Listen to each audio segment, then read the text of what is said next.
They pried the emergency door, and the earth exhaled a sour, wet breath that had been waiting for decades.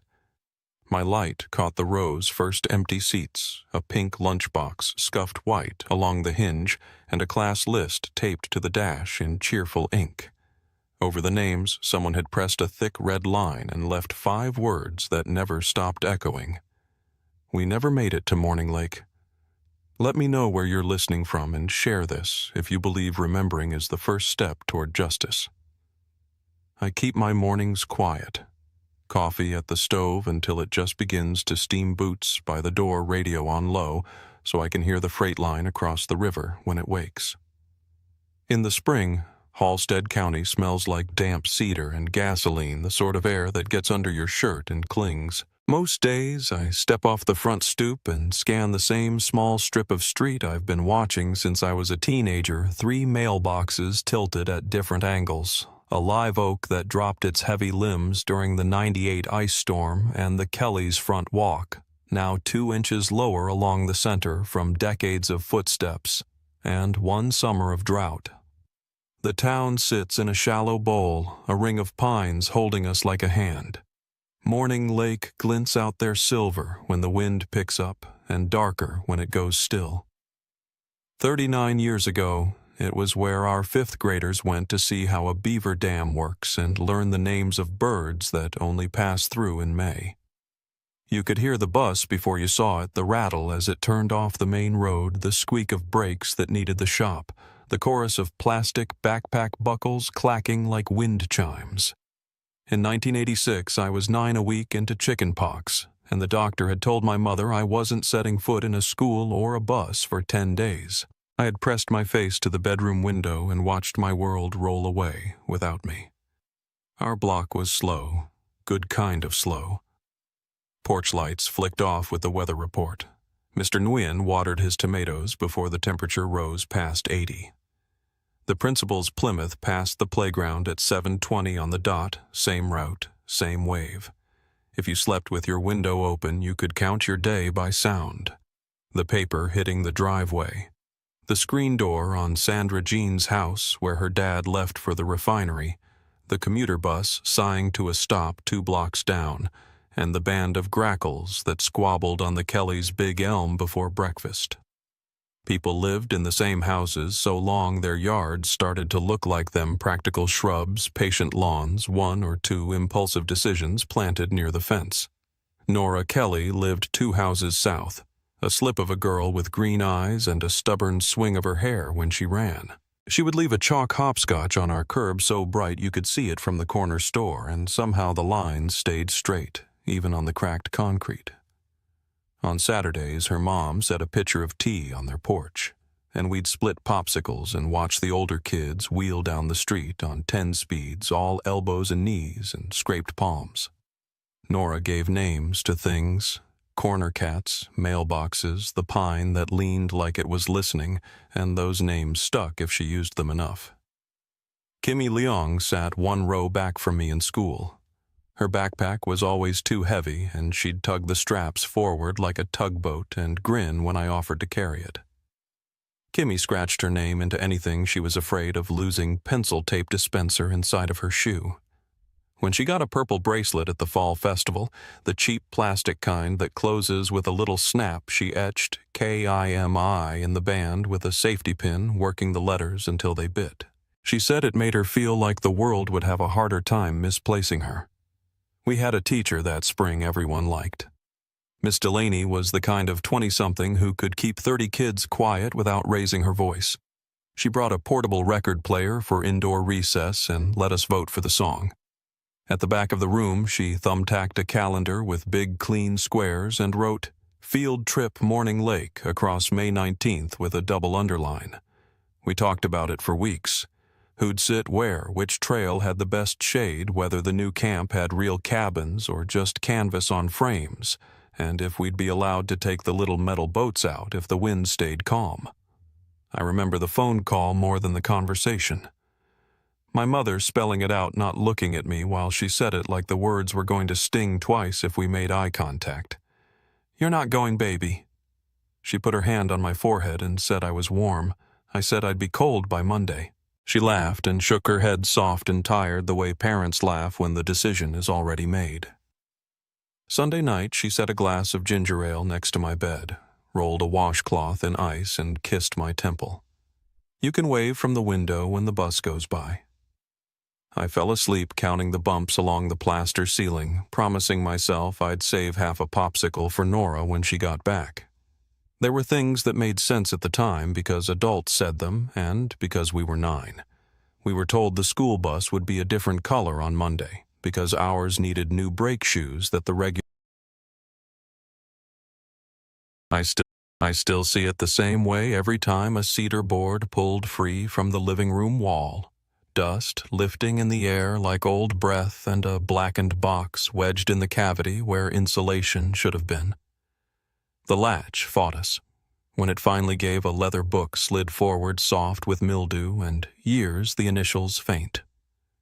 JH and a line scrawled in darker ink across a ledger page that felt warm from my hands.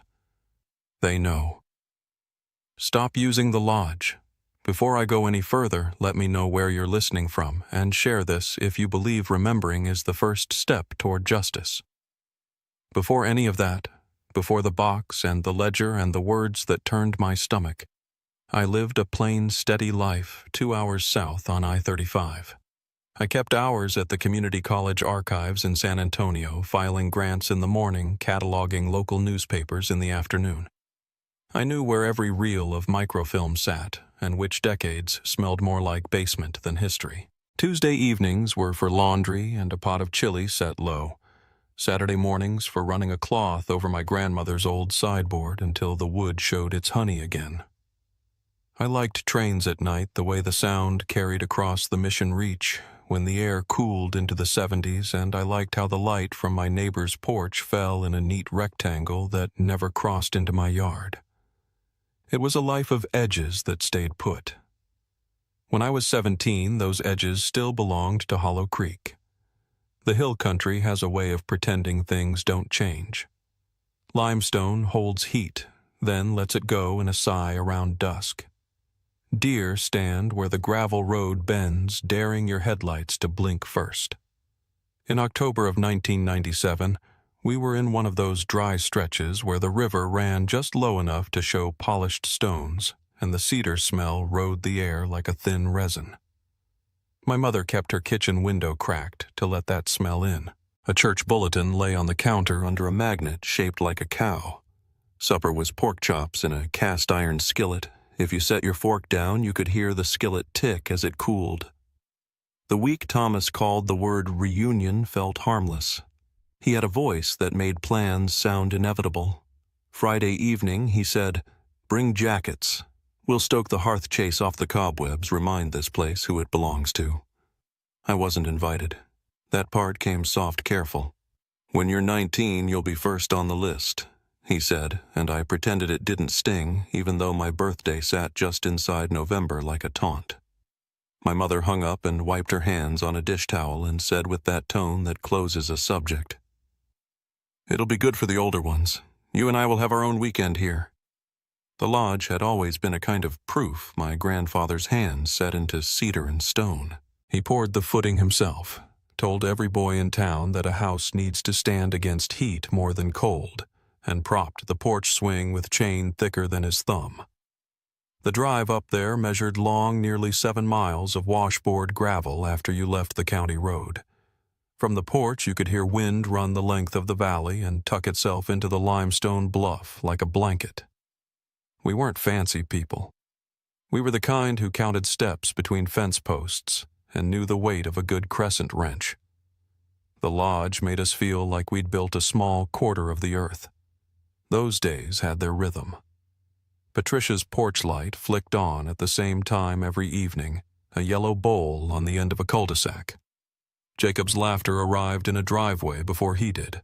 Elena's camera strap cut a shallow red line across her collarbone from always being ready. When Lily was coming down the road, you could hear it a mile out. A trunk rattle radio up too loud the way teenagers mean to say they're alive without saying anything at all. The last time I saw them together before that weekend was a backyard cookout behind the VFW hall. Thomas corrected the propane regulator with a pair of pliers while telling me, half-joking, that law school would cure his family's habit of ignoring paperwork. Claire pressed a can of root beer into my hand and nudged me toward the shade. "You'll be there at 19, she said. "Time runs fast." Granddaddy had been gone a year by then. His boots still stood under the lodge bench like he might step into them any minute. After the funeral, we boxed up most of his things, but my mother couldn't throw away the paper maps he kept under the truck seat. The edges were worn down to velvet and marked with pencil. The river bends the fence he never got around to mending the spot where the creek bottom dropped away too quick after a storm.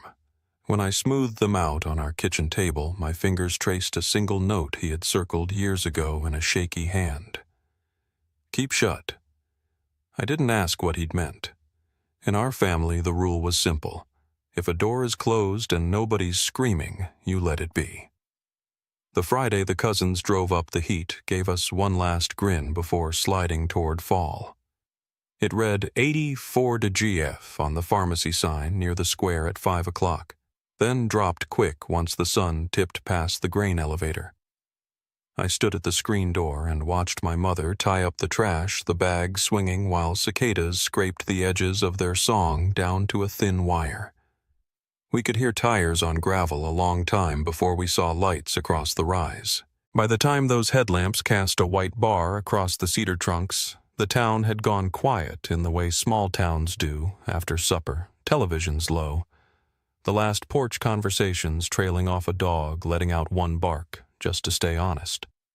I pictured the lodge breathing open windows lifted, the great stone hearth wiped with a damp rag, Jacob tuning his guitar by ear, then twisting the peg a hair back just to make it right. I slept with my bedroom window cracked an inch. Hollow Creek air carries, and if a story is being told within half a mile, you sometimes get a word or two like a gift. I didn't expect to hear anything from 7 miles out.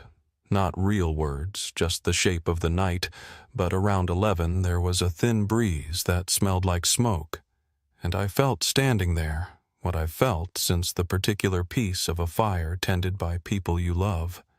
I breathed it in as if I could hold them right there on that porch with it. The first soft crack in the week came the next morning, and felt like nothing at the time. My mother set out mugs and cleaned the Mr. Coffee as if the cousins might come down from the lodge dusty and hungry and ask for pancakes. She liked the house to be ready for arrivals. While she flipped bacon, she told me she'd heard the church bell lag the hour last night as if the rope had slipped a notch. Then she laughed it off. We didn't talk about signs. If a light bulb burned, you got a new one. If the hinge squealed, you hit it with WD-40. We kept the world running with little fixes. I was keeping notes for myself that fall mundane things headings that would help me remember where the time went when it hid from me. October 17th, 1997. I wrote in my blue notebook, "Gas $1.20 gal. Mrs. Teague brought pecans. Heard coyotes at 2 a.m. far off. That's all." No mark about the smoke drifting from the northwest, though I remember watching the morning light pick out a pale flag of it, just a suggestion over the cedar line, and no mark about the way the phone didn't ring that Saturday night when it usually did. On good weekends, Claire called from the payphone by the feed store with stories that didn't need to be true to be worth telling. I let it slide, told myself the lodge phone worked fine, and they were together and warm and content to keep it that way. By Sunday morning, the air had that thin October edge that makes your breath show when you first step outside. I carried the trash down to the can at the curb and let the lid fall soft so it wouldn't bang and stir the neighbor's dog. The sky had that bright Texas blue you can't find in a crayon box, and the light put hard edges around everything. The mailbox flag, the braided rope of the porch, swing the little spider's web that had gone from misted lace to invisible in the space of my walk to the curb and back. I put coffee on and set 2 plates out anyway. Some habits only look like hope. That was the year you could still buy a Sunday paper thick enough to anchor a tablecloth outdoors. I spread ours on the kitchen table, cut coupons I knew we'd never use, and then laid out the local section like a map. I read the sheriff's blotter because I always did, and because it worked like a pulse for the town, a broken tail light, a check to rubber to clear a boy who tipped a canoe and didn't want to admit he'd been on private water. Nothing there about us, nothing about the lodge, nothing about the road out that way. Sunday evening ran long and golden, the kind of light that can trick you into thinking time would stretch if you asked it nicely. I raked the front yard and filled 2 leaf bags, then sat on the porch steps and listened to the sounds roll out in order like always. A far train horn, the flag halyard ticking against metal outside Carpenter's Supply. Someone shutting the door of a pickup without slamming it. The wind spends itself doing small work like that when it's got room. I tried not to look at the clock. Around 6, I walked the length of our street and back, not for exercise, but to put my eyes on porch lights I'd known since I was small. It mattered to me that they came on in the right order. The Wilkins porch first. Then that dim bulb at Mrs. Teague's like a candle stub. Then Patricia's light at the end of her cul-de-sac, strong and steady, as if she'd wired it to a promise. When I reached our driveway again, dusk had gathered enough courage to lay its blue over the yards, and I could see my mother's shadow in the kitchen window, her hands moving without pause, wiping, stacking, resetting the next hour the way you set dominoes before you count them down. Television at 7. Wheel of Fortune, because that's what she watched to wind the day down. Plates on the coffee table, meatloaf, green beans, a square of cornbread cut clean. The food tasted right. It always did. The living room smelled like dryer sheets and whatever the neighbor's Jasmine threw over the fence after dark. I chewed slow, waiting for the sound our phone made when it had to climb from a trunk line and push through old copper, the tiny click you could feel in the bones under your ear before the ring proper started. Nothing. 8 came and went. I stacked plates in the sink. By 9, the house sounded different, not quieter exactly, just like it had pulled its shoulders up around its ears. I went to my room and set the alarm for school hours anyway, as if that small act could convince the week to start the way it should. I lay still with the window open to let the night settle me. The hill country dark is gentle when it wants to be. It hangs low but loose, and the stars don't shout. They just hold steady. Around 10, wind caught our maple and ran a hand through it from top to bottom. I heard the porch swing outside creak across one link of chain, then stop. The sound was so ordinary I didn't think about it until I did.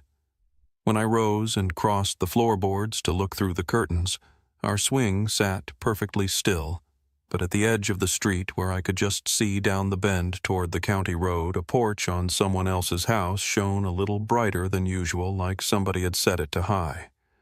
I told myself it was a new bulb. I told myself light was just light. 10:30 came and went. I turned the radio on low and spun the dial until I found the Amarillo station that bled in after dark. The DJ said the Cowboys had practiced in full pads and the front blowing through west of Abilene would stall before sunrise. I kept my finger on the volume knob and waited for the voice that always came at the end of a good weekend, the one that said, "Home soon," or "Tell your mom don't lock up yet." The house held its breath, and I held mine with it. I didn't know it yet, not in any way I could have put down in my blue notebook, but that was the last hour the world still felt hinged, every door on its pins, every chain on its proper link.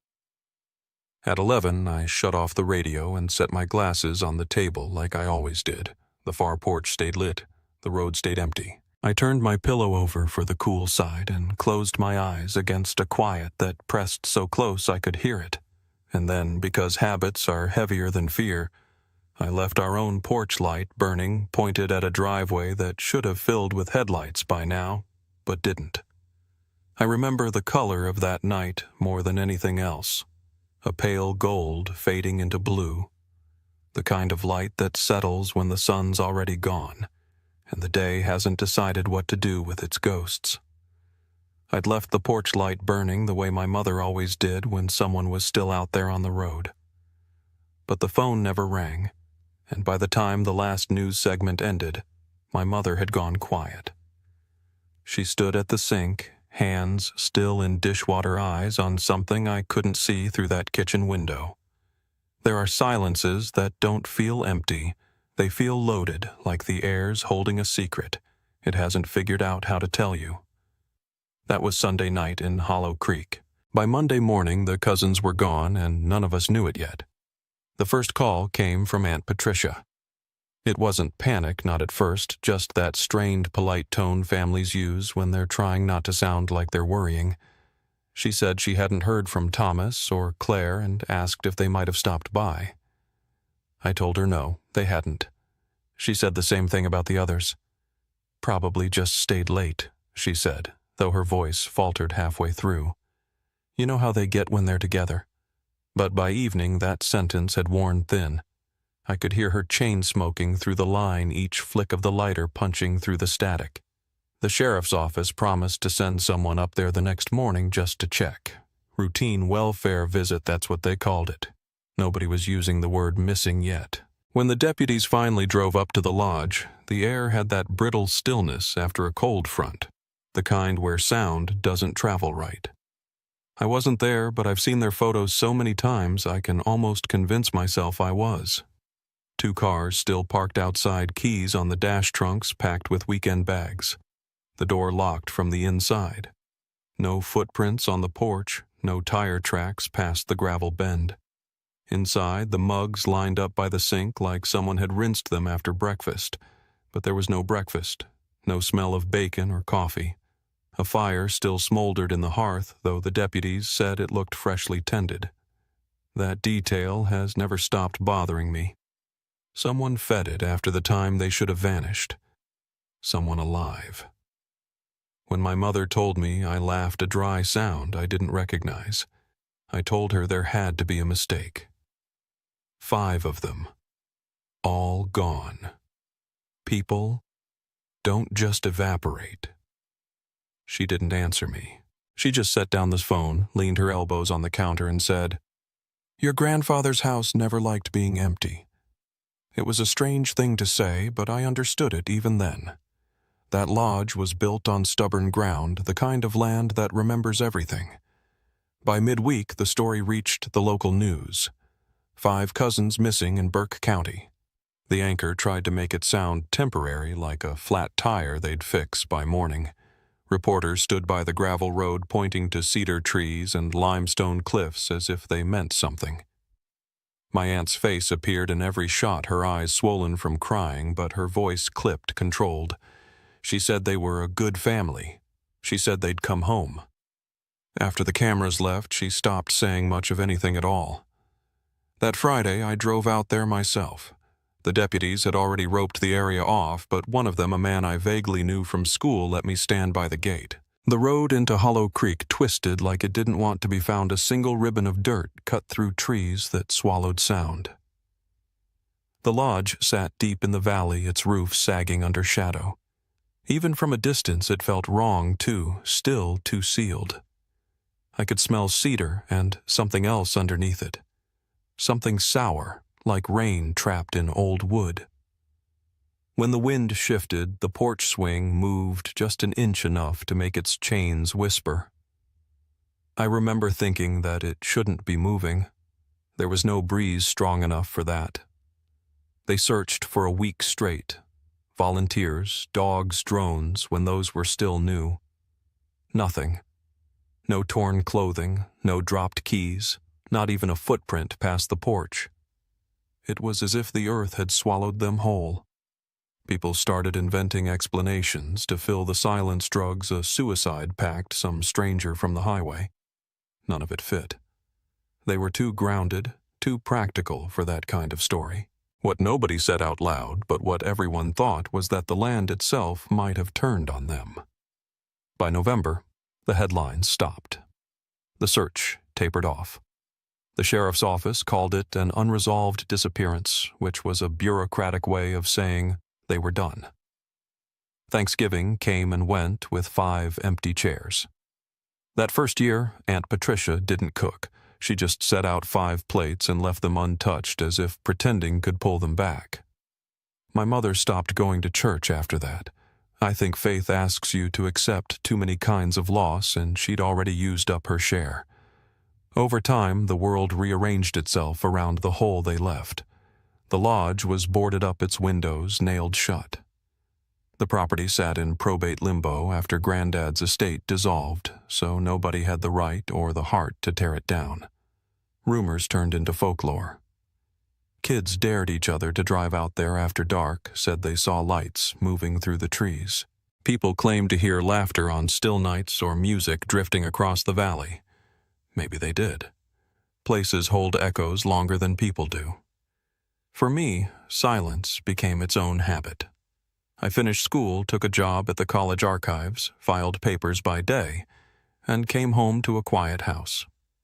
The Holstead name faded from the local paper, except for the occasional anniversary of disappearance piece. Each year, the photo looked grainier, the smiles harder to see. I told myself forgetting was the only way to stay sane. But forgetting doesn't erase anything, it just buries it where you can't reach it until someone digs it up again. That someone turned out to be Daniel Pierce. His email arrived last spring, subject line, Inquiry, Hollow Creek Case. I almost deleted it, assuming it was another journalist looking for a quote they could twist, but the way he wrote stopped me. "We're filming a documentary series on unresolved American disappearances," he said. "I believe yours is the story that explains the others." I didn't know what he meant by that. When I asked how he'd found me, he said, "You were the youngest, the only one left who knew them before the silence. We met 3 months later on that same road where I'd once stood behind the police tape.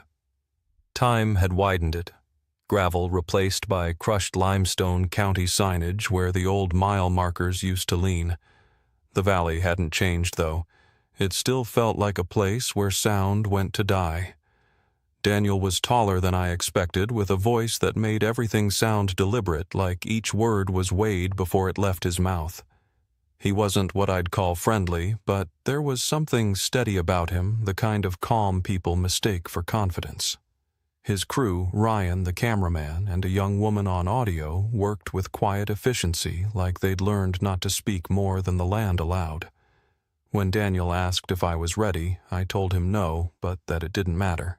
You can wait forever for readiness and never get closer. We started down the path together, the smell of cedar thick in the air. The lodge appeared slowly, as if testing our resolve. Up close, it looked smaller than I remembered. The porch half-collapsed shingles gone black with mildew. I expected it to feel empty, but it didn't. It felt watchful. Inside, dust hung in slow spirals where our footsteps stirred the floorboards. The air carried that mix of rust and mold you only get from water seeping through time. A beer can lay crushed near the fireplace, the label faded but still legible. I ran my fingers along the mantel and came away with a film of soot. The hearth itself looked wrong ashes gray, but too fine, like they'd been swept and relit over and over. Daniel crouched beside it, studying the burn pattern. "They said this was cold when the sheriff arrived," he murmured. "But it wasn't. Someone restarted it that morning." I stared at him, trying to process the words. "So someone stayed," I said finally. He nodded, or came back. Ryan lifted his camera and began to film. The light from the doorway stretched long across the floor, touching the old rug my grandmother had woven herself. I remember that rug from childhood, red and tan stripes running unevenly where she'd lost count on the loom. Seeing it there, half covered in dust, brought something sharp to my throat. You spend decades building distance, and then a single thread can pull you straight back. We moved through the room slowly. The kitchen smelled faintly of coffee and rain. Cabinets still held dishes, one with a chip shaped like a crescent moon. On the table sat Elena's old camera, the strap curled tight around itself. I picked it up without thinking, and for a moment my reflection blinked back at me from the cracked lens. The last photo that camera ever took was printed in every newspaper back then, a black frame with a streak of light at the corner. No one ever figured out what it was. A flashlight, maybe. Or something moving faster than a hand could catch. I'd always thought it was just an accident, the shutter firing as she set it down. But now, standing there, I wasn't so sure. Daniel asked if I wanted to see something they'd found in the archives. He handed me a manila folder thick with old photographs. The prints were the same ones the sheriff's office had taken that Monday morning. Same furniture, same angles. But in one photo near the doorway, the dust showed faint shapes, almost footprints. Narrow, small. He said those prints were never in the official report. A retired deputy had kept them in his personal box until last year. When I looked closer, I realized they weren't men's boots. They looked like bare feet. I said her name before I could stop myself, Lily. Daniel didn't answer. Outside, the light had shifted again, gone from gold to that bruised gray that means evening's closing in. I stood by the porch and watched the swing move in the wind, or maybe not the wind, and felt the first real chill of what we were walking into. For so long I'd wanted answers. Now I wasn't sure I could bear them. Daniel must have seen it in my face because he said softly, "The past doesn't get smaller by ignoring it." His voice carried something heavy under the calm. "Tomorrow," he said, "we'll talk to someone who remembers how the case went quiet." He didn't tell me who, but I had a feeling. In a town like Hollow Creek, secrets never die. They just trade hands until the weight breaks someone's back. As we packed up the equipment and headed down the dirt road, I glanced once more toward the valley. The last of the daylight caught the lodge windows, and for an instant they reflected the sky bright enough to blind me. When I looked again, they were dark. I don't know if it was imagination or memory, but I thought I saw a figure in that reflection, a flicker of movement behind the glass there, and gone before I could draw breath. Daniel didn't see it. Or if he did, he chose not to mention it. We drove the 7 miles back to town in near silence. The road unspooled behind us, the cedar smell fading, replaced by the faint metallic scent of rain. In the side mirror, the hill dipped and disappeared, and I felt that old tightening in my chest, the one that comes when the land seems to be watching you leave. By the time we reached the diner on Main Street, the sky had turned the color of cooling ash. Daniel parked, turned off the engine, and said quietly, "You'll want to hear what she has to say. But I should warn you, it won't make sleeping any easier." He was right about that. I haven't slept easily since. And that night, as I lay in a motel bed 2 blocks from the square, the air conditioner humming low, I kept seeing those bare footprints in my mind. Small, uneven, caught mid-turn, as if someone had been running not out, but back in. I tried to tell myself it was nothing, that the prints were decades old, that ghosts can't leave tracks. But somewhere in the valley, under the same wind that had carried our family's laughter all those years ago, the cedar trees shifted against one another with a sound like whispering. And I knew deep down that Hollow Creek had never stopped keeping its own account of what really happened. The air outside the diner still carried that late summer warmth that sticks to your clothes long after sunset, but inside it smelled like coffee and fryer grease and the kind of conversations that never quite end. Daniel sat across from me, tapping a spoon against his cup. Not from impatience, but the kind of rhythm people fall into when they're thinking their way through something they already dread. Across from him sat a woman I didn't recognize. Her silver hair cropped short, eyes sharp, restless. He introduced her as Karen Wilkes. Her father, he said, was the sheriff who led the original search. That name hit me hard. I remembered the sheriff from the newspapers back then, remembered his face in front of the lodge the day the case was called inactive. Karen said quietly that she'd wanted to meet me for years, but hadn't known how. Her voice was low, steady, but I could tell she'd rehearsed every word she was about to say. She told us her father had carried the Hollow Creek case with him until the day he died. He'd told her something was wrong with the investigation from the start, that files disappeared, that evidence was rewritten or thrown out. Then she leaned forward and said the thing that made the booth feel too small. He thought someone powerful made sure it stayed unsolved. I didn't breathe for a few seconds. She said the sheriff's notes mentioned a notebook one of my cousins had been keeping it that weekend, and that it vanished before it could be logged as evidence. Her father, she said, believed the notebook was the reason the case was buried. Whoever wrote in it found something they shouldn't have, she whispered. The word found sat heavy between us. For years I'd told myself the disappearance was a tragedy, maybe an accident, something that took them all at once and left nothing behind. But this was different. This was a deliberate act, a secret someone had tried to erase. Karen slid a small, folded paper across the table, a photocopy of one of her father's last notes. The writing was faint water-stained. It said, Ledger Lodge Inheritance. The moment I read it, I thought of Thomas, how he'd always scribbled things in his pocket notebook, how Aunt Patricia used to roll her eyes and say, "He's turning into a lawyer before he's even passed the bar." My stomach turned cold. That night, Daniel and I drove through town in silence. The streets were mostly empty, a few porch lights glowing behind mosquito nets, the soft flicker of a television in a front window. I asked where we were headed, though I already knew. Patricia's house sat at the end of a cul-de-sac on the south edge of town, a single porch light glowing like it had been waiting for years. My mother used to say Patricia had turned into a ghost that refused to leave daylight. We parked in front and sat for a long moment, neither of us moving. Daniel finally said, "If she doesn't want to talk, we walk away."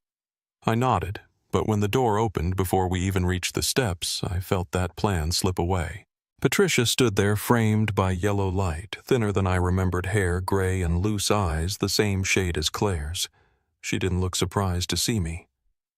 "You look like your mother," she said, then glanced past me at Daniel and the camera bag slung over his shoulder. "You brought them here." I said I was just trying to understand. After a pause, she stepped aside. "Then come in," she said. "But I won't perform for that thing." She meant the camera. Daniel nodded and left it by the door. Inside smelled of lavender and dust. Every surface was polished, every picture frame aligned except for one section of wall that stood empty. I realized it was where the photos of Thomas and Claire should have been. She caught me looking and said, "I don't hang ghosts." Her words were brittle but not cruel. We sat at her kitchen table, hands folded on the linoleum like we were there to pray. She didn't offer coffee, didn't ask why we'd come. I started gently. I told her about Karen's father, about the missing notebook. Her eyes flicked once, quick, then she looked down at her hands. "Thomas had it," she said. "Small leather worn at the corners. He carried it everywhere that weekend. Said it was for school notes, but he wouldn't let anyone read it." She hesitated, then added, "He said your grandfather's land wasn't what it seemed." The words sent a strange shiver through me. My grandfather, Jim Holstead, had been the definition of upright. A dentist, a mason, a man who wore his Sunday shoes even when he mowed the yard. But Patricia's face hardened. "He said your grandfather was mixed up in things that would shame the family." Daniel leaned forward slightly. "What kind of things?" Patricia gave a small, tired laugh. "Deals. Money that didn't come from teeth. I don't know. He frightened Claire with it, whatever it was. She wanted to leave early that night, but she didn't." Her voice cracked just a little, like the memory still scraped against bone. I asked if she thought that notebook had anything to do with why they disappeared. She shook her head. "I think people talk too much about mysteries when the truth is simpler. Something terrible happened, and maybe it was an accident. People die every day for no reason worth naming." Daniel's voice stayed calm. "Then why hide evidence? Why bury the notebook?" Patricia's gaze sharpened. "Because land means more than lives in this county. You dig deep enough, you'll see it. But you won't like what you find." For a moment, none of us spoke. I could hear the refrigerator hum and the faint buzz of a porch light outside. Then she stood, went to a cabinet, and returned with a small tin box. She set it on the table like it weighed 100 pounds. "This is all I kept," she said. Inside were Scrap's old receipts, a Polaroid of Thomas on the lodge porch, a grocery list, and a small folded note worn at the edges. I unfolded it carefully. The handwriting was Thomas's neat measured. October 10th, 1997. Hollow Creek. The ledger exists. Hidden in the walls. I looked up. Patricia's eyes were glassy but unflinching. "That's all I know," she said. "And that's all I'll say. Please don't come back here." We left without another word. Outside, the air felt heavier, the kind that clings before a storm. Daniel didn't speak until we reached the car. "A ledger," he said softly, "and it's hidden in the walls." I nodded, still gripping the note. Patricia's voice echoed in my head. "Maybe it'll take you with them." That night, I barely slept. I kept seeing the lodge in my mind, those cedar planks aging in silence for 26 years, and wondered if Thomas had written that line knowing someone would come looking someday. At dawn, Daniel knocked on my motel door. He didn't ask if I'd changed my mind. The road back to Hollow Creek was slick with dew, the fields pale and silver under the early sun. The lodge looked almost gentle in that light, as if time had been kind enough to soften its edges. Daniel parked near the overgrown drive and opened the trunk. "We'll document everything he said." Ryan followed with the camera cases, quiet, careful, like a man entering church. I stood there a moment longer, hand on the torn note in my pocket, and felt a strange pull between dread and duty. Inside, the air was brighter than before, though it still smelled like damp wood and old ash. Dust floated through the beams of sunlight coming through the cracked shutters. Daniel carried a crowbar and tapped gently along the paneling, listening for changes in sound. Each knock echoed hollow, then solid, then hollow again. My heart followed the rhythm.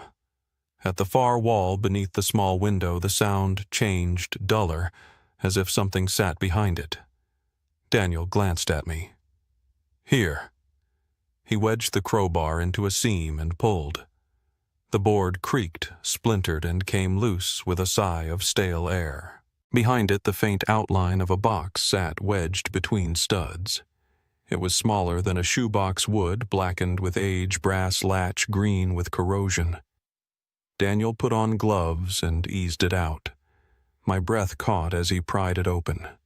Inside were papers curled at the edges, brittle, water-stained. On top lay a leather book, dark and cracked initials faintly pressed into the cover, J.H., my grandfather's. The smell that rose out of that box was something I'll never forget. A mix of paper mildew and something metallic, almost like coins left in the rain. Daniel opened it carefully. The first pages were neat rows of dates, dollar amounts, and initials. As he turned the pages, the handwriting changed, sloppier, urgent. And then one line written in darker ink different from the rest. "They know. Stop using the lodge. Too many eyes. Burn the rest." For a long time, no one spoke. The only sound was the camera whirring quietly as Ryan zoomed in. Daniel finally whispered, "This isn't just a ledger. It's proof of transactions, money, property bribes, maybe." He flipped to the next page, showing names abbreviated and parcels of land marked by coordinates. Some were circled, others crossed out. "Your grandfather was moving money through land deals," Daniel said, "and someone wanted it erased." I traced one line with my finger, the ink faded but legible Hollow Creek stay, quiet. A sudden gust pushed through the cracked window, stirring dust into a swirl. I turned, certain I saw movement in the tree line outside, a shadow shifting too tall to be wind. Ryan followed my gaze. "Did you see that?" he whispered. Daniel closed the ledger gently and slid it back into the box. "We're done here," he said. "Let's take it back to town, get it documented before anyone else knows what we found." As we stepped outside, the air seemed heavier, the valley unnaturally still. The porch swing hung motionless, yet I could swear I heard a faint creak as if something unseen had just let go of it. We drove back in silence, the box strapped in the back seat, like fragile evidence of a truth that had waited too long. I kept one hand on the seat beside it, afraid it might disappear the moment I looked away. The road wound through the valley, each curve revealing just how alone that lodge had always been. And still, as we passed the last bend, I couldn't shake the feeling that we hadn't left it behind completely. That somewhere in those woods, the story we'd uncovered was shifting awake again. Patient and unfinished, waiting for us to turn back.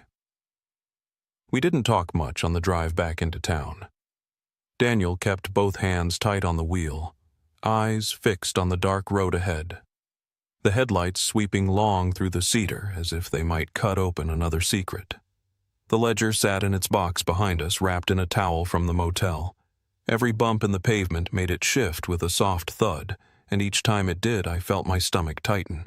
I'd spent half my life wanting answers, and now that they were sitting in the back seat, I couldn't tell whether I was more afraid of what we'd found or of who might already know we had it. We pulled into the sheriff's office parking lot a little after 8.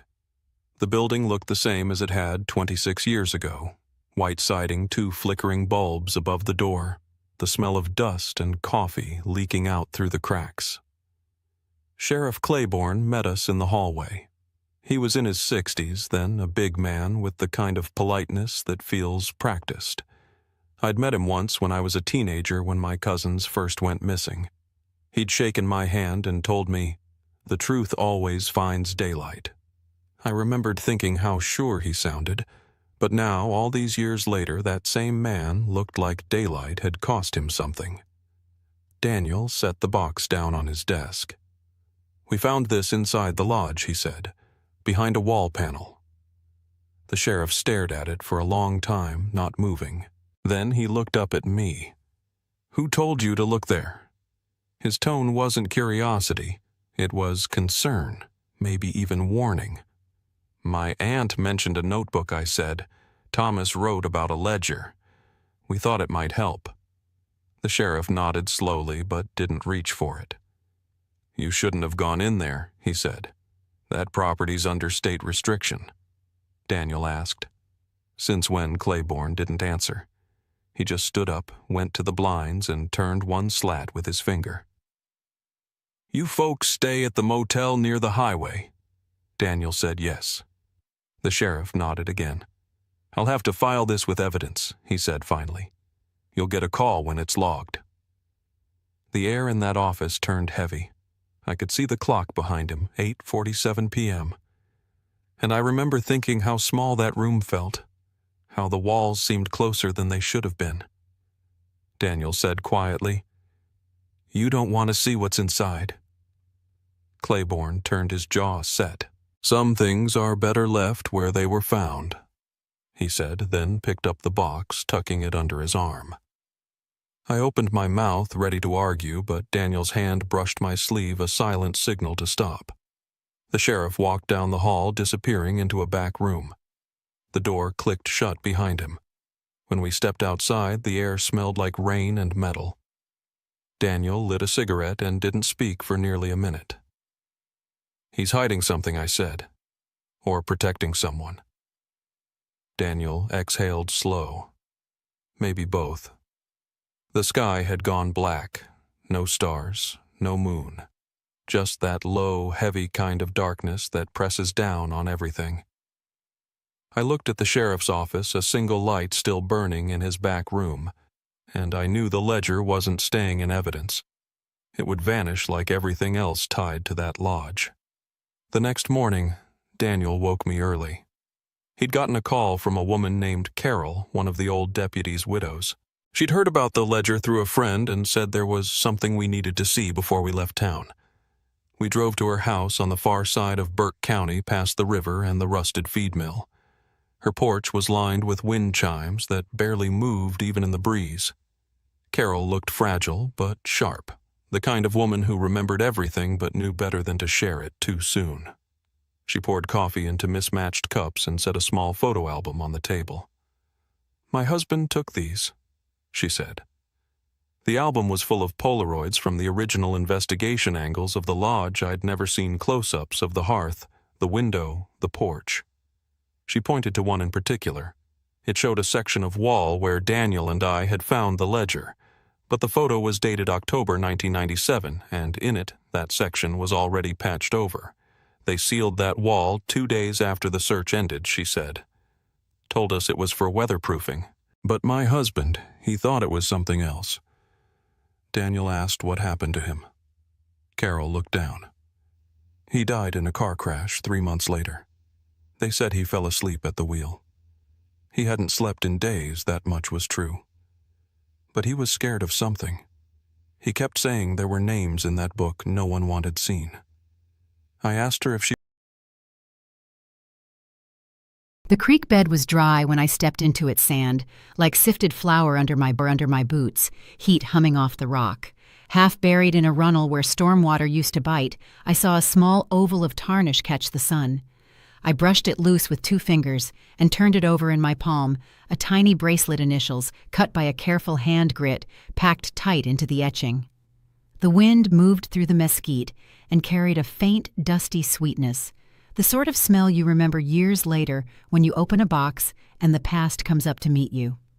Before I go any further, let me know where you're listening from in the comments, and hit like and subscribe if you believe some names should never fade. I came to this story later than most, long after the casseroles had been delivered, after the porch lights had burned too many midnight hours to count. In 2007, while it began on a quiet street under a canopy of oaks, I was across town working a robbery string off Venice Boulevard. My workdays ran on coffee and shoe leather, miles of sidewalk interviews on front steps, notes scrawled on receipt paper in a warm sedan that stalled twice on hot afternoons. Los Angeles in late summer leans heavy around 4 o'clock 88-degree sun, slanting low sprinklers, ticking against. The creek bed was dry when I stepped into its sand, like sifted flour under my boots, heat humming off the rock. Half buried in a runnel where storm water used to bite, I saw a small oval of tarnish catch the sun. I brushed it loose with 2 fingers and turned it over in my palm, a tiny bracelet initials cut by a careful hand grit, packed tight into the etching. The wind moved through the mesquite and carried a faint, dusty sweetness, the sort of smell you remember years later when you open a box and the past comes up to meet you. Before I go any further, let me know where you're listening from in the comments, and hit like and subscribe if you believe some names should never fade. I came to this story later than most, long after the casseroles had been delivered, after the porch lights had burned too many midnight hours to count. In 2007, while it began on a quiet street under a canopy of oaks, I was across town working a robbery string off Venice Boulevard. My workdays ran on coffee and shoe leather, miles of sidewalk interviews on front steps, notes scrawled on receipt paper in a warm sedan that stalled twice on hot afternoons. Los Angeles in late summer leans heavy around 4 o'clock 88-degree sun, slanting low sprinklers, ticking against chain-link kids chasing after a basketball that always seems to roll into the street and back again. That was the rhythm most of us trusted reliable as a church bell. St. Mark's sat 3 blocks off Sunset, a modest brick rectangle with a white steeple that flashed like a metronome as you drove by. I knew it in the way you know a place you've only ever passed the painted curb the lot with 2 entrances, the small strip of grass where toddlers ran until parents corralled them with paper plates and folded napkins after Sunday service. On the block behind the church, the Franklin Street dipped and rose like an elbow. Late afternoons there smelled of cut grass and laundry soap, the kind that runs you back to childhood if you close your eyes. You could walk a mile in that neighborhood and count a dozen front porches with hanging ferns, each bearing the same quiet promise, we look out for one another here. I met Ellen and Paul years later, but I learned their earlier routine as if I'd walked it with them. In 2007, she worked day shifts at the clinic on Glendale Boulevard, and he turned wrenches at a small garage near Alvarado. They kept a jar for receipts and a jar for spare change, and they argued about whether the box fan belonged in the hallway A silver locket no bigger than a quarter lay face up on wet stones. The hinge bent, the chain knotted with grit. The creek was running low that afternoon, no more than 6 inches of cold water slipping around it, but the metal still flashed when the sun touched it, 2 smiling faces sealed behind fogged plastic, the kind of smiles people wear on day 1 before a trail turns into a story. Before I go any further, let me know where you're listening from in the comments, and hit like and subscribe if you believe some names should never fade. Most weekdays that summer, I woke before the gulls and the garbage truck padding barefoot across cool kitchen tile while the coffee maker sighed to life. Port Angeles is a place that keeps its voice low in the morning. On clear days, you can see across the Strait of Juan de Fuca to the blue shape of Canada, and on fog days, you hear only what's close porch chains ticking a screen door, taking a breath, the paper sliding under a car tire. The air in July sits around 65 at sunrise, damp, as a towel hung too long, and the smell of cedar comes in through the window, even when you think it's shut. I never minded the gray. It softens hard things. It made our small house on Park Avenue feel like it was tucked into a sweater. By then I'd been retired almost 2 years. After 3 decades in a high school office ringing bells and afternoon announcements and locker doors clapping like hands, I told myself I'd learn how quiet works. I took small jobs that didn't need titles, stacking canned goods at the church pantry, repainting the Little League dugout, driving Mrs. Harrow's chewed-up Ford to the shop and back because her hands shook on the wheel. When people asked if I missed the kids, I told the truth. I missed the noise more than the arguments. Mia thought that was the most principled answer a father could give. She'd stopped by in that old Subaru with the stubborn passenger window sand from a dozen beaches in the floor mats. She lived down in Seattle by then, working part-time and pitching photo essays to magazines that paid in small checks and big promises.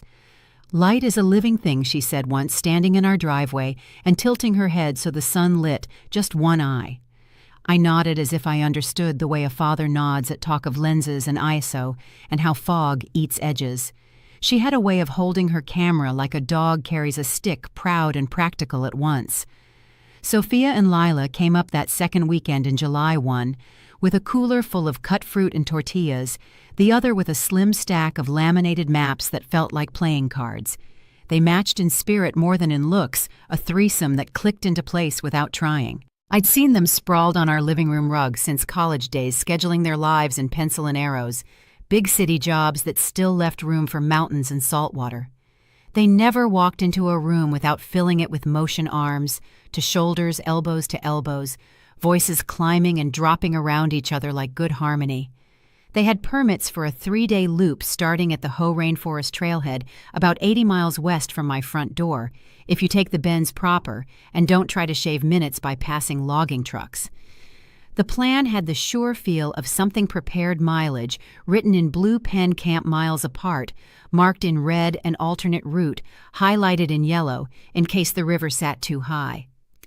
They checked weather on my home computer, mid-70s during the day, a dip into the 50s at night, light westerly winds, low chance of showers. I remember they laughed about the low chance because the peninsula never met a forecast it didn't want to change. We grilled chicken in the backyard. Lila rinsed romaine in a plastic colander, the cold from the tap stinging her wrists. Sophia lined up their gear on the patio table, like a nurse laying out instruments cartridges for the water filter. A coil of paracord bear canisters, headlamps, 3 whistles, a tiny repair kit with needles and thread. They weighed the food bags on my old spring scale, adding and subtracting ounces, as if those ounces were quarters. I'd taught overthinkers, and I'd taught underthinkers. This trio sat in the small, sweet middle, careful, but not scared. Mia wore a silver locket that day, a little thing with a hinge that preferred to stick. Inside was a photo booth, stripped 3 faces crushed together and half out of frame the way people do when the booth decides it's ready before you are. She held it once between finger and thumb and said, "It's our marker." I didn't ask what that meant. A father learns which parts of a sentence are for his ears and which are for the air. Ranger Harlan Brooks stopped by our backyard fence that afternoon, which at the time felt like nothing more than a small-town courtesy. He'd been around for years, tall, sinewy, the lean you see on men who spend long days in boots. He told the girls the elk were down in the lower meadows and warned them not to underestimate the afternoon heat, which dries you out faster than you think when the breeze hides it. He smiled without showing teeth and tapped the permits with 2 fingers the way an officer taps a warning on a windshield instead of writing a ticket. "See you back here Wednesday," he said. I thought it was a kind thing to say. Before night, the house started doing the little jobs that keep dads busy. I checked the porch light. I found extra APA batteries. I put a plastic tub by the door so wet boots wouldn't mark the entry tile when they came back. Sophia washed dishes with sleeves shoved up, humming one of those aimless songs people hum when they're working with their hands. Lila stood in the doorway talking about the kids in her classroom, first graders who measured days by recess and apples, and I made a joke about sneaking extra minutes into spelling tests if you call them field spelling. Mia didn't laugh. She watched the sky go pink over the neighbors' firs and took a photo I never saw. The peninsula holds on to light late in July. 10 o'clock can touch the eaves and still leave a blue rim over the hills. The girls slept in the living room, 1 on the couch, 2 in sleeping bags, and I could hear small sounds from down the hall after the house had settled. Zippers tugged someone turning a page, a whisper that rode the carpet. I kept the window above the sink cracked and let the marine air lift the curtains an inch back and forth in a slow pulse. For once, I didn't think about bells or permission slips. The day was a bowl that held itself upright. Morning started with that Subaru and the smell of gasoline that's older than the car. We packed fast. I tucked cash in the glove box and a paper map behind the visor, even though they had 3. I reminded them about the time we saw a black bear on the shoulder near Lake Crescent, and how it looked like somebody in a heavy coat who'd given up on walking like a person. They loaded bear canisters like puzzle pieces. You could hear pan lids and buckles and the thump of boots in the back. Brooks passed the house again in a government truck going the other way. He lifted 2 fingers off the wheel. If I'd known what to keep, I would have stood in the driveway longer. Instead, I did what men my age do when we feel too much. Made sure the trash lid was seated, wrote the pickup day on the wall calendar, even though it never changes. Wound the grandfather clock that doesn't need winding. They pulled away to the sound of their own laughter tires flicking small gravel into the air. Lila's hand came out the passenger window, fingers spread against the wind, like she was measuring speed in inches. The porch light clicked off when the door shut, as if the house approved. The Hoh trailhead sits in a cathedral you can smell before you see. They called mid-morning from a payphone near the visitor center because reception quits on you the minute you get honest with the trees. "We're good," Mia said. "We'll be back before you miss us." I told them to write that line down because a good line needs a place to live. When I hung up, I watched the clock hands just to prove to myself time moved the same for all of us. The day itself didn't ask for attention. I mowed the strip of lawn that always grows faster next to the neighbors' hydrangeas. I ate a ham sandwich at the sink and let the crumbs fall into my palm. In the afternoon, I walked the waterfront trail. The ferry churned a white tail into the strait, and boys in hoodies leaned over the rail to spit and watch their own aim. I bought cherries from a man who weighs with his eyes and always adds 1 extra to the bag with a wink. When I brought them home, I put the best-looking 5 aside in a bowl because saving the best is how you keep people close even when they're not here to see it. Little things show their edges before big things do. Late afternoon, a gust rocked the wind chime and then went still the way sound does in a gym when the ball hits the rim and hangs for an extra heartbeat. The neighbor's beagle Lemon barked once and then did that soft throat noise dogs make when they've heard something they can't sort yet. A red taillight reflection slid across the living room wall, though no car passed, just the sun finding its way through a moving branch. Years later, that's the moment I go back to like a needle finding a groove, nothing to point at yet, a feeling that borrowed my breath. They were supposed to call from the trail junction at 5 just to say they were dropping into the quiet where phones don't follow. 5 came and went without harm. I told myself they'd been moving steady and beat the turn by 20 minutes. I set the table with 3 side plates out of habit and then stacked 2 of them again because it felt almost superstitious to leave them there like asking for a wish out loud. I folded a dish towel and unfolded it and folded it again. The porch took the last of the warm light and made it look softer than it was a trick wood does when it's old and loved. I stepped outside to breathe the kind of evening air we get here, spruce and salt, and a faint iron tang from the shipyard, and listened for a car that wasn't on our street yet. A bicyclist rattled past, hauling a trailer with a dog wearing goggles. Across the way, Mrs. Harrow switched on her lamp with the seashell shade, and the room glowed the color of egg yolk. I thought about the first time I took Mia to the Ho, how she made me read every single sign out loud, even the ones about mushrooms that look like they've been painted. "The forest is a person," she said. Then small hand trapped in mine because she wanted to feel her fingers bump against my knuckles. I told myself 5:30 was as good as 5. 6 wasn't late if the trail was generous. The clock in the hallway ticked with a metronome patience that didn't belong to my chest. I turned on the porch light before the sky asked for it. It threw a warm circle across the railing and caught the dust in the air the way stage lights catch chalk. Down the block, somebody's sprinklers came alive. I stood there a minute longer, holding nothing at all in my hands, and watched that light burn against the first thin blue of evening, just to make sure it would be easy to find the house when the headlights swung back into our driveway. By the time the first night settled in, that porch light had burned longer than I meant for it to. The street out front was still, except for the soft hum of insects and the sound of a flag rope knocking against a pole 2 houses down. I remember checking the clock again just after midnight, telling myself they'd probably made camp early, maybe lost track of time, or found a spot where the trees swallowed their signal. I turned off the light and went to bed, but I kept waking. Every creak in the floorboards, every breeze through the screen sounded like footsteps that didn't belong. By dawn, I gave up pretending to sleep. I brewed coffee and stared at the road, waiting for headlights that never came. That first morning of silence didn't alarm me. I told myself they'd check in once they hit a ridge with better reception. When noon rolled by and nothing came through, I called the park office. The ranger on duty said not to worry. 3 days was typical for that loop. I thanked him, hung up, and tried to keep my voice steady. By the second day, I caught myself glancing toward the kitchen window every few minutes, listening for that car. I even drove out to the Ho Visitor Center on a thin excuse about dropping off extra batteries. The parking lot was half empty, the air heavy with pine and rain about to fall. I waited near the bulletin board where hikers logged their routes, half hoping, half terrified they'd come walking down the trail laughing about how bad the reception was.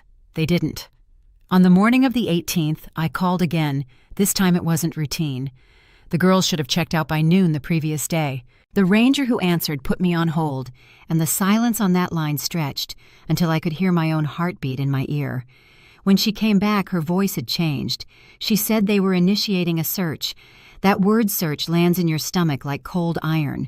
She took down our address, promised someone would be in touch, and asked me to stay home in case they called.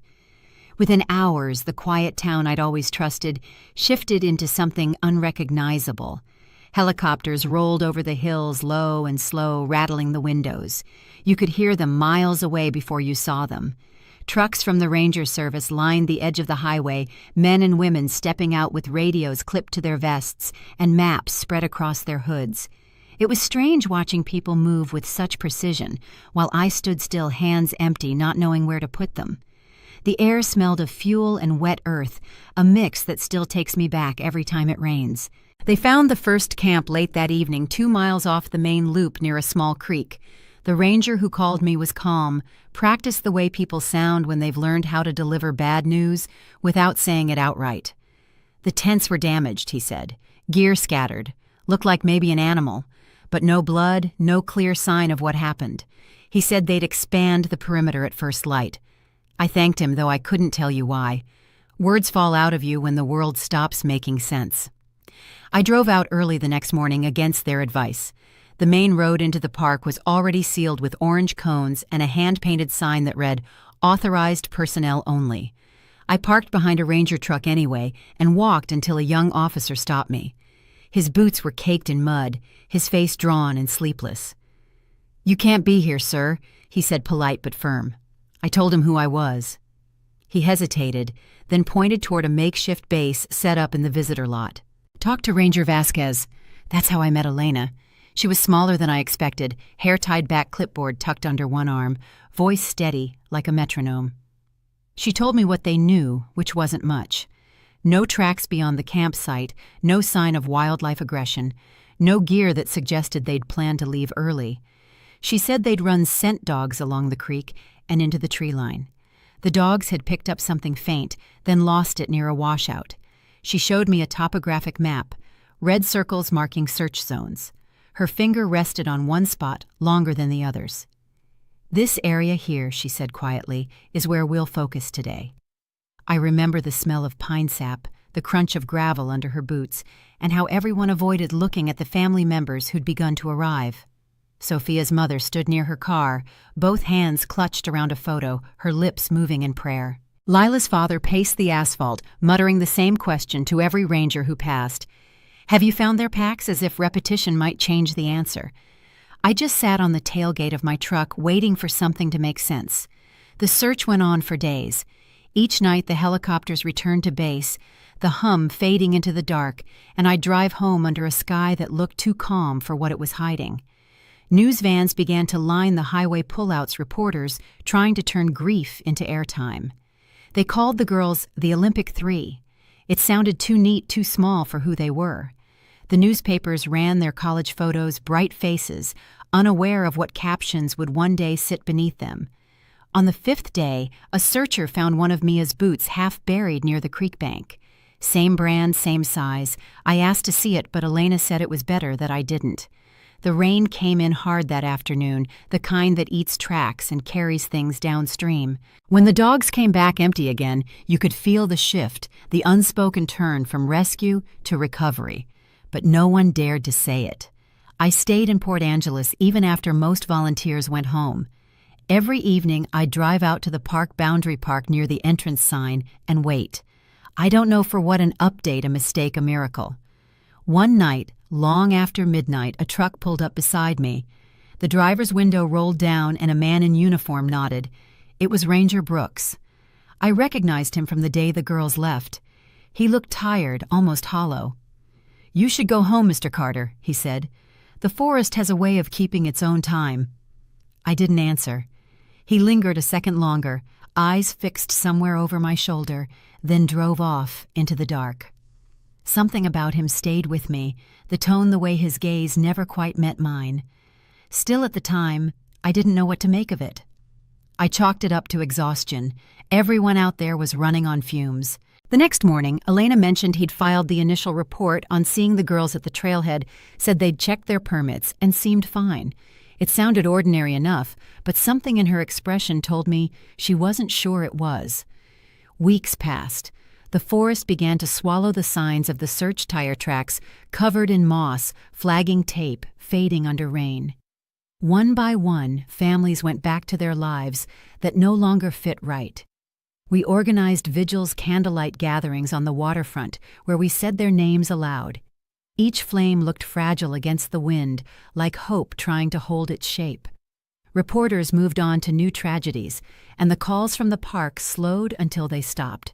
The official word was unresolved. Then late in September, Elena called. She'd been going through archived footage from wildlife cameras, one of those small tasks people do when they can't let go. Most of the clips were harmless deer nosing through ferns, raccoons sniffing at the lens. But one file stopped her cold. It showed 3 hikers walking single file along a narrow trail, Mia in front, Sophia behind, Lila last. The date stamp matched the day they vanished. 20 seconds later, the frame caught motion in the background, a figure standing behind a tree half hidden. He lifted binoculars.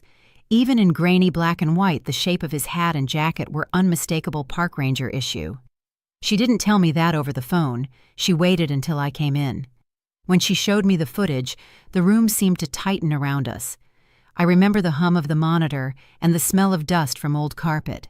Elena hit pause, and there he was, frozen, a man whose job was to keep people safe, watching 3 women disappear into the fog.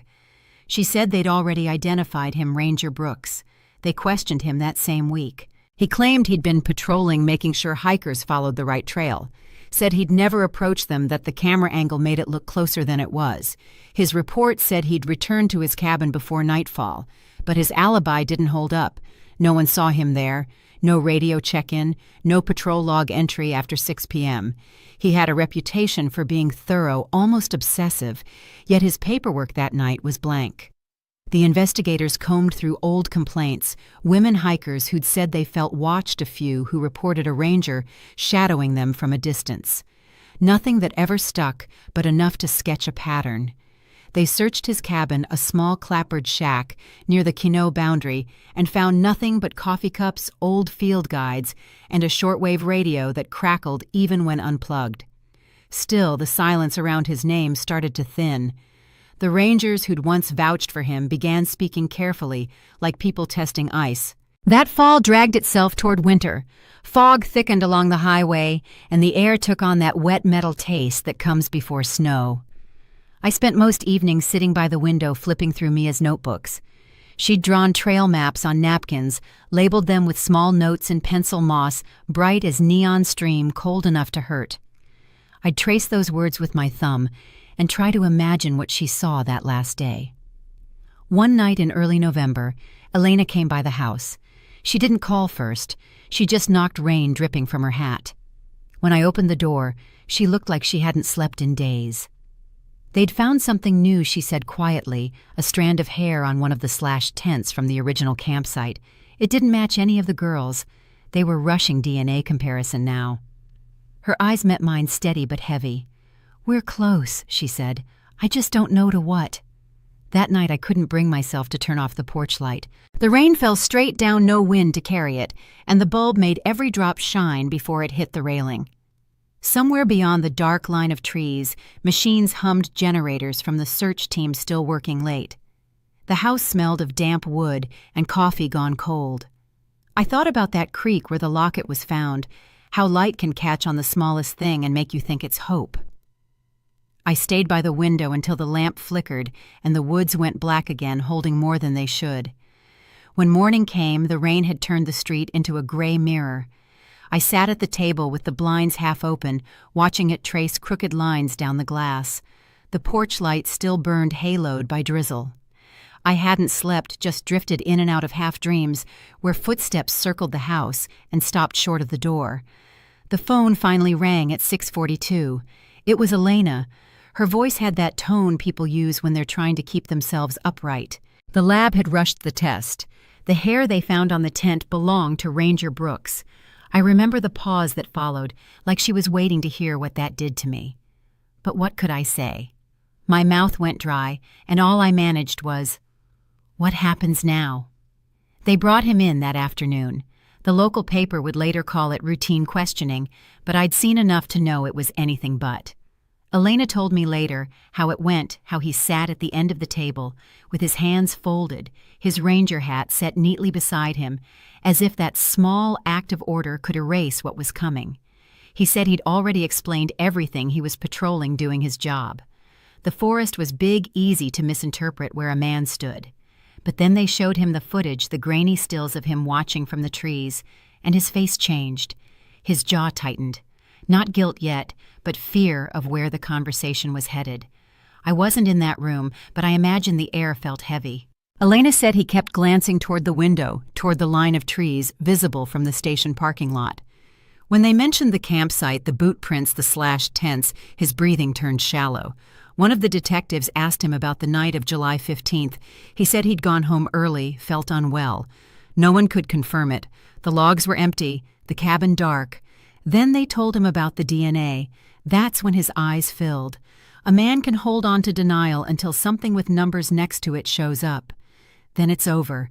He confessed late that night. It wasn't dramatic, no raised voice or slamming fists, just a slow unraveling, a kind of weary surrender. He said he'd watched them hike in, couldn't help himself. Lonely, he called it. Said he admired how they laughed together, how they didn't seem afraid of the woods. He followed from a distance for hours. When he found their camp, he convinced himself he was checking on them doing his duty. Then, according to him, something shifted. Sophia, always the brave one, challenged him, asked why he was there. Maybe she saw the wrongness before anyone else did. He said he lost control, that the whole thing just happened.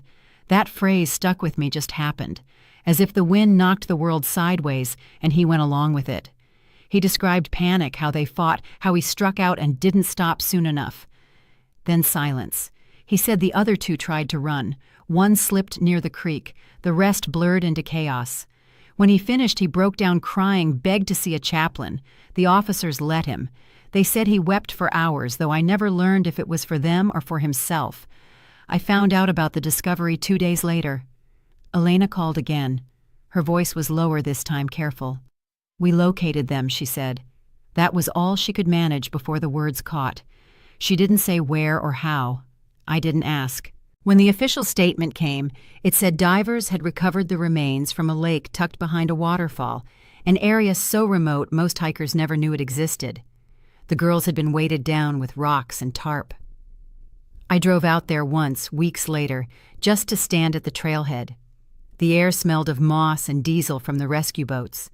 The water itself was still almost glass, and I remember thinking it didn't look capable of hiding anything. The recovery was slow and careful. Each item cataloged, photographed, bagged. I sat in the sheriff's office as they read the list tent fabric, a metal cooking pot, a camera cracked through the lens, one silver locket. My throat closed at that last one. They asked if I wanted to see it. I said no. Some things, once you look, you can't unsee. When they told the families, we gathered in a small community hall downtown. The Rangers came in uniform hats pressed to their chests, eyes lowered. Elena stood at the front, shoulders squared but trembling at the edges. She read the statement, her voice cracking once before she steadied it again. Brooks had been charged with 3 counts of manslaughter. He'd confessed in full. His cabin contained photographs, dozens of hikers, mostly women, taken from a distance. The words hung in the air like smoke. Some people gasped, others just went quiet. I remember the sound of chairs shifting fabric, creasing small movements that said more than any words could. Afterward, I stepped outside into the cool night. The air had that metallic edge rain leaves behind. Across the lot, camera lights flashed as reporters cornered whoever would talk. I didn't. A young woman with a microphone still asked me, "Do you believe justice will be served?" I told her, "Justice wasn't the right word, not for something like this. What you get isn't justice, it's the least unfair outcome left." The trial began that November. It drew crowds from every corner of the county. Reporters camped outside, trucks lined the street, and people who'd never met the girls brought flowers just to feel part of something decent. Inside, the room was so quiet you could hear the click of the court reporter's keys. Brooks looked smaller than before, his uniform gone, wrists bound in steel. When the prosecutor read his confession aloud, he didn't raise his head once. I watched him the entire time, waiting for any sign of remorse, a wince, a tremor. But all I saw was fatigue, like a man who finally met the weight he'd been carrying. The defense tried to paint him as a broken soul, divorce, isolation, too many years alone in the woods. But none of that filled the empty chairs behind me. When they described how the girls died, I saw Sophia's mother clutch her husband's sleeve so tightly her knuckles went white. I saw Lila's father close his eyes and whisper something I'll never know. And when they read from Mia's journal entries about the trip, her handwriting steady and cheerful, it broke something in me I didn't know could still break. He took a plea to avoid the death penalty, life without parole. When the judge handed down the sentence, no one clapped, no one cheered. We just sat there. The courtroom emptied slowly like people leaving a funeral they weren't ready to end. I stayed until the deputies let him out. He glanced my way once. Not apology, not defiance, just recognition. Then he was gone. In the weeks after the park changed, new signs went up at trailheads warning hikers to check in daily, to report suspicious behavior, to trust their instincts. More cameras were installed, little red lights blinking in the trees like watchful eyes. Elena told me she'd pushed for annual psychological evaluations for all rangers, something she said should have existed long before. "We failed them," she admitted quietly one evening, the both of us standing outside the ranger station. I didn't argue. Failure seemed too small a word. The families built their own forms of survival. Sophia's brother started a scholarship for women in outdoor education. Lila's mother planted a garden behind the elementary school where her daughter once taught. I spent my days sorting through Mia's photographs, labeling the ones I could bear to keep boxing the rest. There was one from that final morning mist curling over the trees, sunlight threading through like gold wire. She'd captioned it in pencil on the back, proof that the world can be kind. I keep it framed by the kitchen window now, though I've never stopped wondering how quickly kindness can vanish when the wrong person decides to follow you. Winter came early that year. The mountains turned white and the trails closed under ice. I tried walking near the waterline some nights, the cold air clearing my head, but every gust of wind through the cedars sounded like a whisper of something unfinished. There were rumors, always are after cases like this, that he wasn't the only one out there watching. Old complaints resurfaced, unconfirmed sightings, campers who swore they'd been shadowed in the dark. The park dismissed most of them, but that kind of talk has a way of sticking. A few weeks before Christmas, Elena stopped by again. She'd just come from inventorying Brooks's cabin one last time before it was sealed for good. "You should know," she said, setting a small folder on my table. Inside were photographs. Nothing graphic, just images of scenery. Trees, rivers, sky. But one photo stood out, a shot of a narrow canyon, water pooling at the bottom. In the distance, barely visible, 3 figures moved along the ridge. Elena said they'd been taken a day before the girls vanished. The timestamp matched. The figures were too small to identify, but I didn't need to. I kept that photo. It sits in the same box as Mia's camera strap and the map they drew before they left. Sometimes I take it out not to punish myself, but to remember how quickly beauty can turn dangerous. The park has since restored that trail, reopened it to hikers. They renamed the lookout above the lake after the 3 of them. I've gone there once, stood at the edge, wind pressing against my chest, listening to the water move beneath the falls. For a moment, I could almost hear their laughter, faint but clear, like echoes from a world that never learned how to protect them. Elena once told me that when the confession ended, when Brooks had said his last word and the tape clicked off, she stayed in the room alone for a while. She said it felt like the forest itself had exhaled, relieved, and haunted all at once. I think about that sometimes, especially when the wind shifts and the house creaks like an old tree bending under its own weight. The storm that took my daughter and her friends is over on paper, but some storms don't end. They just change shape, move into the corners of your life, and wait. And sometimes, when the night is still enough, I swear I can hear the faint rustle of their laughter traveling through those trees, carried by a breeze that never quite stops. Winter never really leaves the peninsula. It just hides behind a layer of fog that smells like wet cedar and salt. Months had passed since the sentencing, yet I still woke every morning at the same time Mia used to call. That hour between dark and light, where nothing moves, where the world feels like it's holding its breath. I'd stand at the kitchen sink, staring out past the yard, watching mist drift low over the road, and wait for the sound of tires that would never come. Grief has a strange rhythm. Some days it hums, other days it sits quiet, waiting for you to breathe wrong so it can remind you it's still there. In early spring, I got a call from Elena. Her tone had that familiar hesitation, the kind that meant there was news, but not the kind that brought comfort. A hiker had found something down near Salduke Falls, close to where the first campsite had been discovered years before. Probably nothing she said, but I thought you'd want to know. That area had been combed countless times, but the park had taken a beating that winter storms, flooding trees down across the trails. The river had shifted course, tearing through sections that hadn't seen daylight in decades. Things that were buried had a way of coming back up. When I arrived, the air was heavy with that damp chill that creeps into your clothes and stays there. I followed Elena down a narrow path slick with moss until we reached a small clearing by the water. She pointed to a muddy patch near a fallen log. Half buried in the soil was a rusted knife with a handle wrapped in duct tape. It looked old, corroded, like it had sat there through a dozen seasons. The rangers had already roped it off, waiting for the evidence team. "Could be from an old poacher's camp," she said, though I could hear the uncertainty. A ranger's badge might teach you to control your voice, but it can't hide what your eyes give away. We stood there for a long time, listening to the water rush through the ravine. It wasn't lost on either of us that the place looked almost peaceful now, the kind of beauty that makes you forget what's underneath. When the team bagged the knife, I noticed something else, an indentation in the mud roughly the size of a small pouch or wallet. As they cleared it, a scrap of leather surfaced, darkened by years of weather. Inside was a silver locket, its clasp broken, the surface scratched beyond polish. Even before they cleaned it, I knew. I recognized the curve of it, the faint engraving along the edge. I didn't have to open it to know whose faces were inside. The lab confirmed it later. It was Mia's. The same locket she'd worn that last morning in our driveway. What didn't make sense was where it had been found, miles from the lake where they'd recovered the girls. The terrain between those 2 points wasn't passable, not without crossing deep water or steep drop-offs. The only explanation was the flood that hit during that summer storm, the one that turned the creeks into rivers and stripped whole trees from the banks.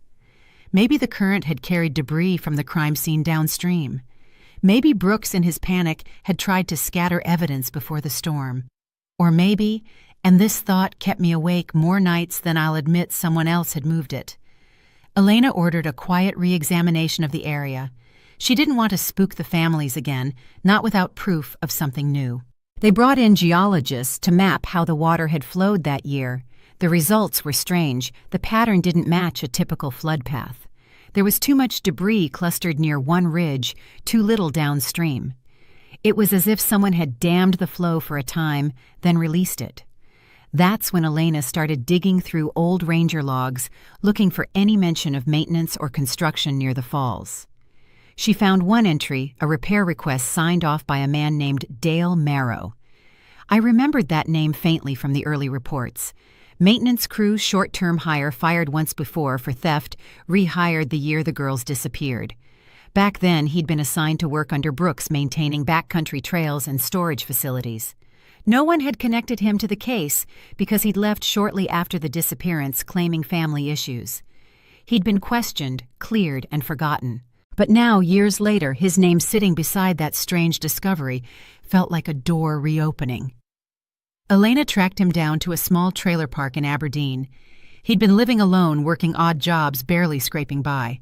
When investigators first approached, he claimed not to remember much about that summer. Just fixed bridges and cleared brush, he said. But when they mentioned the locket, his hands began to shake. The story that followed came in fragments, half-mumbled sentences, long pauses, a man trying to measure how much of his soul to show. He admitted he'd been with Brooks that night, not when it started, but after. He said Brooks had shown up at his door past midnight, soaked and shaking, babbling about an accident. He needed help, Dale told them. He followed Brooks into the woods, not asking questions until it was too late. By the time they reached the lake, the damage was done. Brooks was moving through the water, tying something heavy beneath the surface. Dale said he tried to turn back, but Brooks threatened him, said they'd both hang if the truth came out. They spent the next day hiding what they could before the storm came. "I didn't kill them," he kept repeating. "I just helped make them disappear." The confession didn't surprise me. What did surprise me was how small his voice sounded when Elena played me the recording later. You could hear the remorse, or at least something pretending to be it. He said he'd kept one thing, the locket, because he couldn't stand the thought of it sinking with the rest. He carried it for years, a kind of punishment he couldn't throw away.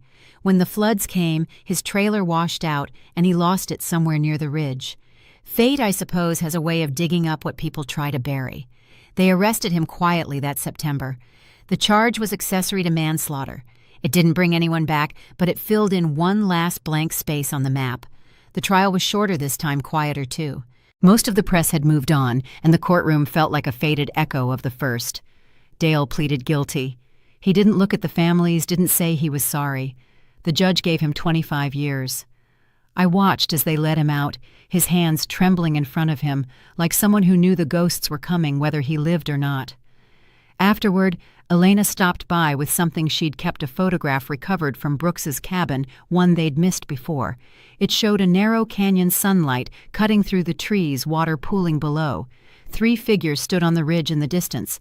The timestamp was the day before the girls vanished. "He took this," she said, sliding it across the table, "probably with a telephoto lens. The edges of the print were curled, the colors faded to sepia. I stared at it for a long time before realizing I wasn't breathing." By then, the park had changed again. New signs warned hikers to check in, new rangers patrolled with cameras on their vests. The trails where they'd walked were reopened, though few went that deep anymore. People said the forest felt heavier now, quieter, as if it remembered. The lake where they were found was renamed Reed Falls after Sophia, though I doubt she'd have wanted that. The plaque below listed all 3 names etched in bronze that caught the morning light. Every year I leave flowers there, ferns and mountain daisies, the kind Mia used to press between notebook pages. Elena retired not long after. The case had taken more from her than she liked to admit. We spoke one last time at the trailhead, both of us older, worn thin by years of carrying what we couldn't set down. She said the hardest part wasn't catching the men responsible, it was realizing how easily the world had let them exist in plain sight. They were supposed to protect people, she said quietly, and no one ever asked if they should still be trusted to. When she left, I stood by my truck listening to the wind move through the trees. The forest sounded different now, almost hollow. I thought about that photograph, the girls just small shapes in the distance, sunlight warming their backs, and about how close danger can stand without you noticing. Somewhere out there, the water still moves over the stones where their last camp once stood. Every spring, the floods rise and shift them again. Maybe that's the forest's way of remembering, refusing to let the ground go still. That night back home, I pulled the old box from the closet. Inside were their maps, the camera strap, the folded permit with Brooks's signature across the bottom. I added the photograph to the stack and closed the lid. The sound it made, wood sliding against wood, felt final. But final doesn't mean finished. Out the window, rain started again, tapping against the glass like small, patient knocks. I turned off the porch light, though I knew the dark would never be as quiet as it once was. Somewhere beyond the trees, water kept moving, carrying with it everything we thought was gone. The night after Dale Merrow's sentencing, I drove out to the park one last time. It wasn't planned. Sometimes you just find yourself following an old road before you've decided where you're going. The highway was slick from a light rain, the kind that hangs in the air without falling. By the time I reached the Ho entrance, the ranger booth was empty, just a single bulb burning above the gate moths flickering in its light. I parked by the trailhead, turned off the engine, and let the quiet settle in. The forest was still awake. I could hear water moving somewhere in the dark, the faint cry of an owl, the wind pushing through the tall ferns like a slow breath. It had been 4 years since the girls vanished, but the place hadn't changed much. The signs were newer, brighter, but the air was the same, damp, mineral-rich and full of memory. I walked a short way down the trail, not far, just enough to hear the crunch of gravel under my boots. Every sound out there seems amplified when you're alone, every rustle carrying weight. I stopped when I reached the bend where the creek crosses under the footbridge. That's where the first search party had found their torn campsite. The forest has since swallowed it back, covering what was once chaos with moss and fallen needles. Nature, I suppose, doesn't like scars to stay visible. I leaned against the rail, listening to the water rush beneath, and thought about everything that had unfolded since that summer. 2 men were behind bars now, both of them serving life, one who'd killed another, who'd helped him hide it. The trials were over, the cameras gone, the press moved on to other tragedies. But for those of us who lived it, the noise never really stopped. It just shifted inward. There are nights I still hear the faint echo of those search helicopters in my dreams, the blades thumping like a heartbeat I can't calm. Elena retired that fall. She called to say she was moving east to live with her sister somewhere flat open without trees. I need a horizon I can see all the way across, she said, and I understood exactly what she meant. The woods had taken too much from her, not just her peace, but her belief that the people wearing the badge beside her were always worthy of it. Before she left, she invited me to the dedication of a new safety center funded by the scholarships and donations that followed the case. It wasn't a grand building, just a small office by the visitor lot, but it meant something. Inside, they trained new rangers on crisis management and mental health screenings, things that might have caught Brooks long before he reached that breaking point. I stood there as they cut the ribbon, my hands tucked deep in my jacket pockets, and watched the young trainees shake hands, eager and untested. Some part of me wanted to warn them that not every danger comes from the wild. But I kept quiet. Sometimes silence is the only language that feels honest. The families found their own ways forward. Sophia's brother Javier poured everything into the scholarship. He started the Sophia Reed Fund. Each year, 3 young women receive grants to study environmental science or outdoor leadership. Lila's mother, Priya, turned her grief into something almost gentle. She built a memorial garden outside the elementary school where her daughter once taught. On the first spring bloom, she invites the children out to plant wildflowers, saying they grow best when kindness tends them. I've been there twice. The soil always smells faintly of rain, and the laughter of the kids makes the air lighter. As for me, I still live in the same house on Park Avenue. I still keep the porch light on some nights, not out of habit, but out of gratitude. It reminds me of what love does when it doesn't know what else to be. It waits. The box that once held evidence now sits in the back of my closet, unopened for years. Inside are the same items: Mia's camera, strapped, their maps, the signed permit. And now, one more thing the locket restored: polished the photo inside, wiped clean of the years it spent buried in the earth. It no longer feels like an object of mourning. It's a reminder that even when the worst has already happened, there are pieces that can still be found, still held. Every July, the park hosts a memorial hike. It's quiet, private, not for cameras or speeches. The first year, maybe 20 of us showed up. By the third, there were hundreds: hikers, rangers, families who'd lost someone of their own to the wilderness. We start at dawn and walk the same loop the girls once planned, ending at the lake where their lives ended too. The trail has changed, the old bridge replaced, new warning markers installed, but the trees still look the same. Sometimes when the wind shifts, you can almost hear their laughter rolling through the branches. Not the sound of fear or pain, but joy. The sound of 3 friends who believed the world would stay kind. Standing at that lake the first time after the trail reopened, I felt something strange. Not peace, exactly, but permission. Permission to let the silence fill the space where anger used to live. To understand that healing doesn't mean forgetting. It means learning to coexist with what remains. The water that took them now reflects their names on the plaque that stands by the shore. When the morning sun hits it just right, their reflections ripple across the surface like they're part of the current, always moving, never truly gone. I think about Brooks sometimes, how a man who once vowed to protect the wild could twist it into a hiding place for his own darkness. I don't dwell on him. He took enough. But I think of what his choices stole from all of us: trust, innocence, a sense of safety that once seemed unshakable. I remember Elena's words during her testimony. The forest didn't kill those girls. A man did. The trees just kept the secret until we were ready to listen. I've carried that line with me ever since. It taught me that truth, like water, always finds a way out. It might take years, even decades, but it never stops moving toward the light. There's a small museum now in Port Angeles called Lost Trails. It holds artifacts from cases like this: the maps, the photos, the found objects. When it opened, they asked if I'd loan Mia's notebook. I said yes. It sits in a glass case open to her last entry, the handwriting soft but clear. Heard footsteps outside the tent. Hope it's nothing. The words still shake me, but I'm grateful they exist. They're her voice, her final record of that night, and a warning that echoes beyond her own story. When visitors read it, they pause. Some reach out instinctively, as if they could touch the page and change what came next. But all we can do now is remember. I see her in small moments when the light filters through fog just right, or when I catch the smell of pine after a storm. I hear her laughter when the neighbors' kids chase each other down the street, carefree and loud. Time doesn't heal, not in the way people promise you it will. It simply softens the edges, so you can carry the shape of what happened without it cutting you open every time you touch it. There's a bench near the trailhead now, carved from cedar and facing west.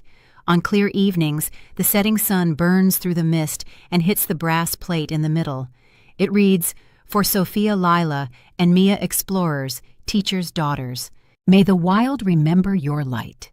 I sit there when I visit, watching the last bit of daylight fade through the trees.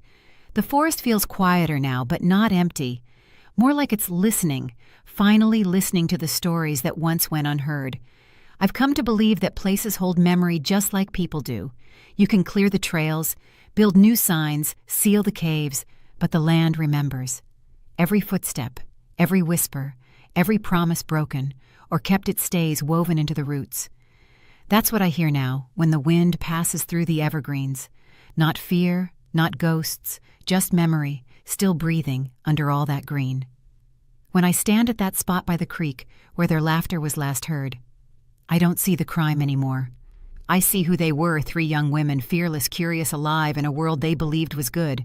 That's how I choose to keep them. Not as victims of one man's madness, but as proof that courage can exist even in the face of tragedy.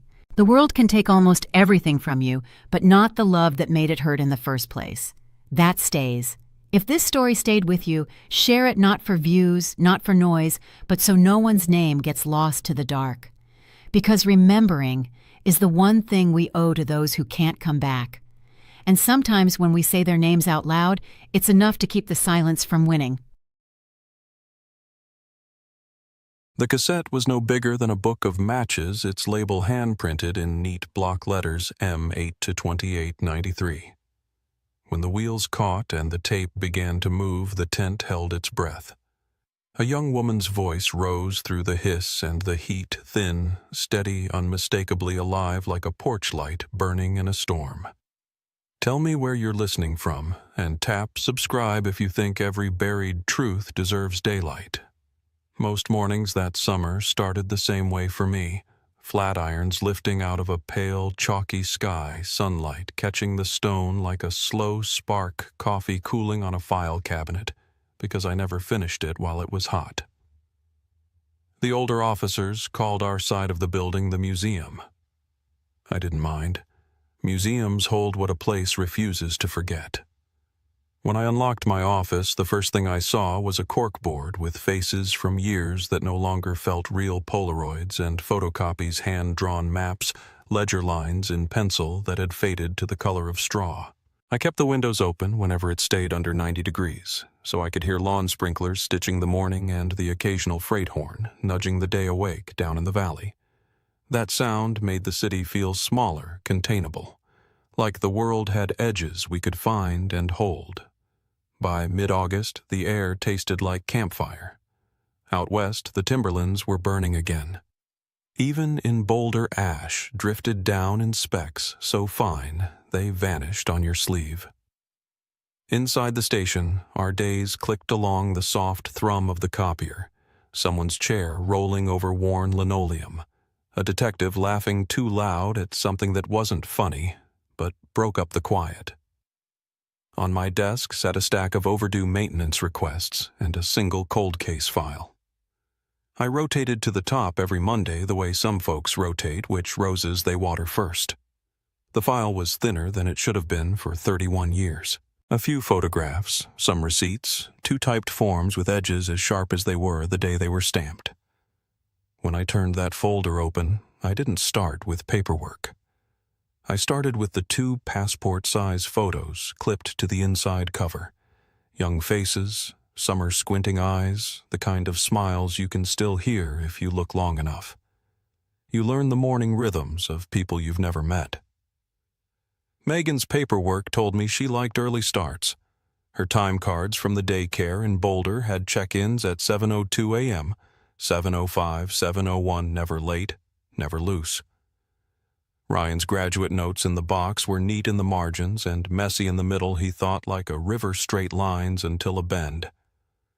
When I drove past the grocery on Arapahoe, I'd picture them pushing a cart through the produce aisle, Ryan testing melon skin with his thumb while Megan unfolded a paper list. That's what the world looked like the week before they set out. Ordinary choices. Small coins dropping into the bank of a life that felt durable. I still had my patrol habits even after years in detectives. Walk the lot first. Look for new dents, fallen glass, fresh oil on the asphalt. Say hello to the janitor because he knows what changed overnight before anyone else does. Then lights on blinds, half open, fan turned to low. I kept a mug on the sill and let the fan move the smell of coffee around the room. On the wall behind my chair, I taped a map of Grand County with transparent flags pressed into places hikers loved and places hikers never admitted they visited, old shafts where miners had worked the rock with their hands, fire roads that turned to gullies when the sky opened a chain of lakes that looked close until your boots met the grade. In our line of work, normal is not a word you say out loud. You hear it from other mouths in a neighbor's retelling of a last barbecue, a manager describing a worker who never took long lunches, but you don't say it yourself. Still, that month carried its own kind of calm. We were between big trials. The campus crowd hadn't moved back in force. The softball league that used our backlot hadn't started its fall games. Even the scanner settled into a lull after dark. I'd drive home on 28th Street with the windows cracked and let the evening sit on my shoulders. My apartment building is one of those brick stacks with a stairwell that smells like wet limestone after a rain. The neighbor 2 doors down waters her hibiscus at dusk, and if I get home at the right time, I can hear the potting soil sip and the leaves settle. People arrived in my life through doors and through paper. Lillian came by appointment. She's a small woman with quiet hands and a voice as careful as a hymn. The first time we met, she unpacked a brown envelope on my desk like she was setting a table birthday napkin. A concert ticket. A photo strip from a county fair booth with 4 frames stacked like the stages of a summer afternoon. I made notes while she talked. The kind that look cold when you read them back. Dropped off plant at church. Borrowed cooler from neighbor, took dog to groomer. But memory is built out of things like that, and if you listen long enough, a day opens up like a road map. Cal lived as a voicemail for a long time before I knew his face. Nothing unusual, just a name in my daybook under a number with the same 970 area code as the mountain towns. He moved through timber water, rock regulated what the land gave and took, and his calls when they came tended to be short. You learn to trust people who know how to keep things short. Lena, I knew well. She wears her hair pulled back and keeps her sleeves rolled past her elbows like she's about to lift a pane of glass. It's a kind of reverence, the way she handles brittle film and old photographs, as if the emulsion still remembers the air it met the day it was made. We've stood shoulder to shoulder in red light waiting for an image to climb out of the tray, speaking in a hush no one asked us to use. On the bulletin board by the copier, someone had tacked a flyer for a community concert beneath the dogwood trees at the Memorial Garden. The paper corner had curled from the air conditioning, and every time I passed it, the corner flicked and settled like a slow signal. Lillian said she'd be there when the weather cooled. She liked to sit where the walking path bends, where the plaques catch evening light and run along the grass like coins. When we made time to talk, it was always late morning or just after lunch. She'd come with a scarf even when it was 80 degrees and ask if I wanted tea, which she pulled from her purse like a magician. I kept honey in my bottom drawer just for her. In my notes from those weeks, there's a line I circled twice and then forgot about until later. The route they loved wasn't the route they took. It came from a conversation with a ranger long since retired. We were swapping old maps for new ones, laying overlays on top of each other to watch the logging roads appear and vanish across decades. He tapped one stretch of forest and said, "Folks think that's the quick way to water, but it's downhill one way, and you pay the price on the return. Not worth it unless you're packing light or young enough to ignore your knees." We laughed. I wrote it down anyway. Sometimes a note knows what it's doing before you do. Detective work at my age is made out of small machines. A drawer that sticks unless you pull it just right. A printer that eats page 2 of a 3-page report like a dog with a sock. A key ring that reminds you how many doors you've been given permission to open. Most days, the work is tending those machines and moving the pieces of a story a few inches forward. Who paid cash, who paid with coins, who left a number that never worked again. When the old cases sit with you long enough, they change the way you see mundane things. I can't walk past a payphone stub in the concrete without checking for scraping around the coin slot. I glance at the strip along gas pumps where people rest their hands while they lean into the panel and listen for the click. Those marks talk if you give them a chance. Late that summer, I drove up to Granby on a personal day and stood under a faded canopy at a station that had seen more than its share of Augusts. The pavement was heat-buckled in places, patched with black seams that looked like old scars. Inside, the owner kept a roll of masking tape by the register to fix what broke in. The moment cracked candy rack loose sign a quarter of a window that rattled in the wind. He and I talked about water levels and road work and whether the elk would come down early that year. Before I left, he pointed to a measure mark on the cooler door jamb lines in ballpoint ink, years written beside them. He treats time like a growth chart. So do I. I measured that afternoon against a photo on my wall and didn't say why. Back in Boulder, the station cooled in the evenings to a perfect 68 degrees. Our janitor ran a floor fan in the hallway that sounded like steady rain. I'd stay an hour late to let the heat bleed out of the day and catch up on whatever paperwork stacked while I was gone. If you glanced in from the hall, you might think I was stalling, avoiding the way the night opens once you leave a bright building alone. But I was always waiting on something. An email from records, a call back from a license clerk, a ping from an archive terminal. Some nights the waiting turns to habit. Other nights, it's instinct that keeps you in your chair until the second hand sweeps past the hour and you can say you tried. There's a type of quiet that arrives before change. It doesn't feel like silence. It feels like a room catching its breath. I noticed it first standing by my kitchen sink, watching the porch light throw a pale circle onto concrete while a moth beat itself against the glass. The weather had turned the wind flattening from the west, carrying the distant chop of helicopter blades that never came into view. I rinsed my mug and set it upside down to dry, listened for a neighbor's door, a car easing into a space, the ordinary cues that say the block is fine. They arrived on time, more or less. But a minute later, every sound seemed to tilt. My clock ticked a touch louder. The refrigerator motor came on with a deeper hum, and out beyond the balcony, a siren started, and then shut off before it found its note. The next day, the ash fell thicker. It left a soft gray halo on the hood of my car and the rim of the birdbath outside the station. People came in with their collars damp from breathing through wet cloth. Someone left a box of paper masks on the front desk with a handwritten sign, "Take one," because the warehouse shipment wouldn't arrive until Friday. In the stairwell, the air tasted like a match just blown out. I pinned a new map to my wall and narrowed my flags. I didn't know exactly why.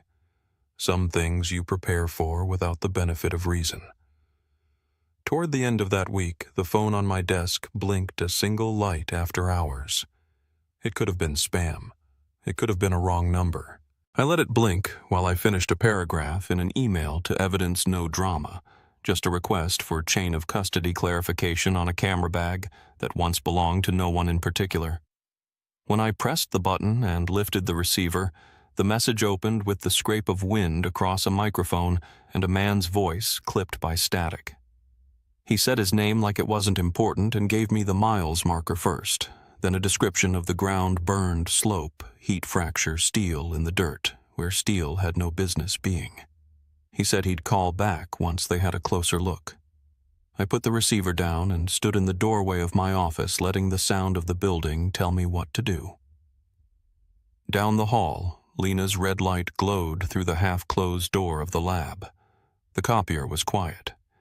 Out in the lot, the street lamp hummed and the ash made the cones of light look like snow I couldn't touch. I turned off my fan and locked my cabinet. I left the window cracked an inch the way I always did so the room could breathe while I was gone. I told myself I'd go straight home, but I sat in my car and watched the porch lights come on up and down our block of brick and stucco, each one clicked by a timer or a hand, little suns in predictable orbits. Somewhere miles west, crews were walking blackened ground by the beam of headlamps' boot soles, testing the crust of cooled ash, looking for what had changed beneath the surface. I waited for my phone to ring, and it didn't. The light at the end of the block cycled through green, yellow, red, while the moths gathered around it like a quiet moving cloud. I turned the key and headed south. Windows cracked just enough to let in the smell of burned pine and left the porch light on at home longer than I needed to, as if the right beam could reach the ridge and show someone the way. By the time I reached the fire zone, daylight had turned a strange color somewhere between gold and gray. The air still carried the ghost of smoke, even though the flames were gone. It clung to your clothes, to your hair, even to the inside of your throat. The drive up had been slow, highway lined with charred slopes and fire trucks parked like sentinels along the shoulders. I'd been to burn zones before, but this one felt different. It wasn't just devastation. It was silence. The kind that waits. When I stepped out of my SUV, the ground gave under my boots like crushed chalk. Cal was waiting near the caution tape, his hard hat streaked with ash. He waved, then pointed toward a patch of blackened dirt where the terrain dipped unnaturally. "You're going to want to see this," he said. The hatch lay half buried in soot, its metal edges warped from the heat. MCC-12, the faded stenciling read. I brushed my glove over the letters, wondering why a mine that should have been sealed for 60 years was even here in a place that wasn't on any of our maps. When they cracked the seal earlier, Cal told me the air that came out was heavy, wet, and wrong. I leaned into the opening and clicked my flashlight.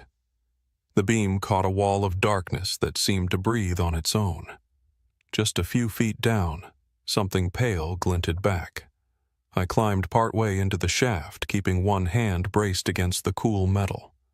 My light found it again, a grocery bag sealed tight, half buried in dust. I used my pen to hook the edge and lift it free. Inside was a wallet, red leather, still pliable after 30 years of compression. The driver's license slid out easily. I didn't have to read the name twice. I stood there a long while with that wallet in my hand, listening to the forest creak and settle around us. Megan Doyle. It was as if the mountain had finally decided to return her. Cal asked if I was okay, and I said I was, though it didn't sound convincing. When I'd first inherited her file 3 years earlier, I'd thought of it as one of those quiet cases that would never find daylight again. 2 young people from Boulder who'd gone missing in the summer of '93, supposedly on a weekend trip to Mirror Lake. They never checked in. No car, no gear, no bodies. At the time, it had looked like any of a dozen backcountry vanishings accidents swallowed by time. But looking into that dark shaft, feeling the air move like something alive, I knew this wasn't nature's doing. Somebody had sealed them in, and whoever it was wanted them to stay gone. The climb back up felt longer than it should have. My hands came away black from the ladder. Cal showed me a folding table under a canopy where they'd laid out what they'd already pulled: a torn blue backpack, a rusted compass, a corroded flashlight, a flannel jacket that still carried a trace of red and gray thread at the cuff. Someone had tagged it probable male. I recognized it from the photo clipped inside Megan's file. Ryan Strickland wore that same jacket in nearly every picture lecture hall's trailheads family gatherings. He'd been 24 then, full of those restless plans graduate students make before life sets its limits. The edges of the fabric flaked as I turned it over. I asked about photographs, anything salvageable. Cal nodded toward a plastic evidence canister. "Camera," he said. "Film still sealed." I don't remember the drive back to Boulder, just the sound of gravel hitting the wheel wells and the quiet hum of the road that sometimes fills your head when words run out. I brought the film straight to our preservation lab. Lena was still there, sorting negatives under red light. She's one of those rare techs who never loses patience even when you hand her something that looks impossible. She held the canister up to the lamp, turning it slowly. "You might get lucky," she said. "Plastic kept it dry." I told her to take her time, but to do whatever it took to recover anything. She promised to call as soon as she had results. Back in my office, I unlatched the window an inch to let the night air in. Ash floated down through the streetlights like snow that couldn't decide whether it wanted to fall. I spread Megan's file across the desk receipts, grainy photographs, the old gas station slip from August 21st, 1993. 11:27 a.m., Granby, $14.22, unleaded, paid in cash. That timestamp had been the last confirmed sighting of them. They should have reached their cabin near Mirror Lake by 2 that afternoon. They never arrived. Search teams had covered every marked trail in that region for weeks, but there had been no sign of their car. No footprints, Nothing to suggest where they'd gone. Until now. When the phone rang, I almost didn't answer. It was late and the building was down to its hum, the vending machine in the hall, the slow creak of the vents. But I picked up. It was Cal again, his voice rough from smoke. "You'll want to come back up here," he said. "We sent a GoPro down deeper into the shaft. You need to see what's at the bottom. I was on the road within 20 minutes. The horizon glowed faintly red from the last embers of the wildfire as I climbed the grade toward Grand County. It was well past midnight when I reached the site. The floodlights were still burning, throwing hard shadows over the burned earth. Cal met me at the truck and led me to a small monitor propped on the tailgate. The footage was jerky shot on a pole-mounted camera that twisted with each movement. Timber beams slid past, black with mold. Water dripped somewhere out of frame. At 4 minutes, the camera hit a sharp turn, then the beam caught something metallic wedged at an angle in the debris. It took a second to make sense of it. The grille of a car. The lens steadied, then moved closer. The shape resolved into a chassis white paint twisted frame half buried under rock and wood. One door was missing. The remaining side panel had a patch of color that might once have been red upholstery. Cal said quietly, "We ran the plate number through the old registry. It's a match. The 1993 white Ford Tempo rented under Ryan Strickland's name." For a long moment, no one spoke. The only sound was wind moving across the ridge, thin and high, like someone breathing through their teeth. I felt my chest tighten the way it does when the body knows something before the mind catches up. 31 years those two had been listed as missing. 31 years of family birthdays, school years, entire lifetimes passing by, and the whole time their car had been sealed into a forgotten mine. "This was no accident," I said finally. Cal didn't answer, but the look in his eyes said he agreed. I stayed until first light, helping log the evidence before heading back to Boulder. By the time I reached the station, Lena was waiting outside the lab with a stack of photo paper drying under a fan. "You're not going to believe this," she said, motioning me inside. 6 photographs, each one clearer than I expected. The first showed Megan and Ryan in front of the car, smiling the kind of picture couples take before a weekend drive. The second was a close-up, Megan holding the camera at arm's length, sunlight washing half her face. The third was darker, a trail sign tagged with the words, "Danger Unmarked Shafts." Then came the fourth. Ryan sitting on a rock beside the car, his eyes turned away, brow furrowed. Behind him, in the corner of the frame, a faint silhouette. A man may be wearing a hat, just far enough that the features blurred. The fifth photo chilled the room. Megan inside the car, half lit by the flash, her mouth open as if mid-sentence. Behind her window, a hand pressed flat against the glass. Not hers. The last photo was nothing but black until Lena adjusted the exposure. Slowly a pattern emerged, metal grating bolts, maybe part of a barrier or door. We stood there in silence, the hum of the lab equipment filling the space between us. I heard myself whisper, "This isn't a hiking accident." Lena nodded once. "No," she said. "Somebody made sure they wouldn't leave." That night I gathered the cold case unit in the conference room. I pinned those 6 photos to the board one by one and told them what we'd found, the wallet, the car, the mine. Morgan leaned back with his arms crossed, eyes tracing the shadowed figure in the 4th photo. "We treat it as homicide until proven otherwise," he said. Everyone nodded. I volunteered to take point. It wasn't ambition. It was obligation. These cases live in you once you touch them. They don't go back to sleep. The next morning I drove out to Granby to the Shell station that still sat off Highway 34. The pumps were older now, paint peeling the price digits, sun-faded and stuck halfway through rotation. Inside, the same bell rang when I opened the door, the kind you only hear in small towns. The owner, Arnold Keller, came out from the back. Gray hair, heavy limp glasses that slipped down his nose every few seconds. When I mentioned the summer of '93, his expression turned cautious. I showed him a photo of Megan and Ryan at the car. He studied it, eyes narrowing. "They look familiar," he said slowly. "Might have seen them. That was a dry summer, lots of folks passing through. Fires up north even then." I slid him another photo, the one with the shadowed figure. His fingers hesitated on the edge. "That cap," he said, squinting. "Looks like a forestry hat, but not the official kind. We used to sell surplus gear right here. Locals bought it by the dozen." I asked if he remembered anyone particular who wore that kind of thing. He tapped the counter with one hand, thinking.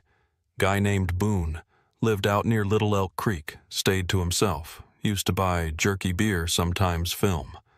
That word film made my pulse pick up. I asked if he remembered a last name. He shook his head. "Just Boone. Trailer burned down late 90s. Never saw him again."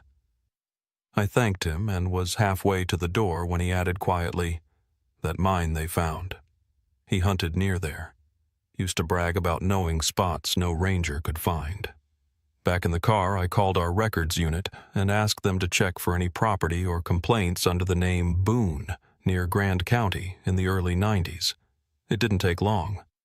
One file popped up, Boone T. Ledbetter 1956 birth year, registered trespass complaint against federal personnel in 1991 for interfering near MCC 12, the same mine. My stomach tightened. He hadn't stumbled across it. He'd claimed it. By evening, I was back in my office piecing timelines together. Megan and Ryan last seen August 21st, 1993. Boone Ledbetter files a trespass claim 2 years before sighting the same area. The mine sealed officially in '66. None of it fit coincidence. I called Morales in records and told him to dig deeper, hunting licenses, arrests, any recent activity tied to that name. He promised to call as soon as he had something. I hung up and looked out my window at the line of porch lights climbing the hillside above town. For the first time in years, I felt that old shift in the air, the one that means you've moved from mystery into danger. The phone rang just after 10. Morales's voice carried a note I hadn't heard before. "We found him," he said. "Or something close. Name's been recycled, Tim Boone, on a fishing license 2 years ago. Same date of birth, same scar notation. He listed a contact address in Fremont County." I pulled a pad toward me. "Fremont." "Yeah," Morales said. "There's more. The address backs onto a decommissioned vertical shaft, another mine." For a moment, neither of us spoke. Outside, thunder rolled somewhere over the front range, distant but steady.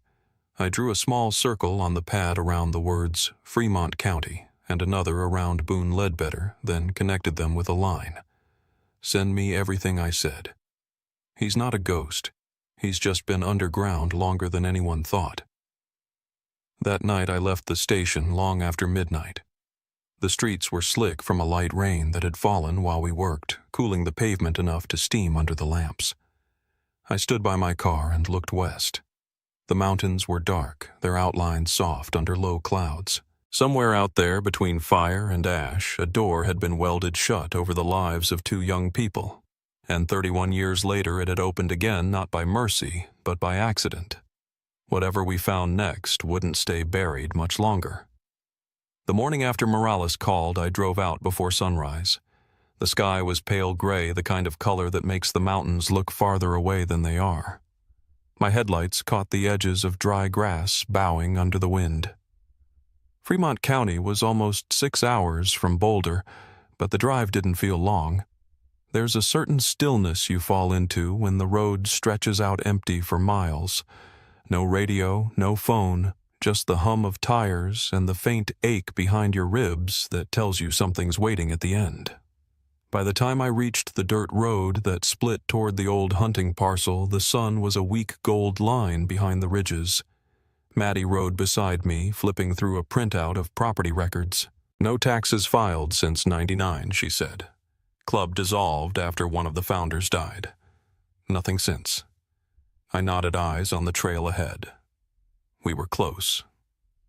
The map showed 2 parcels, one listed under the defunct Rock Valley Game and Gun Club, the other under a private alias tied to our suspect Tim Boone, which we now knew was Boone Ledbetter. The cabin appeared through the haze like a photograph left in water too long, blurred, soft-edged, half erased. The roof had caved in on one side, and the windows were just open holes. When we stepped out, the heat hit like a pulse. There was no wind, no birdsong, just the steady buzz of cicadas and the dry creak of our boots on clay. I remember how wrong the place smelled. It wasn't just dust or rot, it was chemical. Bleach faint, but unmistakable. Someone had been there recently. Maddie went right checking the perimeter while I pushed the door open with my shoulder. The hinge screamed once, then gave. Inside light spilled through a break in the roof, turning the air into a slow dance of dust. Everything looked frozen, mid-motion. A chair toppled, papers curled at the edges, a coffee tin lying on its side. A single desk sat against the far wall, its surface warped from years of heat. I pulled the drawer. It stuck, then slid open. Inside were scattered scraps, old hunting licenses, half-burned receipts, and a leather-bound ledger stamped faintly with the club's name. The first few pages were neat typed entries, rifle serials, member dues, dates. But halfway through the handwriting changed. It grew uneven, slanted, written by someone losing patience or sleep. I turned a page and froze. August 1993. Doe and stag, delivered August 21st. Waited 3 days. Stag resisted. Put him in the pit. The ink bled slightly where the pen pressed too hard. The next entry was colder, almost detached. December 1993. Too cold. Bird won't eat. Sings in the dark. I flipped another page. May 1994. Quiet now. They always go quiet eventually. The hair on my arms stood up. Maddie came up behind me. "What is that?" she asked softly. I didn't answer right away. I turned one more page. It was a crude hand-drawn map showing the cabin, the forest a thin ridge line, and an X marked vert shaft sealed. I traced the line with my finger. "That's where we're going next," I said. We followed the direction of that line on foot. The path wound through tall grass and low scrub, the ground cracked and sun-baked. After about 20 minutes, we found it a mound of rocks and rusted metal half hidden by brush. When we cleared the debris, a cement ring appeared thick with moss. In the center was a heavy steel plate chained shut with a lock. I knelt and brushed away the dirt. The chain wasn't ancient. It was new, at least within the last few years. Someone had been guarding this. Maddie crouched beside me, her flashlight catching something near the base of the ring. A small yellow-toothed human, the root still intact. She looked at me and didn't have to say anything. I radioed it in. Within hours, we had a forensic crew and ground-penetrating radar over the site. By dusk, the readings came back metal at mid-depth irregular shapes, a possible cavity along one wall. That meant structure or bodies or both. That night, I sat under the canvas of the command tent as the dig team rigged a tripod over the shaft. The air was heavy, the kind that sticks to your skin. I stared at the ledger we'd pulled from the desk, sealed now in plastic. Each nickname, Bird, Stag, Maple, June, felt deliberate, not random. It was a way of reducing people to categories of stripping their names. I'd seen it before in other cases, control through language. The difference here was the detail. Whoever wrote this had a system, a calendar of suffering.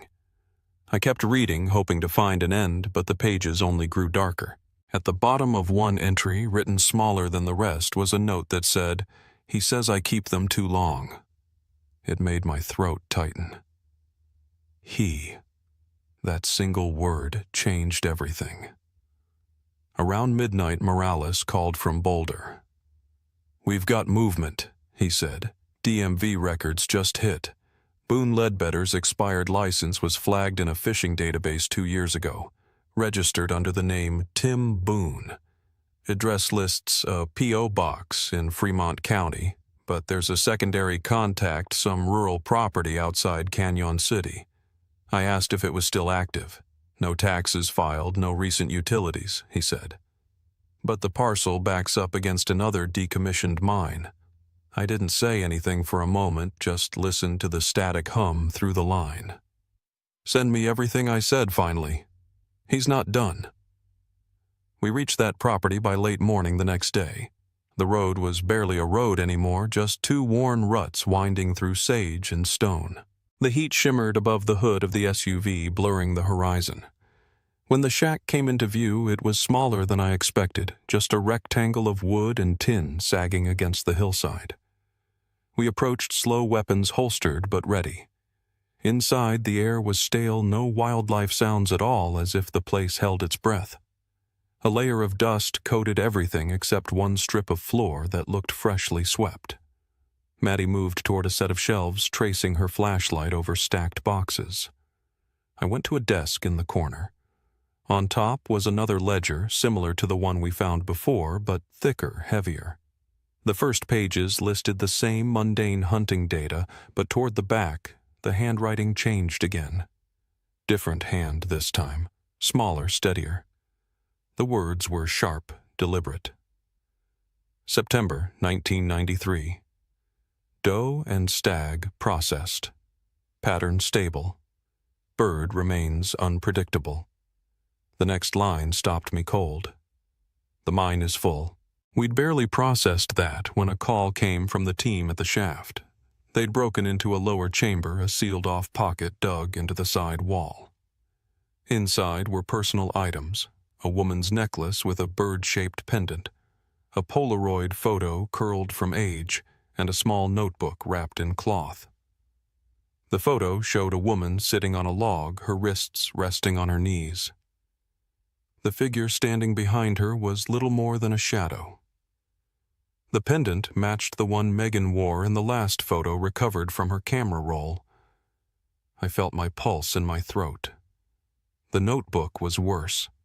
Most pages were blank, but about halfway through were scattered entries written in jagged, almost childlike script. August 23rd. She stopped crying today. He says that means we're making progress. A few lines down. August 28th. I hate the sound they make when they sleep. And then circled in red ink, the woman with the bird necklace. She didn't scream when the door shut. She just stared at me. I think she knew. I read it twice then, once more. The words weren't confessions. They were records. Whoever wrote them believed he was documenting a process. I slid the notebook into an evidence bag and handed it off. As I stood to leave, the air shifted cooler, heavier, like the mountain itself had inhaled. We'd been standing over that pit all day without knowing what it truly was, not just a mine, but a burial system. A pattern of capture-punishment silence. And the more we uncovered, the clearer it became that Boone wasn't the only one keeping score.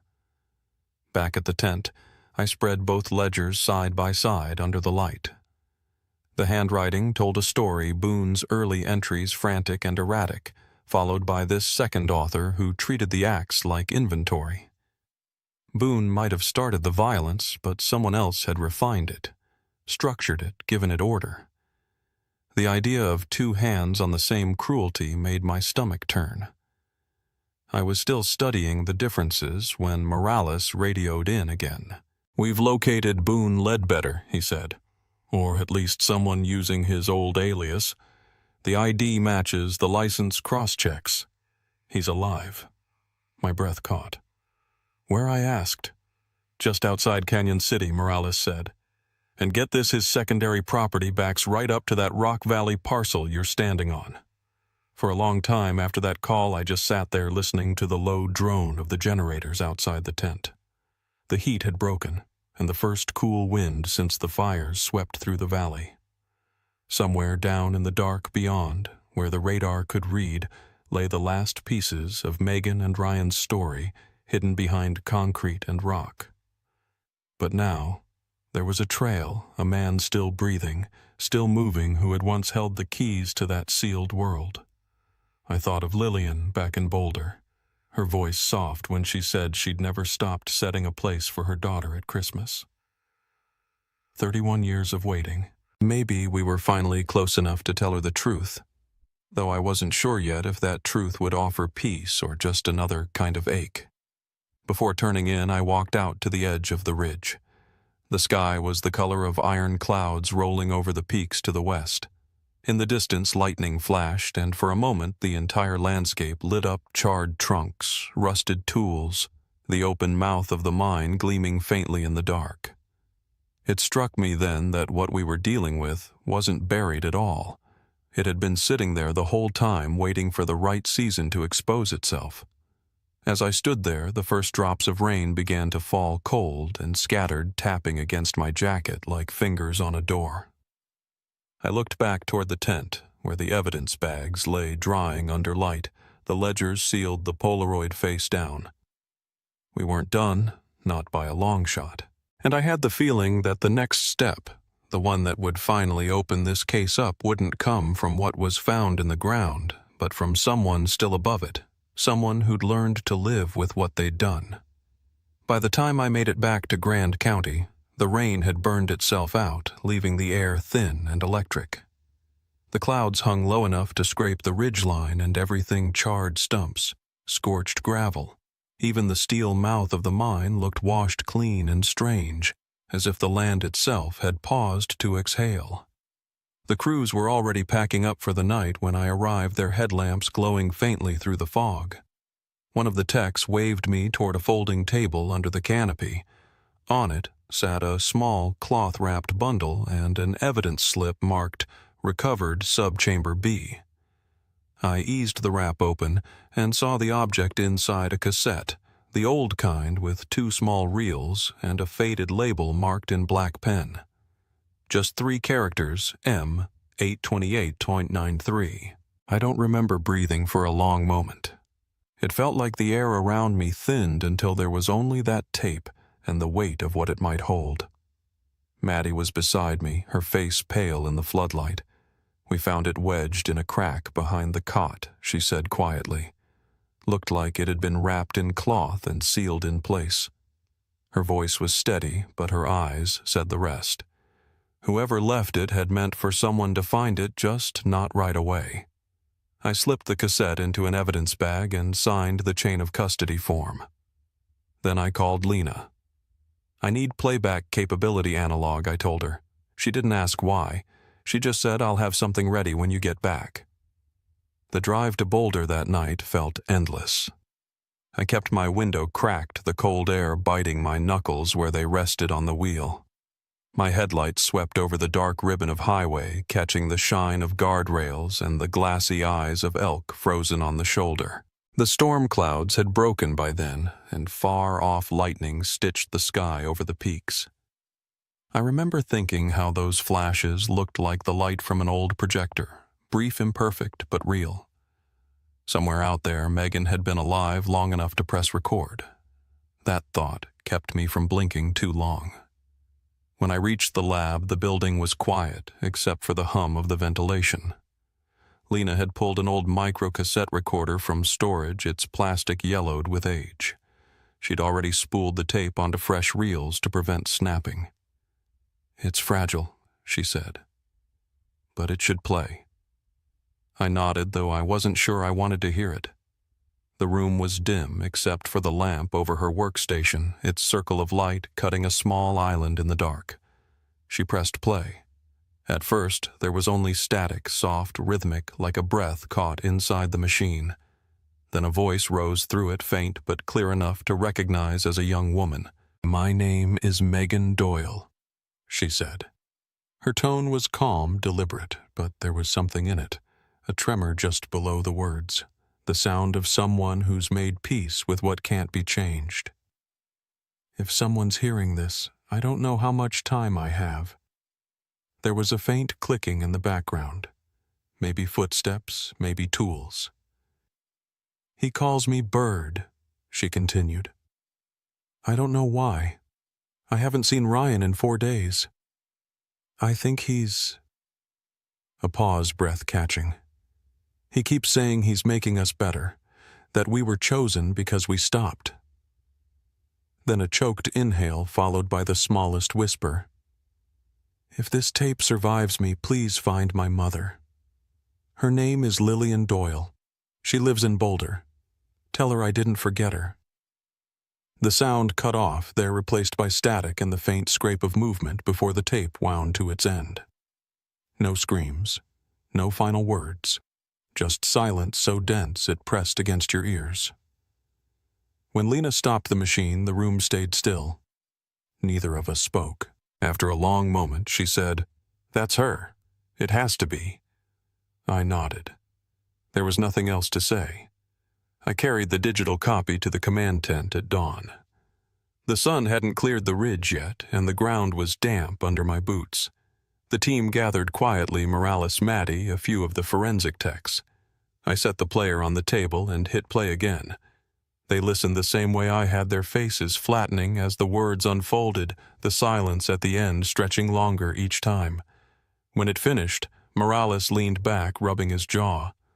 "She recorded her own captivity," he said. The words hung in the air like smoke. "She wanted someone to hear her," I said, "to know she fought." By midday, we'd sent the audio to the Department of Justice for voice verification. 90 minutes later, the result came through a 100% match to Megan Doyle. It was official. The mine wasn't just a burial site. It was a prison. And Boone Ledbetter, or whoever he'd been working with, had made it both. That evening, I sat in my apartment, the tape still echoing in my mind. I poured a cup of coffee that went cold before I touched it. The city lights bled through the blinds, thin stripes across the wall. I pulled out the ledger we'd recovered, the one with 2 different handwritings, and stared at the final line. The pattern begins with silence. I thought about Megan's words, about how she'd chosen to fill her silence with a voice. Maybe she knew the only way to survive, even after death, was to be heard. The next morning, Morales called again. "You're not going to like this," he said. "We found something in the old missing persons archive. It's a file on a woman named Hannah Clare. Vanished in 1998 west of Colorado Springs. 22 years old." He paused. "She was wearing a carved wooden bird pendant when she disappeared." I gripped the edge of my desk. "That detail ever released to the public?" "No," he said. "It's buried in the intake notes, never made the press." I closed my eyes. Then whoever took her knew about Megan. We re-examined the evidence from the shaft that night, and what we found confirmed it. Inside one of the rusted boxes pulled from the lower chamber were several Polaroids, dozens, really each dated and labeled with nicknames. Bird, 1993, 1994. Maple, 1996. June, 1998. The images showed women sitting or lying on cots, some looking straight into the lens, others staring somewhere beyond it. Every photo had the same composition, a bare bulb overhead, a wall of vertical planks behind them, and that same hollowness in their faces. None of them smiled. One of the later photographs, the one dated 98, showed a woman who matched Hannah's description. Her pendant was the same carved bird.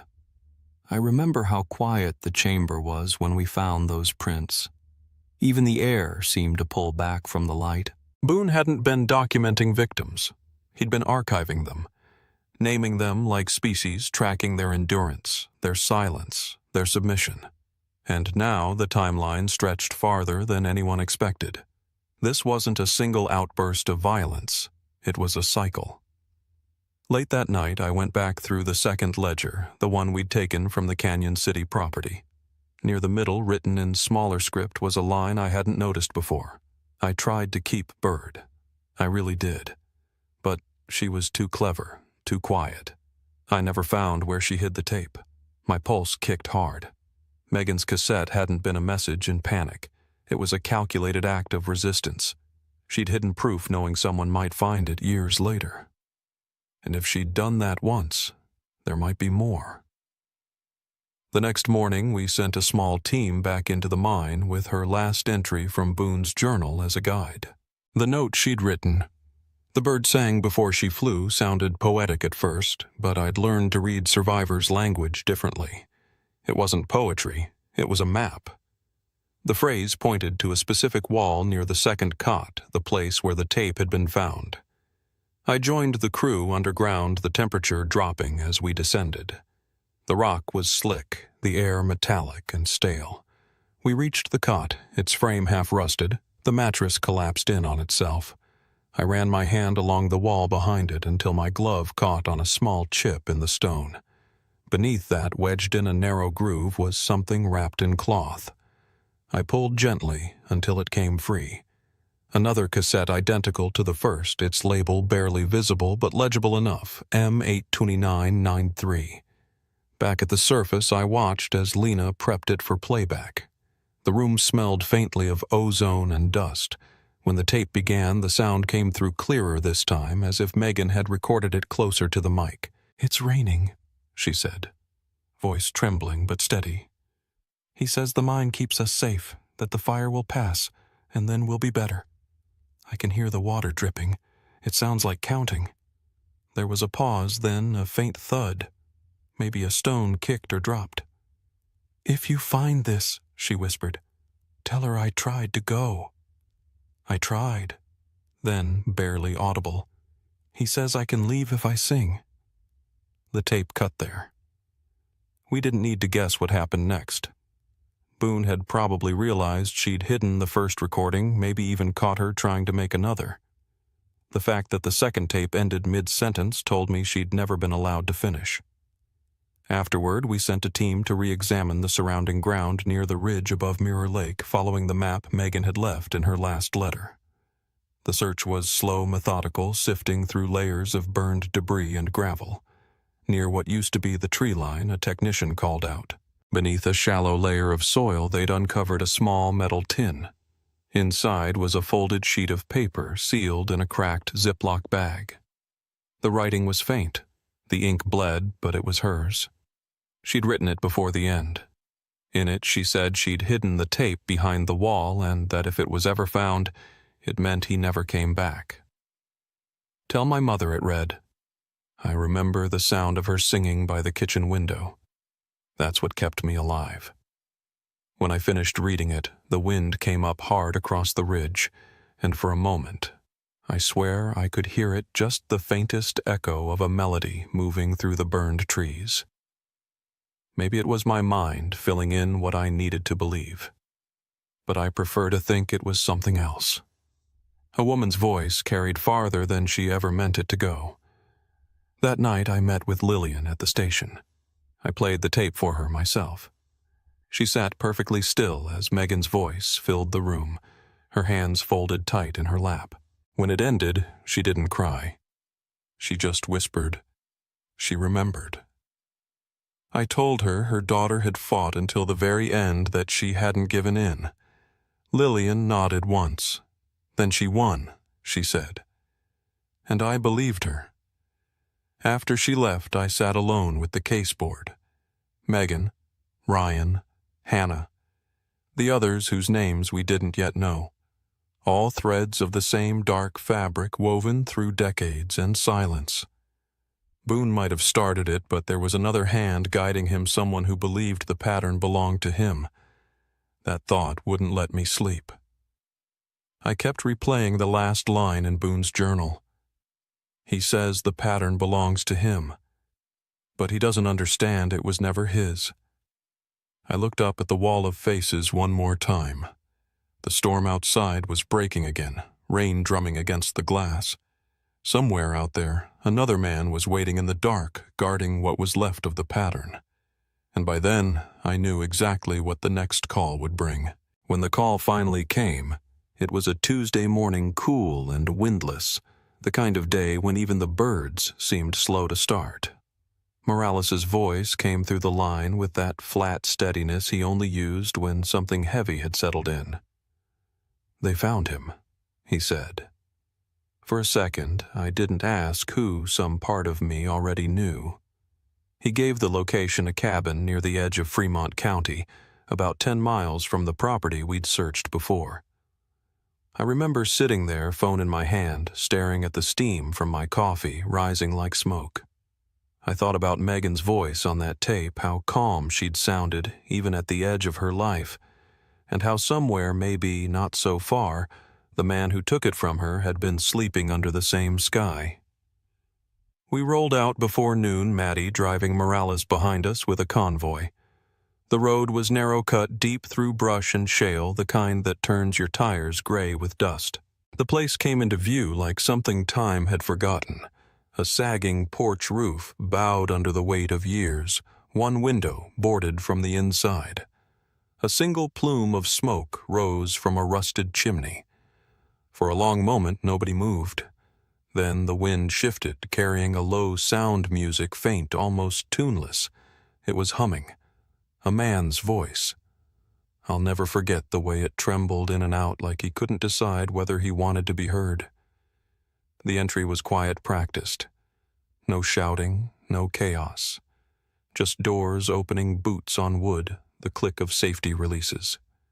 When I stepped inside, my eyes had to adjust. The light came in through cracks in the boards, falling across dust and old furniture. The smell was sharp mold sweat and something metallic underneath. On a cot against the far wall sat a girl, teenage barefoot. Her hair tangled her eyes wide but dry. She didn't speak. She just kept humming that same sound, soft and steady, like she was trying to keep herself anchored. Maddie moved to her side, speaking gently, wrapping her in a blanket. I turned toward the cellar door, already open. A narrow set of steps led down into a concrete pit, the walls lined with photographs, hundreds of them curling at the corners. Faces of women, all ages, all caught by the same camera. In the center of the room sat a man older now, hair gone to white at the temples, hands folded in his lap like he was waiting for church to begin. He looked up as I reached the bottom. She sang, he said quietly, almost smiling. She never stopped singing. There was no rage in him, no fear. Just that eerie calm I'd heard once before in Boone's words, in the ledgers, in every trace of this sickness that had carried on long after the first body hit the ground. He told us his name was Emery Talcott. The journals confirmed it later. He'd met Boone in the early 90s, worked with him on restoration crews, both obsessed with old mine systems, both convinced the land was swallowing people who needed to be saved. Boone had been the brute, the executioner. Talcott, the disciple who turned it into ritual.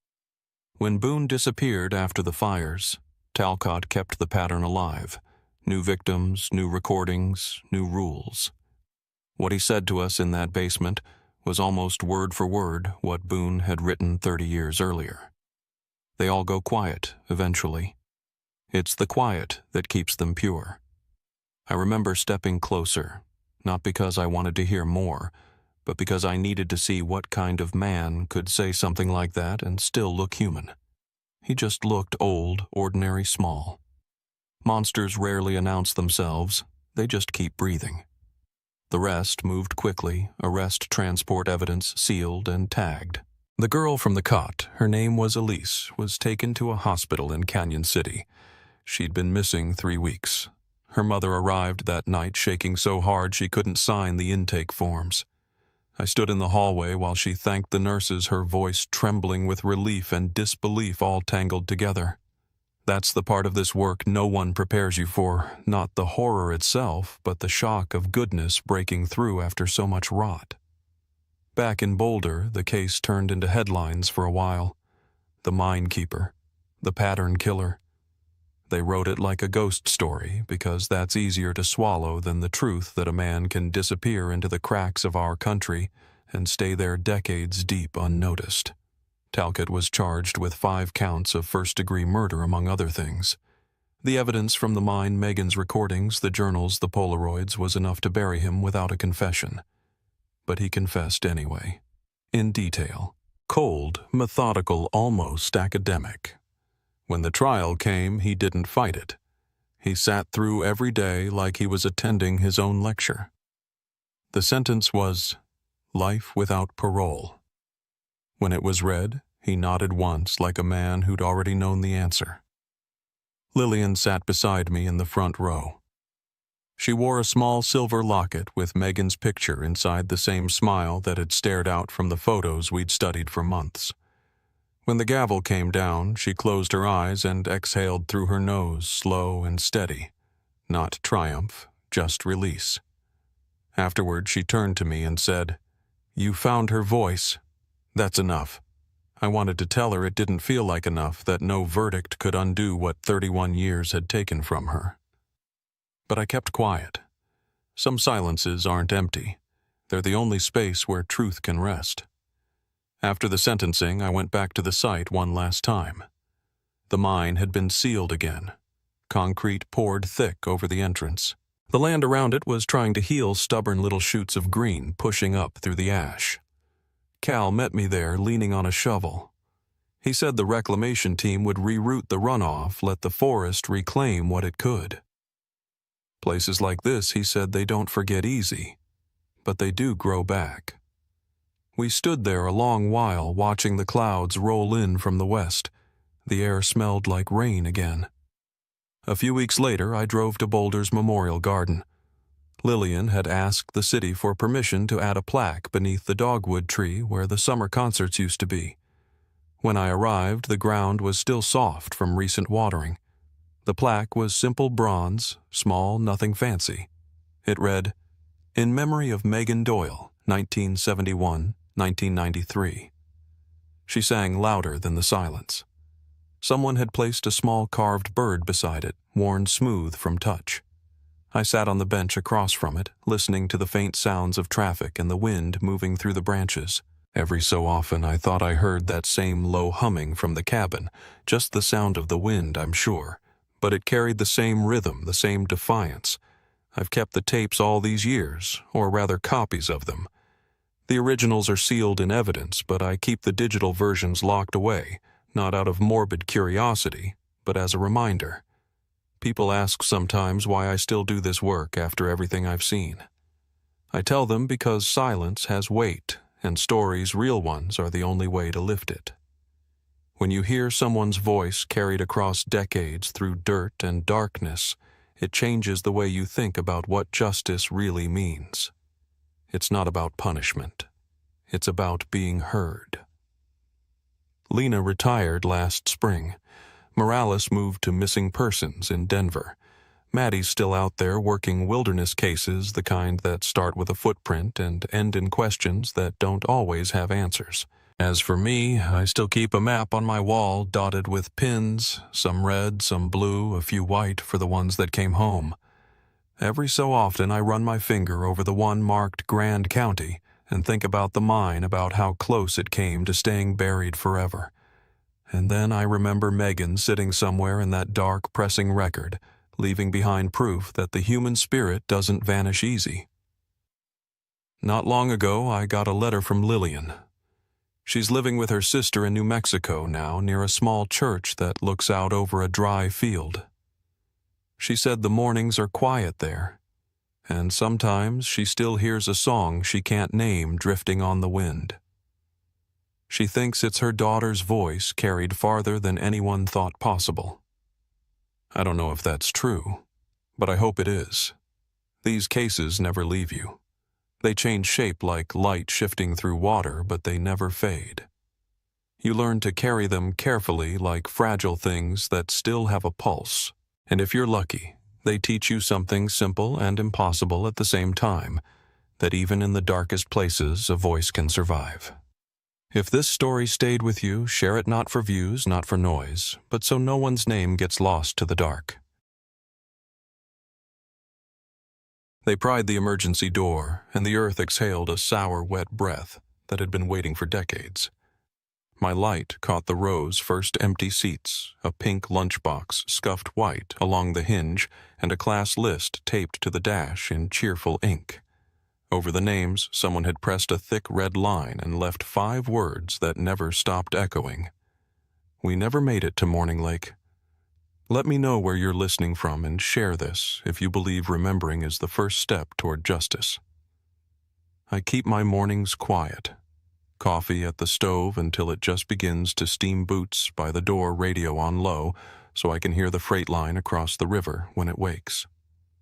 In the spring, Halstead County smells like damp cedar and gasoline, the sort of air that gets under your shirt and clings. Most days, I step off the front stoop and scan the same small strip of street I've been watching since I was a teenager, 3 mailboxes tilted at different angles, a live oak that dropped its heavy limbs during the '98 ice storm, and the Kelly's front walk, now 2 inches lower along the center from decades of footsteps and 1 summer of drought.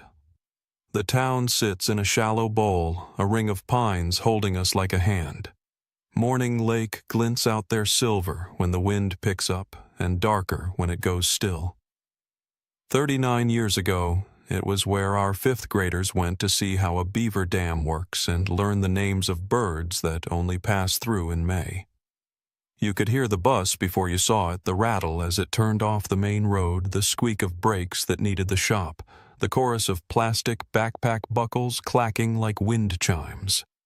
In 1986, I was 9 a week into chicken pox, and the doctor had told my mother I wasn't setting foot in a school or a bus for 10 days. I had pressed my face to the bedroom window and watched my world roll away without me. Our block was slow, good kind of slow. Porch lights flicked off with the weather report. Mr. Nguyen watered his tomatoes before the temperature rose past 80. The principal's Plymouth passed the playground at 7:20 on the dot, same route, same wave. If you slept with your window open, you could count your day by sound. The paper hitting the driveway. The screen door on Sandra Jean's house, where her dad left for the refinery. The commuter bus sighing to a stop 2 blocks down, and the band of grackles that squabbled on the Kelly's big elm before breakfast. People lived in the same houses so long their yards started to look like them, practical shrubs, patient lawns, 1 or 2 impulsive decisions planted near the fence. Nora Kelly lived 2 houses south, a slip of a girl with green eyes and a stubborn swing of her hair when she ran. She would leave a chalk hopscotch on our curb so bright you could see it from the corner store, and somehow the lines stayed straight, even on the cracked concrete. On Saturdays, her mom set a pitcher of tea on their porch, and we'd split popsicles and watch the older kids wheel down the street on 10 speeds, all elbows and knees and scraped palms. Nora gave names to things: corner cats, mailboxes, the pine that leaned like it was listening, and those names stuck if she used them enough. Kimmy Leong sat 1 row back from me in school. Her backpack was always too heavy, and she'd tug the straps forward like a tugboat and grin when I offered to carry it. Kimmy scratched her name into anything she was afraid of losing pencil tape dispenser inside of her shoe. When she got a purple bracelet at the fall festival, the cheap plastic kind that closes with a little snap, she etched KIMI in the band with a safety pin, working the letters until they bit. She said it made her feel like the world would have a harder time misplacing her. We had a teacher that spring everyone liked. Miss Delaney was the kind of 20-something who could keep 30 kids quiet without raising her voice.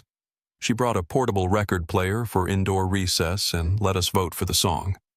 At the back of the room, she thumbtacked a calendar with big clean squares and wrote "Field Trip Morning Lake" across May 19th with a double underline. We talked about it for weeks. Who'd sit where, which trail had the best shade, whether the new camp had real cabins or just canvas on frames, and if we'd be allowed to take the little metal boats out if the wind stayed calm. I remember the phone call more than the conversation. My mother spelling it out, not looking at me while she said it like the words were going to sting twice if we made eye contact. "You're not going, baby." She put her hand on my forehead and said I was warm. I said I'd be cold by Monday. She laughed and shook her head soft and tired the way parents laugh when the decision is already made. Sunday night, she set a glass of ginger ale next to my bed, rolled a washcloth in ice, and kissed my temple. "You can wave from the window when the bus goes by." I fell asleep counting the bumps along the plaster ceiling, promising myself I'd save half a popsicle for Nora when she got back. There were things that made sense at the time because adults said them and because we were 9. We were told the school bus would be a different color on Monday because ours needed new brake shoes, that the regular driver's wife had a doctor's appointment, and a sub would take the wheel. Mr. Davis, the name on a notice taped to the glass by the front office printed in block letters. I didn't think about it until later, but the tape felt fresh, not the way you see on Friday afternoon notices that curl by Monday. Somebody put that paper up early before the secretaries had started the coffee. We were also told Miss Delaney had called in sick, and the sub would meet the class on the bus. M. Atwell, I read it off the lobby clipboard when my mother walked me in to drop an excuse note. It was 7:40. 2 teachers were arguing softly near the supply closet about whether the nature trail was open after last week's rain. Mrs. Guzman whispered that the wooden footbridge might be slick. The principal pushed open his office door and leaned out to say they'd posted a safety notice already, and then his voice dropped back to the tone grown-ups use when they think kids aren't listening. I remember the weather better than I should. Fog rolled across the 2-lane like it was being poured from a pitcher, not a heavy blanket, but the thin kind that drifts and reforms. It sat low just above the crown of the road and slid its cool fingers under porch light halos and along the church parking lot stripe. If you drove with your low beams, the world narrowed to a good 20 feet of moistened air and a bell of light. If you drove with highs, you got glare back and a neon white wall. People in Halstead prided themselves on knowing how to drive in anything dust-ice fog, and the 2 weeks in summer when the heat shimmers make the highway look like it's bending. Mondays are slow everywhere, but that Monday moved carefully. Front doors opened. Someone set a thermos on a truck bed. A pair of teenagers tried to light a cigarette and botched it twice in the wind that seemed to come from nowhere. From my window, I watched as the first bus came and went with the high school band. Then the special ed van turned the corner, Ms. Harper at the wheel, her hair in a scarf.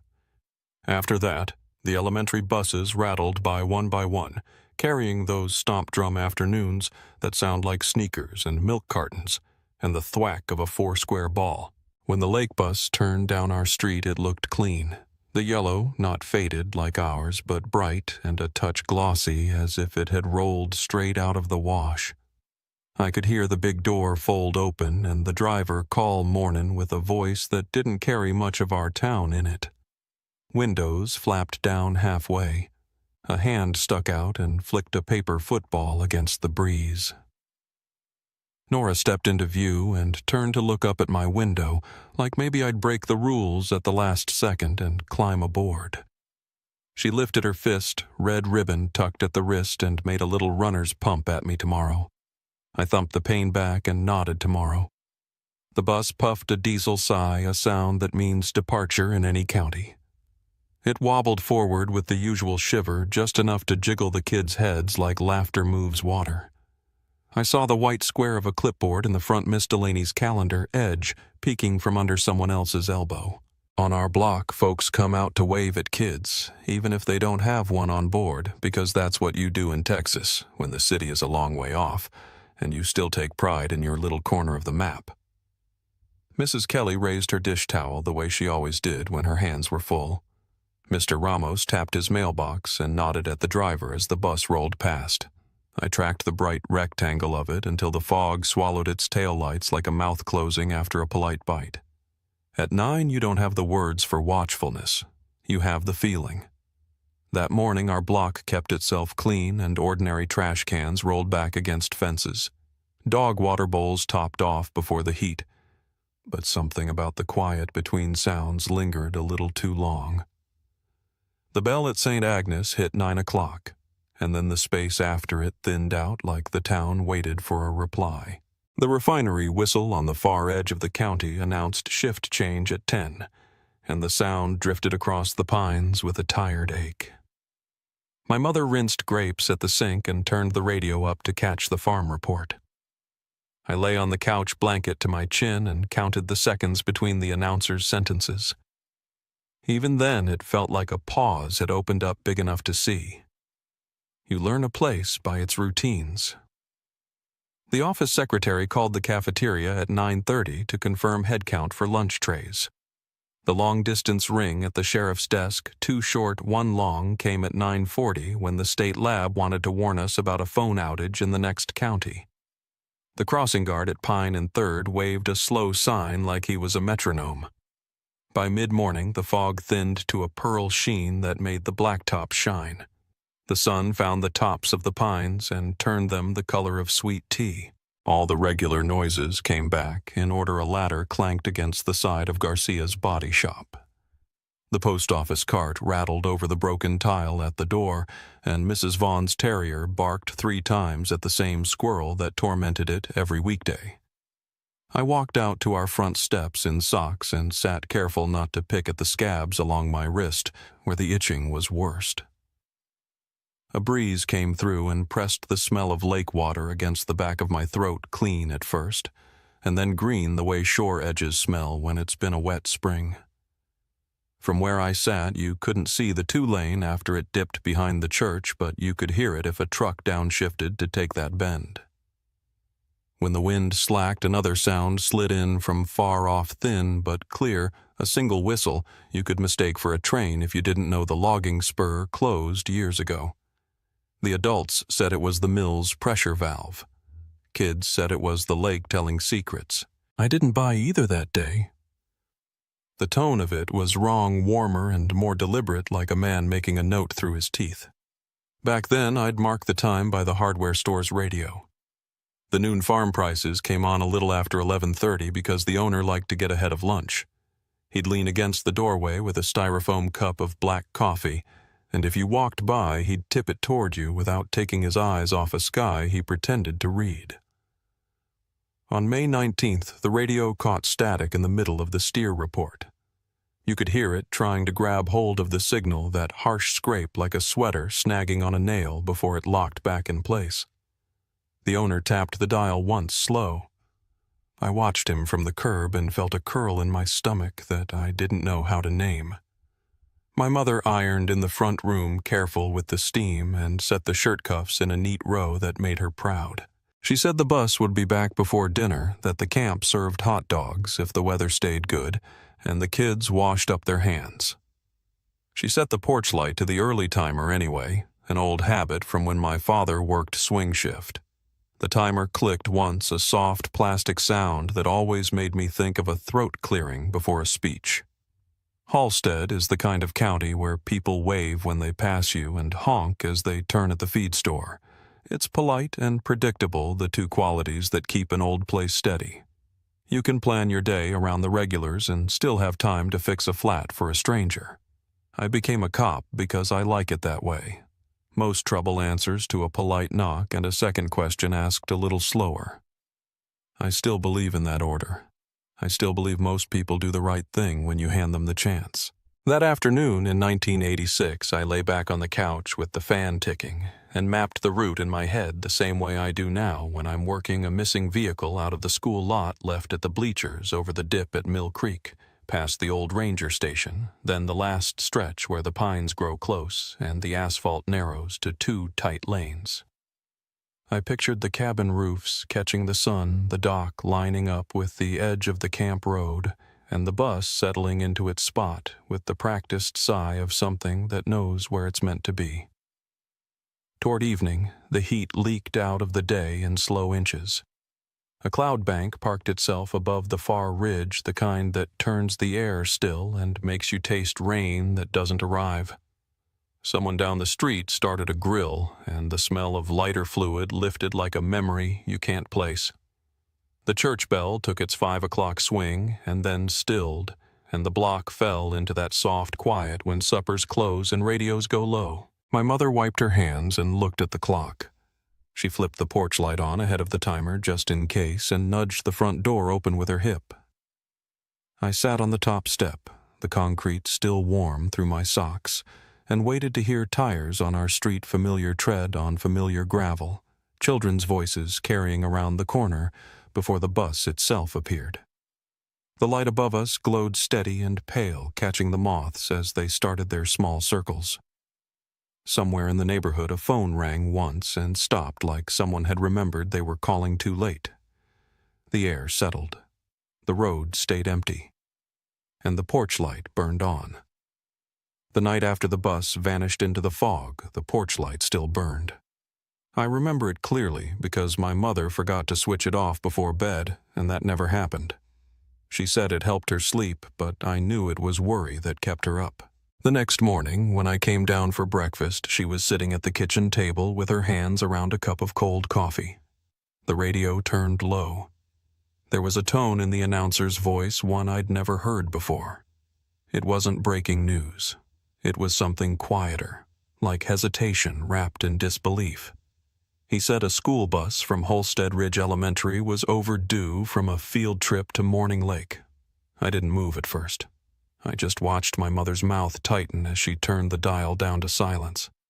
The first thing I remember after that was the sound of engines.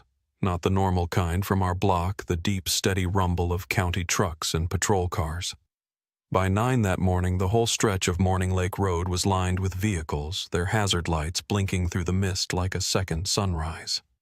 My mother wouldn't let me leave the porch, but I could see the sheriff's cruiser flash red against the pines. Back then, Sheriff Thomas still ran things thick glasses, slow, drawl a man who carried patience like a badge. I remember him walking door to door trying to keep his voice steady, while mothers cried into their dish towels and fathers stared at the pavement, unable to say a word. Everyone said it had to be a breakdown. Maybe the bus stalled. Maybe they took a wrong turn. But by noon, the weather had cleared, and there was still no sign of the children, no driver, no calls. Just an empty two-lane stretching toward a lake that suddenly didn't feel like part of home. That evening, they asked folks with pickup trucks to help haul volunteers and equipment out to the search sites. My father was one of them. I remember him standing in the doorway trying to find the right tone to promise me it would be fine. He didn't. He just said he'd be back after dark. When the phone rang at midnight and he hadn't returned, my mother's voice broke for the first time since I'd been sick. She called my aunt to come sit with me, but I couldn't sleep. I kept waiting to hear tires on the gravel, the thump of his boots on the porch, the door creak that always came before his sigh. Instead, it was silence, that thick kind that swallows every small sound until you think you've gone deaf. By dawn, the story had already reached the next county. Helicopters circled Morning Lake like flies around a carcass. I remember watching them from the road, the way their shadows slid across the treetops and disappeared into the fog that still hung close to the ground. I wasn't supposed to be there, but I walked to the end of our street anyway. The wind carried the smell of damp earth and gasoline, and every so often you'd hear a short burst of voices on radios, snatches of updates that didn't mean much out of context. The words "no contact" repeated again and again. By the second day, the whole town had changed. School shut down. The grocery store stayed open late to feed volunteers, and the post office started taking donations for gas and supplies. I didn't understand what a missing persons bulletin was then, but I remember seeing the first stack of flyers on the counter at Murphy's Hardware. Each one had the same picture printed across the top 30 faces, children and adults smiling against the backdrop of a bus window. At the bottom, it read, Holstead Ridge Elementary, Morning Lake Field Trip, May 19th, 1986.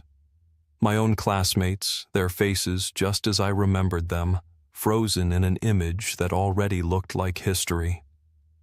The sheriff's department ran the search for 2 weeks straight.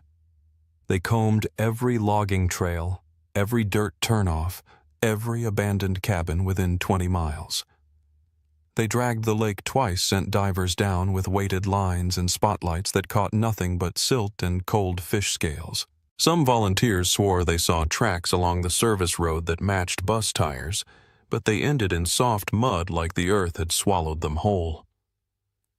The school board held a meeting on the 15th day, and parents packed the gymnasium until the walls echoed with whispers. I sat outside with a handful of kids who were too young to be allowed in. We traded stories the way children do when fear is too big to name some. Said the bus went off a cliff. Others said a sinkhole opened beneath it. One boy swore his uncle saw lights in the woods the night before like a UFO. I didn't say anything.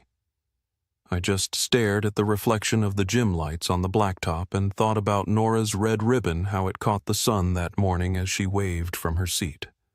Eventually, the state declared it an unresolved vehicular disappearance. That was the official term they printed in the paper. No evidence of foul play, no wreckage, no bodies. The sheriff told everyone that sometimes nature keeps its secrets, especially in terrain like ours. Thick pine stands, old mining shafts, pockets of land that shift when the groundwater moves. People nodded because they wanted to believe him. But no one really did. For months afterward, families left porch lights on all night as if 15 children could somehow find their way back down a road they'd vanished on. Years passed, and the case turned into a story you didn't bring up at dinner. Folks moved away. Married, started new lives. Some stayed like me because the land had its hold and grief becomes easier to live with when it's shared. The bus route was changed. The lake was renamed a wildlife preserve. They even planted new trees along the service road, hoping to bury the scar the search had left behind.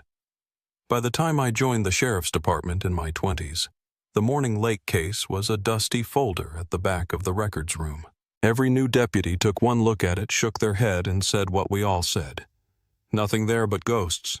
For almost 4 decades, that was true. Until the morning my phone rang this past spring. I'd just poured my first cup of coffee when dispatch patched through a call from a construction crew digging near the old campgrounds. The foreman's voice crackled over the line, unsteady. He said they'd hit metal big curved yellow. I drove out without thinking. The closer I got, the more the landscape changed. The pines grew dense again, younger, but still crowding the road like witnesses that refused to forget. When I reached the site, heavy machinery sat idle, and a patch of raw earth opened in the middle of the clearing. I could smell the clay before I saw what was buried beneath it. The corner of a bus roof, faded and cracked like an old shell. The years hadn't been kind to it. The soil had pressed the frame inward, glass shattered and eaten by moss. The metal flaked under the weight of time. But even in that ruin, I could still see the shape that had haunted our town. The yellow wasn't gone completely. It clung to the ridges in dull streaks enough to catch light when the sun broke through the clouds. A construction worker stood beside me, his boots caked with mud. He said they hadn't touched the inside after realizing what they'd found. "It's all yours, Sheriff." I nodded, but for a long time I couldn't move. My hands were trembling, and I didn't want them to see. We opened the emergency exit first, just wide enough to let the air escape. It hit us like a wave, earthy, moldy sweet, in a way that only comes from long decay. I climbed inside with a flashlight. The seats were still bolted in their vinyl, peeling like old skin. Some of the seat belts were buckled. A pink lunchbox sat tipped on its side beneath the third row.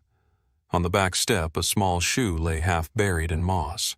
But there were no bones, no bodies, not even scraps of clothing, just emptiness. It was worse than finding remains. It was as if the bus had been packed away as a relic, a hollow monument to an event no one could remember clearly anymore. At the front, taped to the dashboard under a layer of grime, was a piece of lined paper. The handwriting was unmistakably Miss Delaney's, her looping cursive, the kind all teachers used then. It was a class list, 15 names written neatly. At the bottom, someone else had scrawled a message in red marker. The ink bled and blurred, but still legible. We never made it to Morning Lake. I don't know how long I stood there reading it. Maybe a minute. Maybe 10. Outside, the crew had gone quiet. The woods around us were still the kind of stillness that feels staged, like the world was holding its breath. I walked back out and told them to seal the area until the state team could arrive. Then I drove straight to the records building downtown, the same one I used to visit as a rookie. The smell hadn't changed: mildew, old paper lemon cleaner fighting a losing battle. The clerk on duty recognized me and asked if it was true. I told him I didn't know yet. He brought out the archive box labeled Holstead Ridge Elementary Field Trip 1986. It was heavier than I expected, the cardboard frayed around the edges. Inside were photocopies, missing posters, handwritten statements from the parents. At the very bottom was a stamped report dated 5 years after the disappearance, presumed lost, no evidence of foul play. I read it twice and then again. No evidence. No foul play. But there had been something else in the file employment papers for the substitute driver, Carl Davis. Background check incomplete. Address listed as temporary residence. He'd disappeared too, never resurfaced anywhere under that name. Another form mentioned the substitute teacher, the one who had replaced Miss Delaney that day. M. Atwell, the same name from the clipboard I remembered as a child. No social security record, no forwarding address, no trace after that week. For nearly 40 years, those two names had sat in a box, unlooked at, unconnected. I set them side by side on the desk and felt the weight of something beginning to move after decades of stillness.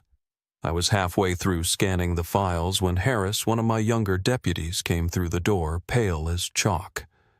"Sheriff," he said, "breath-catching. You need to see this." I followed him down the hall to the hospital ward. A woman had been found near the construction site, barefoot, dehydrated, and disoriented. She kept saying she was 12 years old. The nurse handed me her intake form, and my heart stopped when I saw the name Nora Kelly. When I stepped into that hospital room, it felt like walking into a memory that had refused to fade. She was sitting upright on the bed, her hair long and tangled, her skin pale as candle wax. But it was her eyes that did it, bright green, still carrying that stubborn glint I'd seen through the bus window nearly 40 years earlier. I froze. She blinked, looked at me for a long moment, then smiled faintly. "You got old," she whispered. I tried to speak, but my throat wouldn't work. When I finally managed a word, it was barely sound. "You remember me?" Nora nodded slowly. "You had chicken pox," she said, her voice breaking into a laugh that turned into a sob.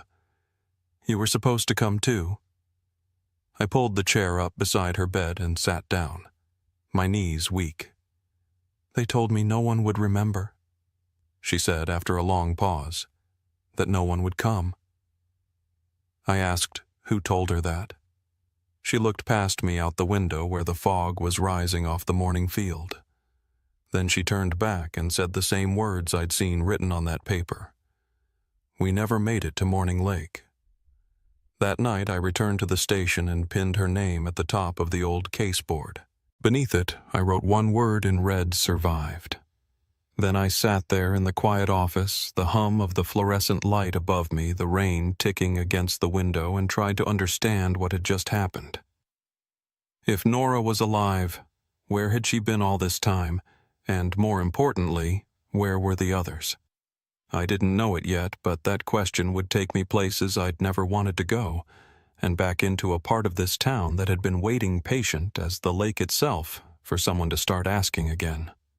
By the time I got back to the hospital, the sky had turned that washed-out gray that comes after a Texas rain, the kind that makes the pavement smell like pennies and cedar.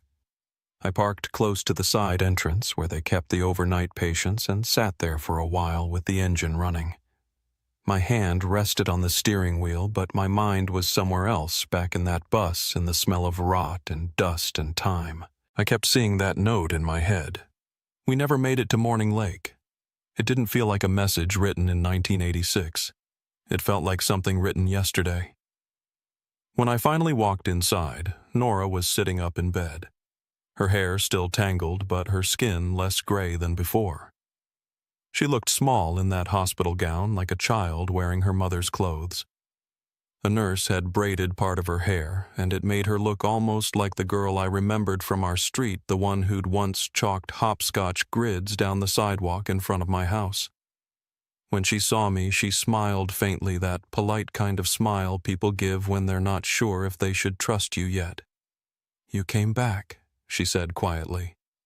"I told you I would," I said. I sat down, taking out the small recorder I'd started using for interviews. She didn't flinch, didn't ask what it was for. She just watched me like she'd been waiting years to finally tell someone what had happened.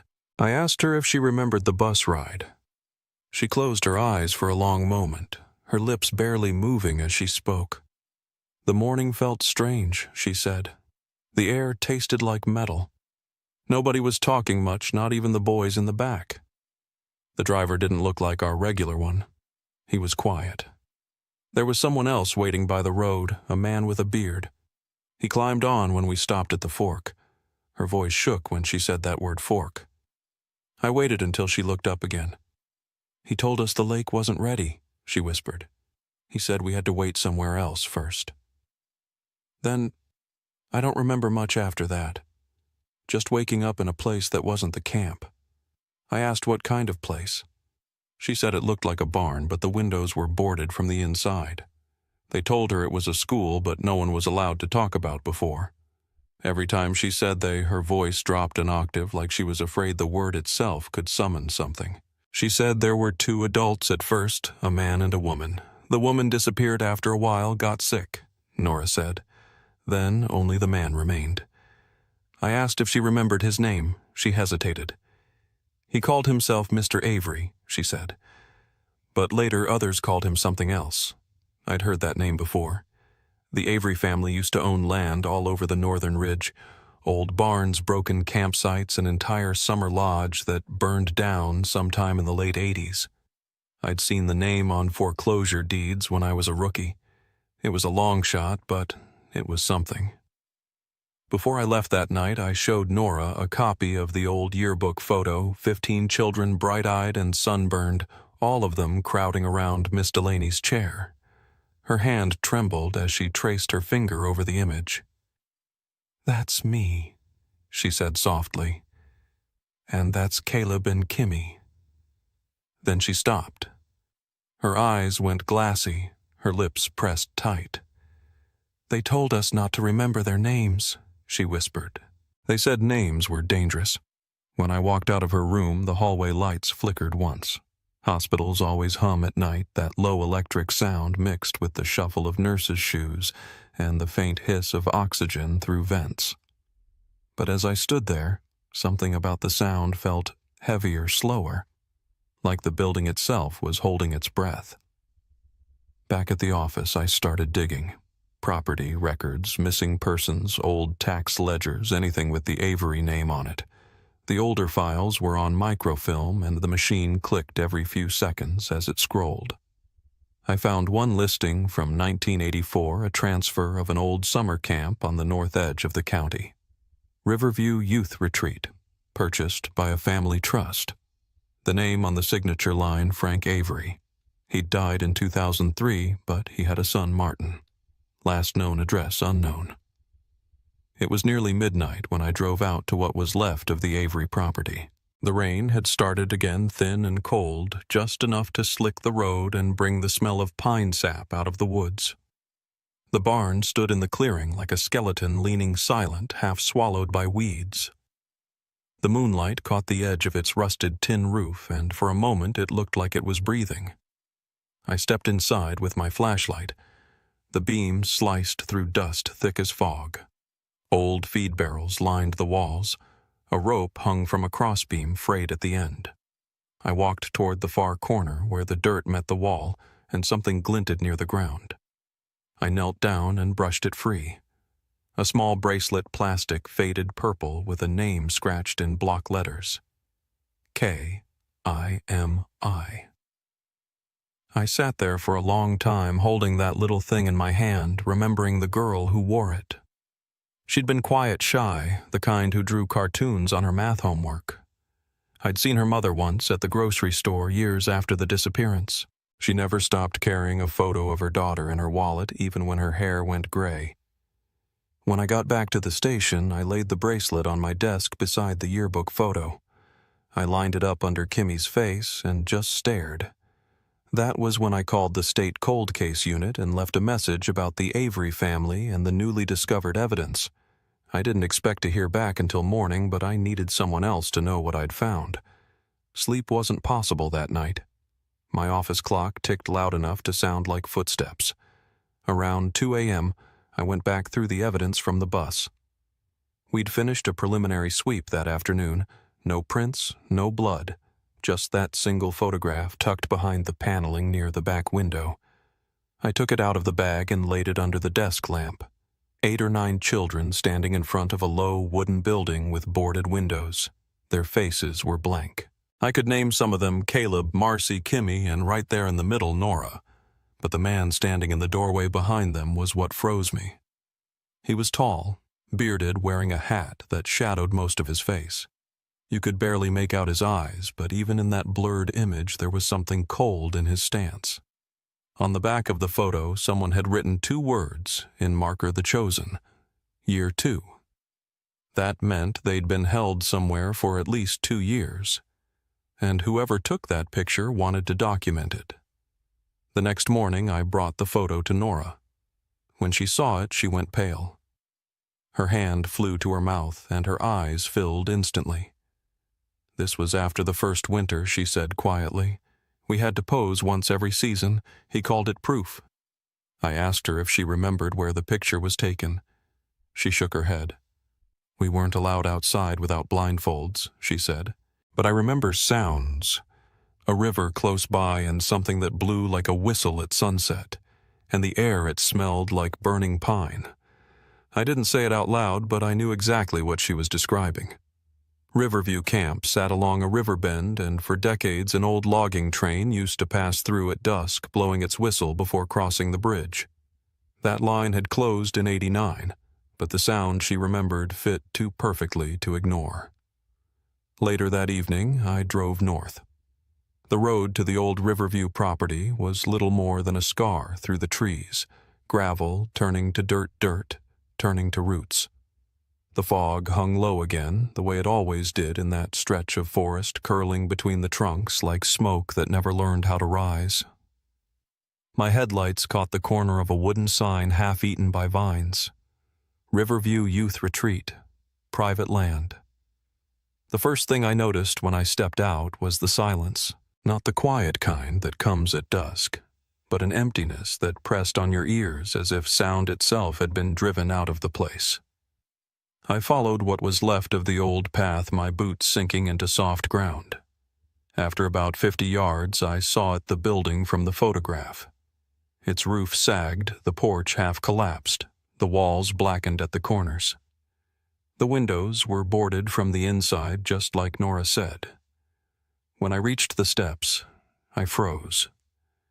In the dirt below the porch were footprints, small, recent. A child's size, maybe a 6 or 7. My breath caught. I drew my flashlight and followed the prints a few feet before they vanished under the porch shadow. That was when I heard it, a whisper, faint, almost playful. "You're not supposed to be here." The sound came from inside the house. I felt my pulse in my throat, but I stepped forward, slow, careful. The door was cracked just enough to see a thin line of darkness inside. I pushed it open with the edge of my boot, and it gave way with a groan that seemed louder than it should have been. The air that came out smelled of dust mold and something metallic. I swept the beam across the room. Bare walls, broken furniture, and carvings, names scratched into the wood. Dozens of them. Some shallow, some deep, as if carved in anger or panic. I moved closer and traced one with my finger. Kimmy. Then another. Marcy. Beneath those, a cluster of words burned into the floorboards. Names we must not forget. In the corner, under a broken table, I found a metal box rusted nearly shut. Inside were papers and a small stack of Polaroids bound with a rubber band. The first few were of children, sleeping, eating, crying. Each had a name written on the back, but not their real ones. Dove. Silence. Obedience. I flipped through until I reached the last one. It showed a little girl standing near a tree, her face turned away, but her arm visible, the purple bracelet bright even in the faded light. On the back was one word: disobeyed. Something creaked above me. I turned the flashlight toward the stairwell. Dust drifted down, catching the light like snow. Then came another sound. A voice, small, thin, but close. "You're not like them." The beam landed on a boy standing at the top of the stairs. Barefoot, pale, maybe 10 years old hair hanging over his eyes. He didn't run. He just watched me. "Who are you?" I asked, keeping my voice calm. He tilted his head. "They called me Jonah," he said. "But that wasn't my name. Do you remember your real one?" He hesitated. "No, they took it." I told him he didn't have to be afraid, that I was here to help. He nodded barely. When I asked if he was alone, he pointed to the far wall behind the old bunks. I followed his gaze and saw more names burned into the wood, 12 of them. 3 circled, the rest crossed out. Beneath them, in black ink, someone had written, "We are still here." I brought Jonah back to the station that night. He barely spoke, but he didn't resist. When we pulled away from the property, he looked out the window at the trees sliding past, and in the faintest voice he asked, "Are the others coming too?" I didn't answer. I couldn't. He sat quietly in my back office while I fetched a blanket and some juice. The way he traced his fingers over the old yearbook photos, whispering the names Marcy, Sam, Kimmy, made something in me ache. He stopped at one photo, pointed to my own face as a child, and said, "You were supposed to come." It was after midnight when the forensics team radioed in from the bus site. They'd found something new hidden under a floor panel, a burned photograph. 4 children sitting around a campfire. On the back in marker it read, "He stayed. He chose to stay." I stared at that sentence for a long time. Then I thought about the list of names on my office wall, and one came to mind, Aaron Devlin. He'd been 11 in 1986, the oldest of the group, the one who always read mystery novels during recess. I checked the county database. There was an Aaron Devlin listed 49 years old, living quietly in a trailer park just outside of town. No high school record, no family, no trace before 1990. I turned off the desk lamp, grabbed my keys, and walked out into the cold. The woods around Morning Lake were silent again, but this time it didn't feel empty. It felt expectant, like something buried was starting to breathe. The road to the trailer park ran straight through the pine flats north of town, a 2-lane stretch that always looked the same, no matter the season. Same leaning mailboxes, same soft shoulder where the ditch water never quite dried. I drove it with the window cracked just enough to let in the smell of pine pitch and rain. By then, the sky had started to fall into that bruised color, between daylight and dark, the kind of light that makes everything look paused. The address from the county record turned out to be a single wide tucked behind a storage yard. There was one bulb above the porch, its glow pulsing in rhythm with the insects beating at it. When I knocked, it wasn't hesitation. I heard from inside it was preparation. Someone moving carefully, putting things in place. Then a man's voice, low but calm. I knew someone would come eventually. The door opened, and for a second I almost didn't recognize him. His hair had gone gray around the edges, but the eyes were the same soft brown I remembered from the school photos. Aaron Devlin, the oldest kid on that bus. He stood there for a long moment looking me over. "You're Sheriff Whitaker," he said quietly.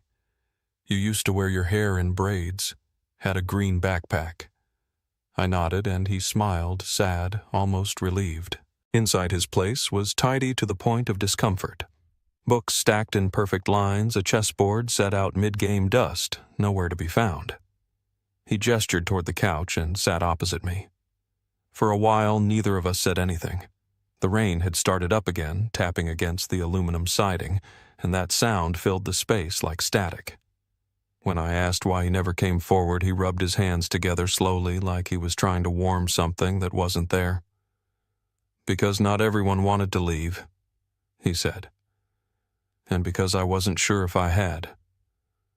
He told me he'd stayed behind after the others tried to run, that he'd believed the man who led them believed they were being saved from a world that had already forgotten them.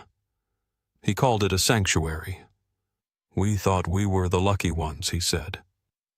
We didn't understand what we'd lost until it was too late. His voice carried no bitterness, only exhaustion.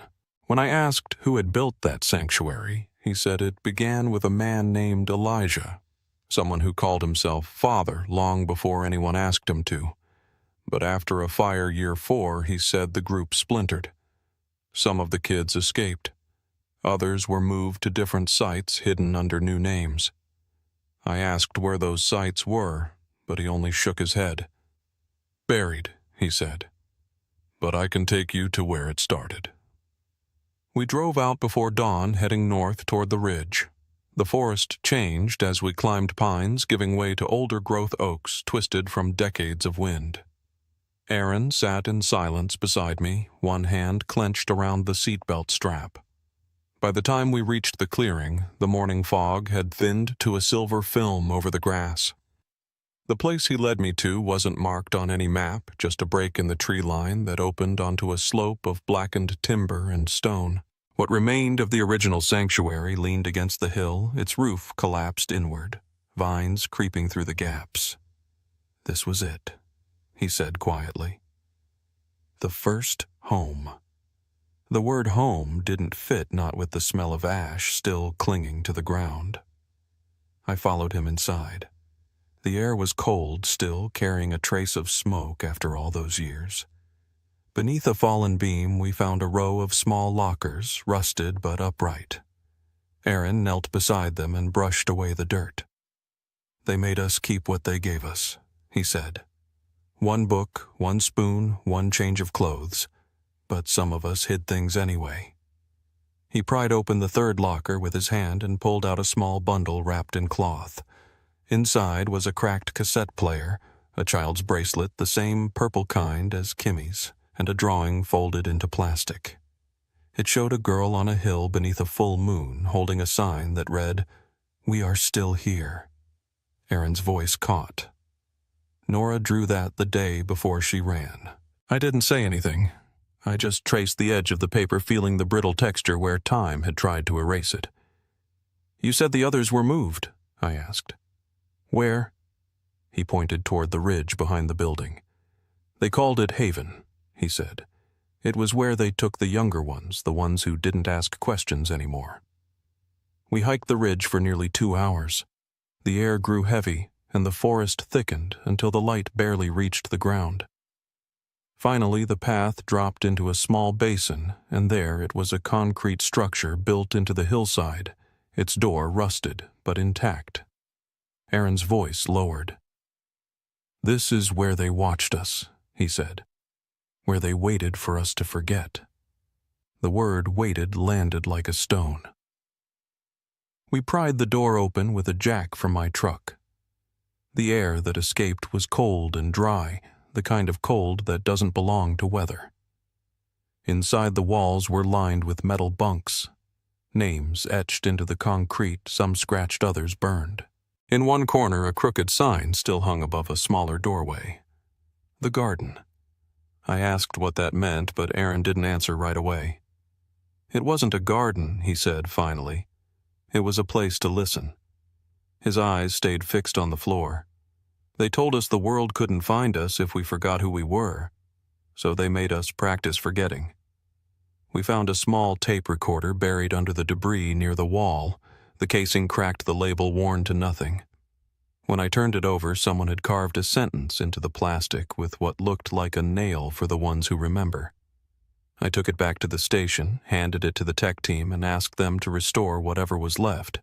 It took most of the night. By the time the audio was ready, the rain had turned to a steady rhythm against the windows. I sat alone in my office when I pressed play. Static at first, then a child's voice, soft shaking. "This is Nora, I think. I don't know anymore. They say not to say our real names. That's how the world finds you."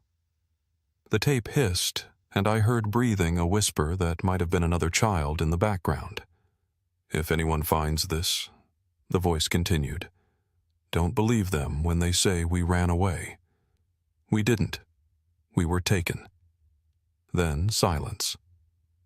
When the next words came, they were faint, almost lost under the hum. I'm not gone. Not yet. I sat there long after the tape clicked off. My hands were trembling. The voice wasn't Nora's. It was younger. And though it had aged, I knew that tone. It was Kimi Leong. I brought the recorder to Nora the next morning. When I played the tape, she closed her eyes, tears running down her face. She was always the one who wanted proof, she said. She told me if we ever got out, someone had to know we were real. Her hand pressed to her chest like she was holding something inside from breaking loose. She's alive, she said finally. I don't know how I know it, but she is. I didn't argue. The way the voice sounded on that tape, it wasn't a goodbye. It was a promise. Aaron showed up at the station later that afternoon with a map he'd drawn from memory. He pointed to a spot near the far end of the forest just beyond the second ridge. There's a hatch, he said, hidden under a tree that was split by lightning.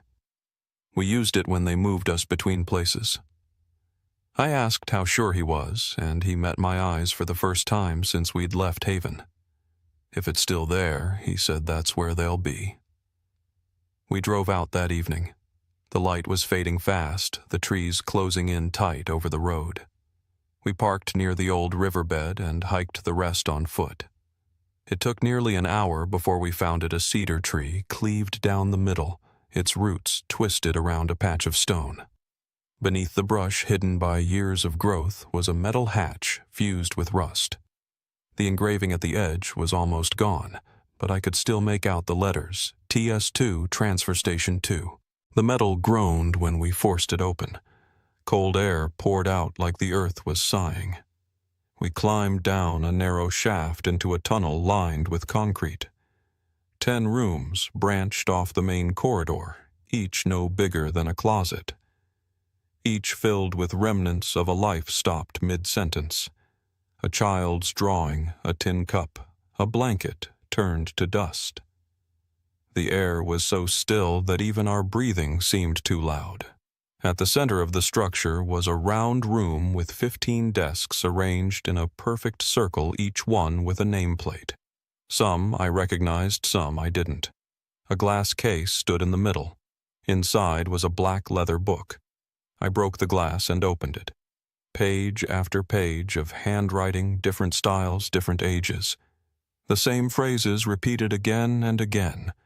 Obedience is safety. Memory is danger. The past is infection. At the bottom of the last page, one name appeared over and over. Cassia, then crossed out, then written again. The final line read, Cassia remembered. Room 6 is sealed. I radioed the search team to start scanning the walls for hollow space. It took hours, but when we found the false partition and broke through, the air that came out was thick with mildew and something faintly sweet, like flowers left too long in water. The beam of my flashlight hit the far wall first photographs. Hundreds of them. Children standing in rows, kneeling, staring blankly into the camera. And in the center of the wall, painted by hand, was a mural of a girl running through the trees toward a shaft of light. Below it were the words Cassia remembered. She left the light on for us. I stood there until the others caught up. There are moments in this job that don't feel like discovery. They feel like being chosen to carry someone else's burden. That was one of them. Back in town, I pulled every state record I could find on post-collapse group homes from the early 90s. Dozens of unnamed children had been relocated across the country after unlicensed institutions were shut down. One file caught my attention. A girl, age unknown, found wandering near the California line, no memory of her name. She'd been given a temporary identity, later adopted by a couple in Morning Lake. Her new name was Maya Ellison. She ran the small bookstore downtown. I'd spoken to her countless times over the years, never once suspecting who she really was. The next morning, I walked into that bookstore. The bell over the door chimed soft and familiar. Maya was shelving a stack of used paperbacks, her hair pinned up loosely, glasses sliding down her nose. When she looked up and saw me, she smiled the way polite people do in small towns. I set a photograph on the counter, the mural from room 6, the girl running toward the light. She stared at it for a long time, her hands starting to shake. Then, barely above a whisper, she said, "I used to dream about her." Her voice cracked. "I thought she was made up. I told her she wasn't. I told her that the girl in the mural was her. And for the first time since this case began, I watched someone's entire life shift in front of me, the confusion, the fear, and finally, the kind of understanding that hurts to accept." That evening, I brought Maya to the hospital. Kimi was there, weak but alive, her eyes bright with recognition the moment Maya stepped through the door. They didn't need introductions. They just looked at each other for a long time before Kimi whispered, "Cassia." And Maya answered Kimi. The sound that filled the room then wasn't crying. It was relief, deep and quiet. The kind that doesn't erase what happened but makes it bearable enough to keep breathing. I stayed until the nurses dimmed the lights. When I left, the moon hung over Morning Lake, and for the first time in my life I saw its reflection not as a mirror, but as a door that had finally, after all these years, begun to open. The night the last piece of the case fell into place, I didn't feel the rush most people imagine comes with closure.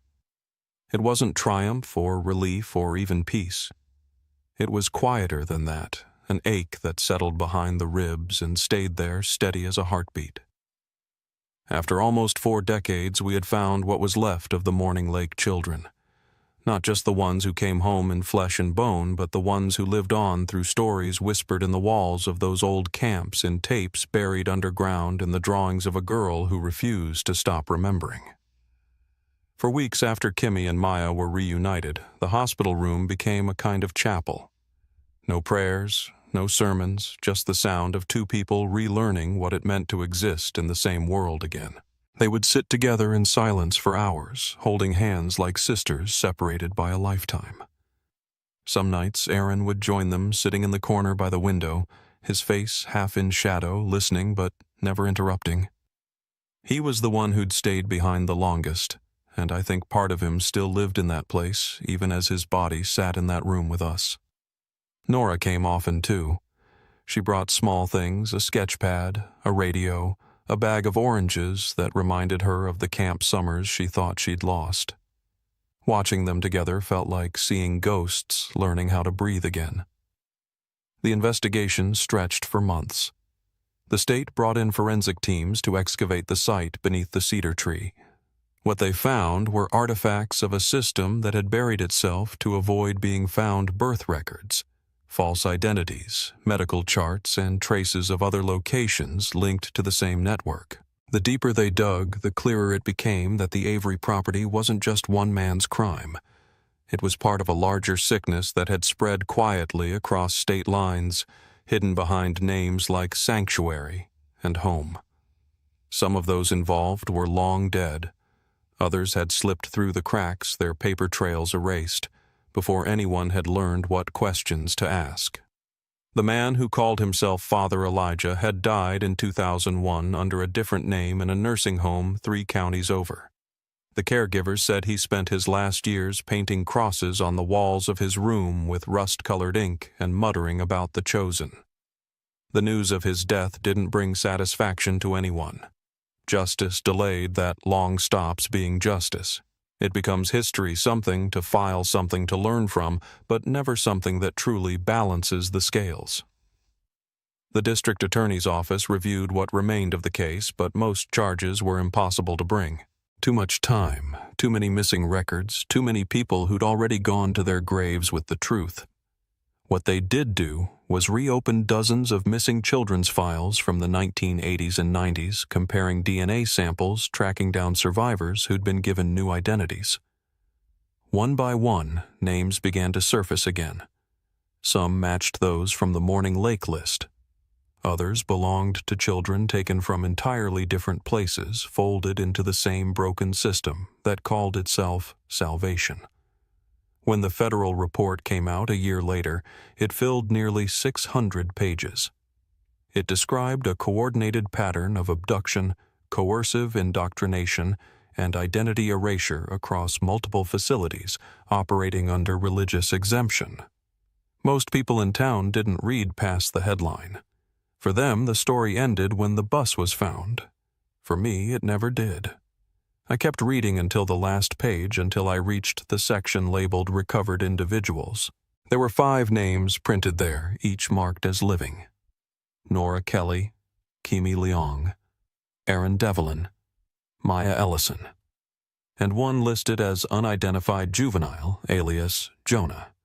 That boy, the one we found at the retreat, had been placed with a foster family in another county. He didn't talk much, but he drew trees, rivers, cabins, and a circle of faces standing under a pale sun. I kept in touch with all of them. Nora moved west and started teaching art at a community center, spending her weekends leading workshops for trauma survivors. Kimmy opened a small studio near the lake, painting scenes from memory, the kind of things most people would find too painful to look at, but she made them beautiful somehow. Aaron stayed close to town, helping us catalog evidence for the state archive. I think he wanted to make sure the record stayed straight, that the truth couldn't be bent again. Maya Cassia, as we learned to call her when the past fit back into her name, kept the bookstore. She said it was enough to surround herself with other people's stories for a while before writing her own. As for me, I stayed in the job long enough to see the memorial finished. It stands at the edge of Morning Lake now, a simple structure of cedar and glass with the names of the missing etched into the panels in the order they were taken. No sermon carved in stone, no grand dedication. Just a bench, a bell, and a line at the base that reads, "We remember their names, so the world can't take them again." The first time I visited, it was a cloudy afternoon in early spring. The lake was still that mirror-flat kind of still that makes you whisper even when you're alone. I walked the path around the water, stopping where the tree line met the shore. The fog hung low, curling around the surface like breath. For a moment, I could almost see the bus reflected there, the shimmer of its windows, the curve of its roof, and the shapes of the children waving from inside. I know it wasn't real, but I let myself stand there long enough to believe it could be. People sometimes ask why I stayed with the case all those years. I don't have a perfect answer. Maybe it was guilt, maybe duty, maybe both. I missed that trip because I was sick, and for years that small twist of fate sat on my chest like a stone.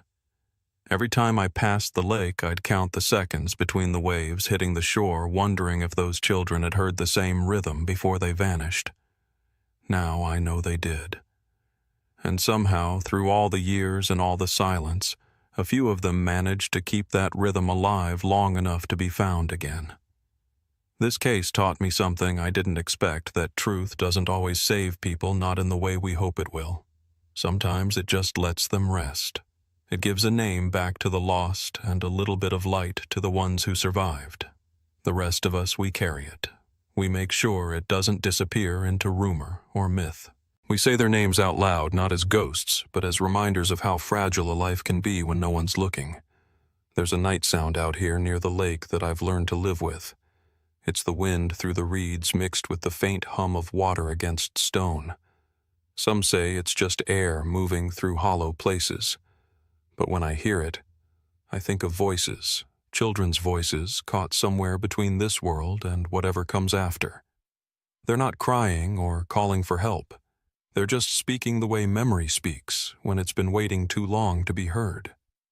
Sometimes I stand by the water's edge long after dark, my reflection mingling with the stars scattered across the surface. The bell by the memorial sways in the wind, low and steady, and I realize that what haunts a place isn't always the evil done there. Sometimes it's the kindness that came too late. Kimmy once told me that she doesn't dream about the tunnels anymore. She dreams of running barefoot through the woods, sunlight on her face, the sound of water nearby. I like to believe that's where the story really ends, in that moment of running, of breaking through into light. I still keep the purple bracelet in my desk drawer.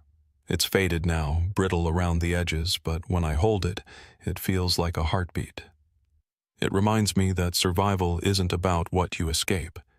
It's about what you decide to remember. Morning Lake is quiet these days. The pines have grown thick again, covering the scars where the ground was torn open. Kids fish from the dock on summer mornings. The air smells like rain and soil, and if you stay long enough, forgiveness. I don't know if evil ever really dies, but I do know it can't stand the light forever. And here finally there's light. If this story stayed with you, share it not for views, not for numbers, but so no one's name gets lost to the dark. Because memory is the only thing that outlives silence. And some stories deserve to keep breathing even when the people in them are finally at rest.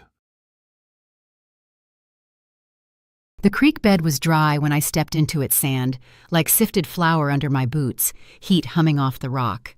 Half buried in a runnel where storm water used to bite, I saw a small oval of tarnish catch the sun. I brushed it loose with 2 fingers and turned it over in my palm, a tiny bracelet initials cut by a careful hand grit, packed tight into the etching. The wind moved through the mesquite and carried a faint, dusty sweetness, the sort of smell you remember years later when you open a box and the past comes up to meet you.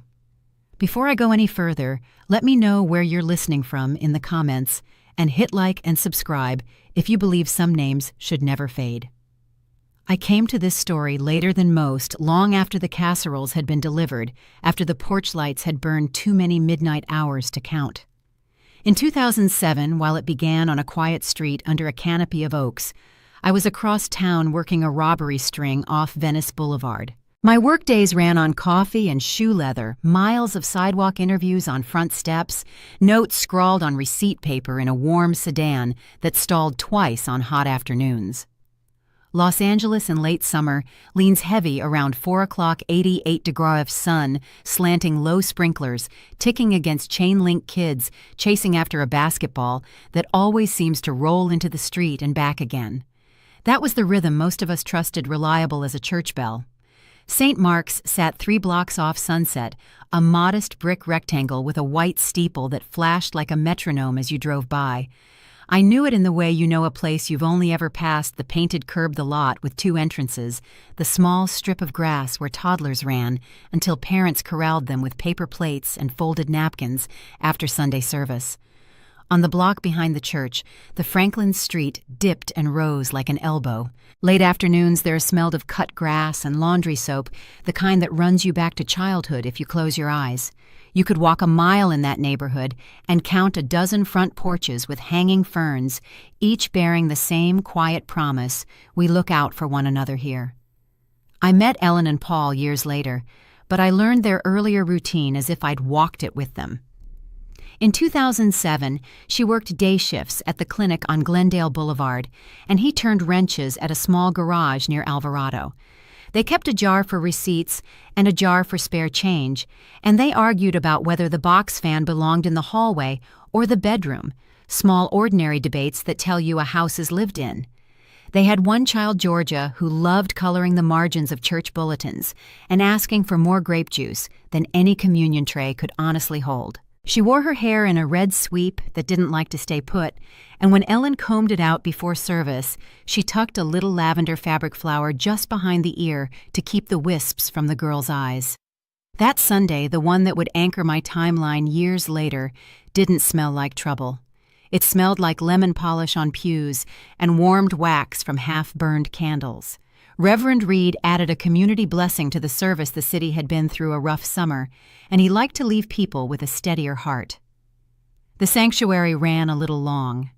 Back then, if you waited in the entryway after the final hymn, you could hear 3 separate conversations spiral out at once: a laugh near the nursery, a hand on a shoulder in prayer near the side doors, and the orderly clatter of a metal cart as volunteers wheeled it out toward the lot for coffee and cookies. I can close my eyes and see it even now, assembled from statements and my own time standing there. Later, the parking lot swallowing sound, the tar still warm, a strip of shade along the north edge where folks parked when they didn't want their dashboard to scald their palms. On that edge, every version of the story agrees an older sedan idled with its windows just cracked. Clara Hensley, in a blue cardigan and sensible shoes, noticed the way the engine ticked. She couldn't have told you why then, only that the sound didn't match the faces she knew. Back at the Franklin house, Georgia's room was a field of soft color, handmade paper. Butterflies, a poster for the school book fair, shoelaces, tied into loops she called pretend jump ropes. On the dresser, a little jewelry box that played a tinny tune when you opened it. She was 8, and at 8 you belonged to the Close World car seat. Buckles, lunchboxes that smell like peanut butter, the feel of your mother's hand pushing hair from your forehead, and the steady pressure of your father's palm on your shoulder when he tells you it's time to go. Paul had promised he'd try to make the service after a late morning at the garage, but a brake job ran long, and a delivery showed up light, and the shop clock doesn't pause for anyone's Sunday. He called Ellen to say he'd meet them at home. That was common. Families flex around work in this city like branches around wind, and most days it holds. I didn't know any of this in 2007, of course. I learned it later from the way people's eyes land on the middle distance when they're summoning a small memory, a look to the left when they picture a curb, a tilt of the hand when they show you how high the sun was. Ellen talked with me at her kitchen table years afterward, the laminate worn smooth where plates scrape and elbows rest. She told the story like she was laying out linens, careful crease by crease. It had been warm inside the sanctuary. The standing prayer ran long. Georgia doodled daisies with green stems and purple tops and showed the page to the pastor's daughter, who laughed and drew a cat with 2 long whiskers. When the final blessing finished, Ellen told her to meet by the car, second row, from the brick wall next to the light pole with the peeling sticker. The neighborhood had rules without needing to say them. Keep an eye on each other's kids. Wave when you pass. If someone's porch light stays on too long, call and check. On the corner across from St. Mark's, a man who sold tamales on Saturdays set a folding chair on Sundays and watched folks come and go. He remembered the color of the sky that evening, how the blue deepened fast and the edges of clouds went pink like the inside of a seashell. Sometimes the weight of a story sits in the little sounds. I keep a page in my notebook for them. The way a metal door sighs when you push into a stairwell, soles of dress shoes scuffing concrete, ice hitting the bottom of a paper cup before the coffee urn is filled. That evening held those sounds. Nothing in them warned what would come. I learned about Georgia's laugh from a volunteer named June. She laughed from the middle, June said, pressing her palm lightly to her sternum like she could coax the memory out.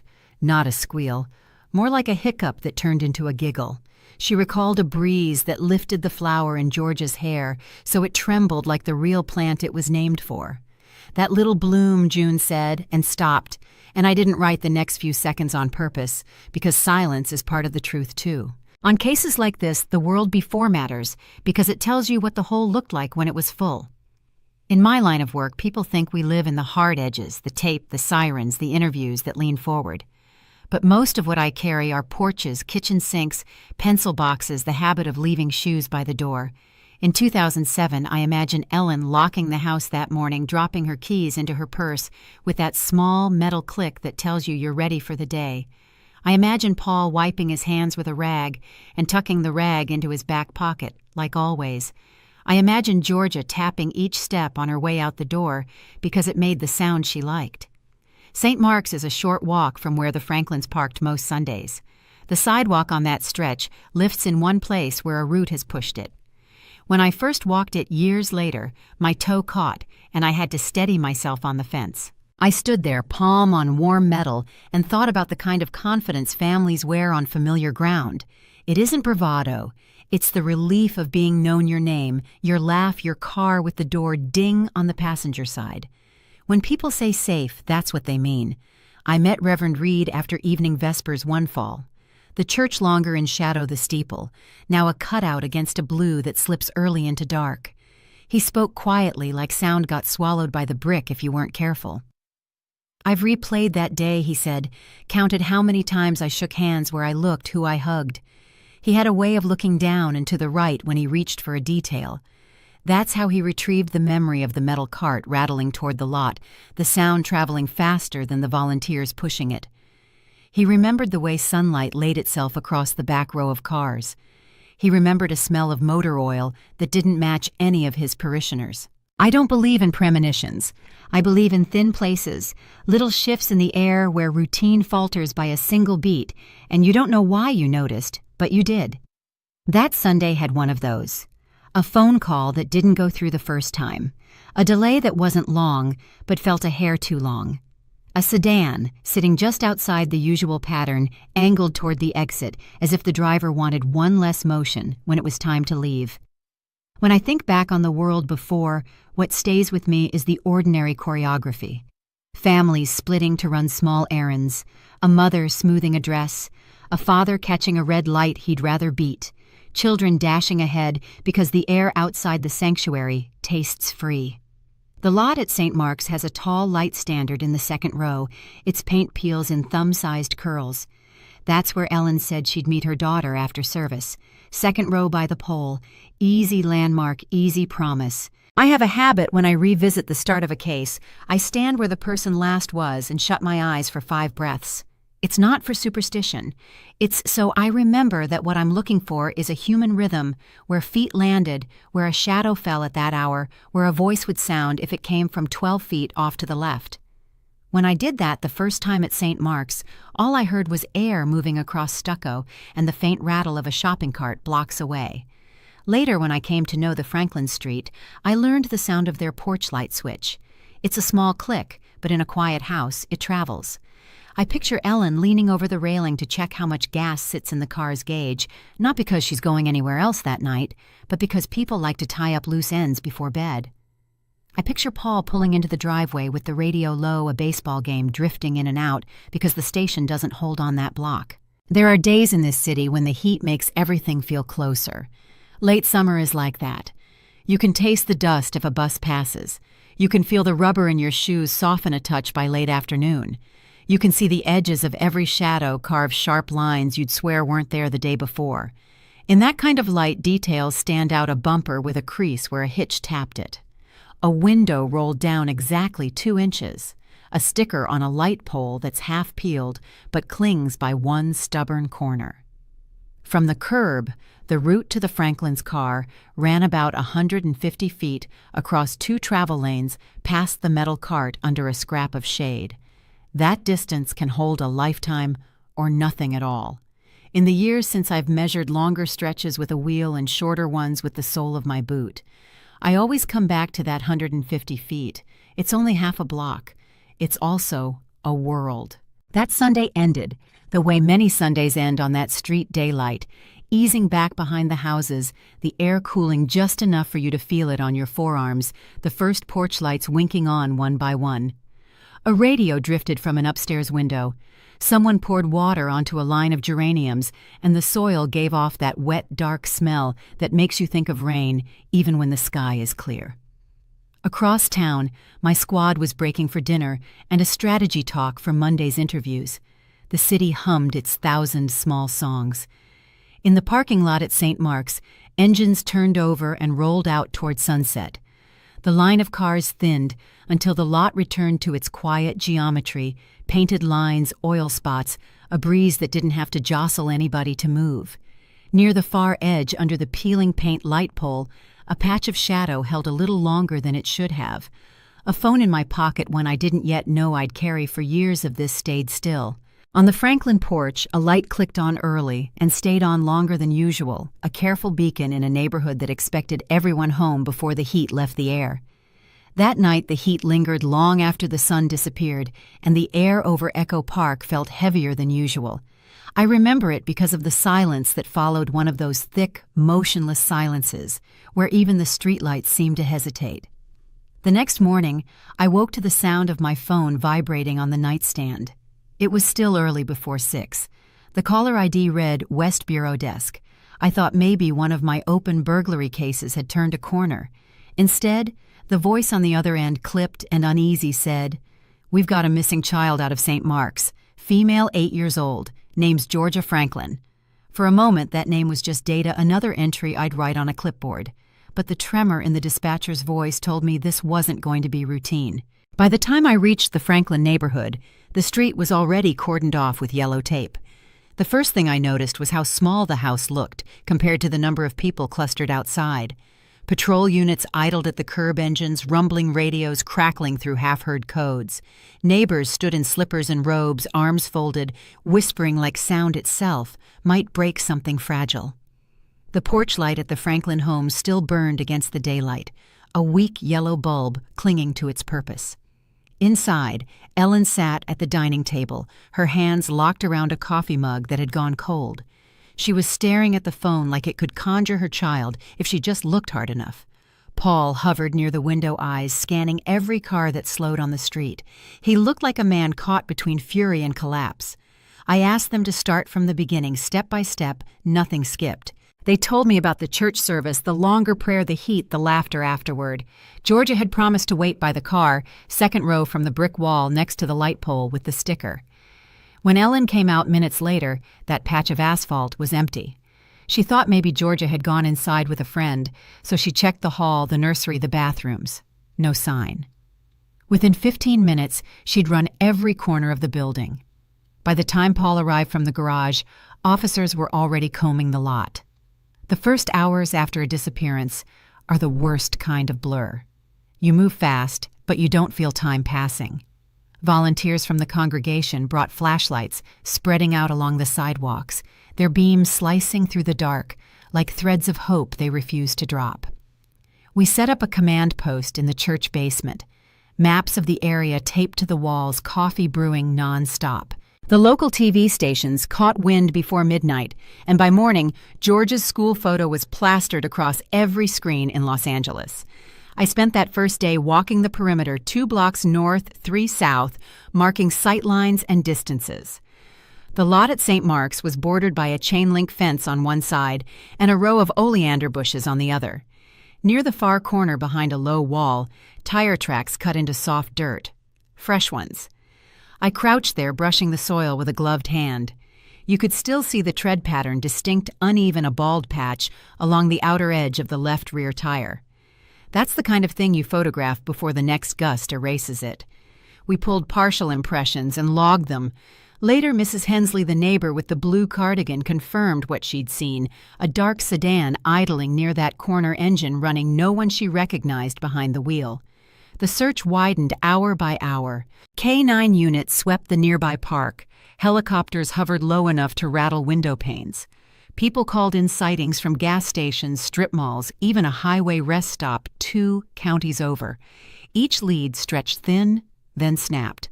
By the third day, the optimism had drained from the air. I could see it in the volunteers' shoulders and Ellen's eyes when she tried to thank everyone for coming. Hope has a sound it hums beneath the noise when people still believe.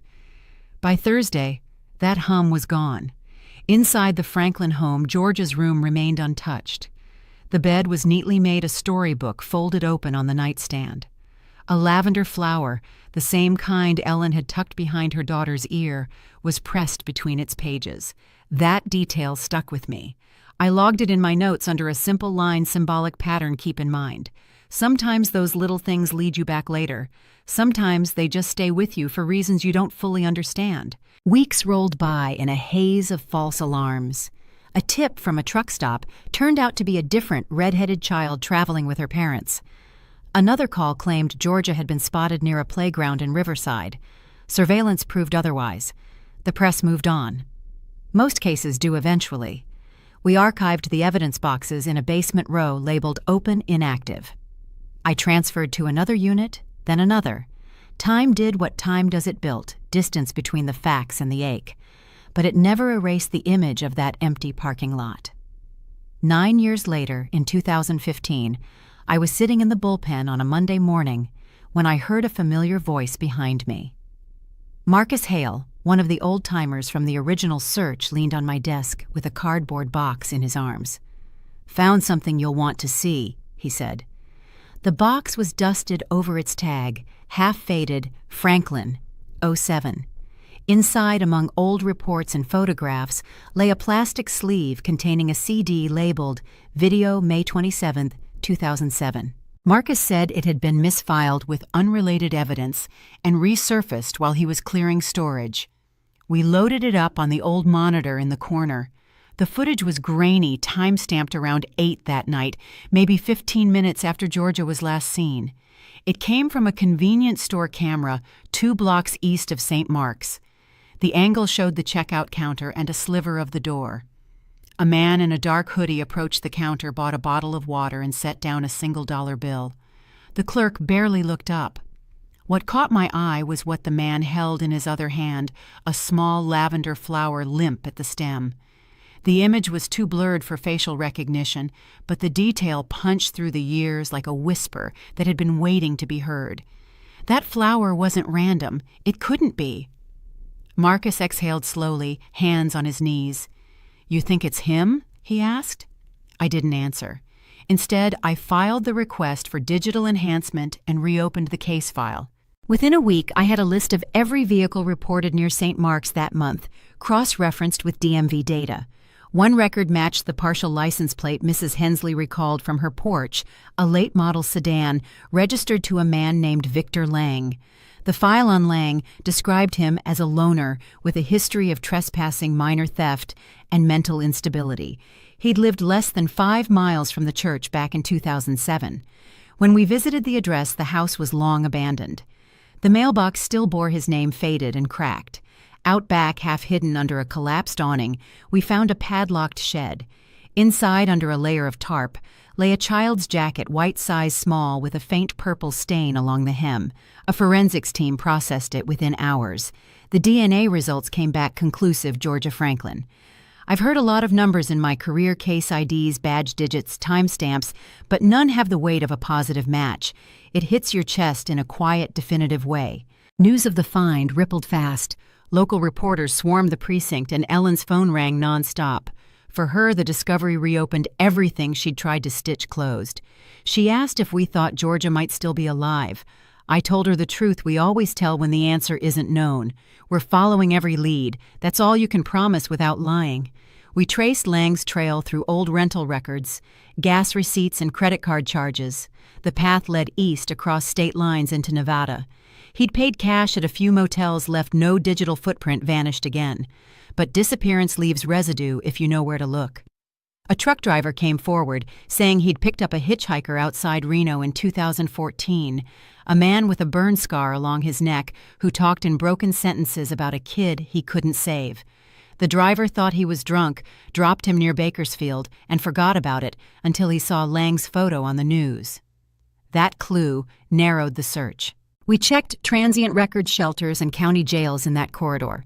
Finally, in early 2016, a motel clerk in Bakersfield confirmed seeing someone who matched Lang's description, renting a room for cash. Surveillance from the front desk showed the same hollow-faced man, older, now limping slightly, the scar unmistakable.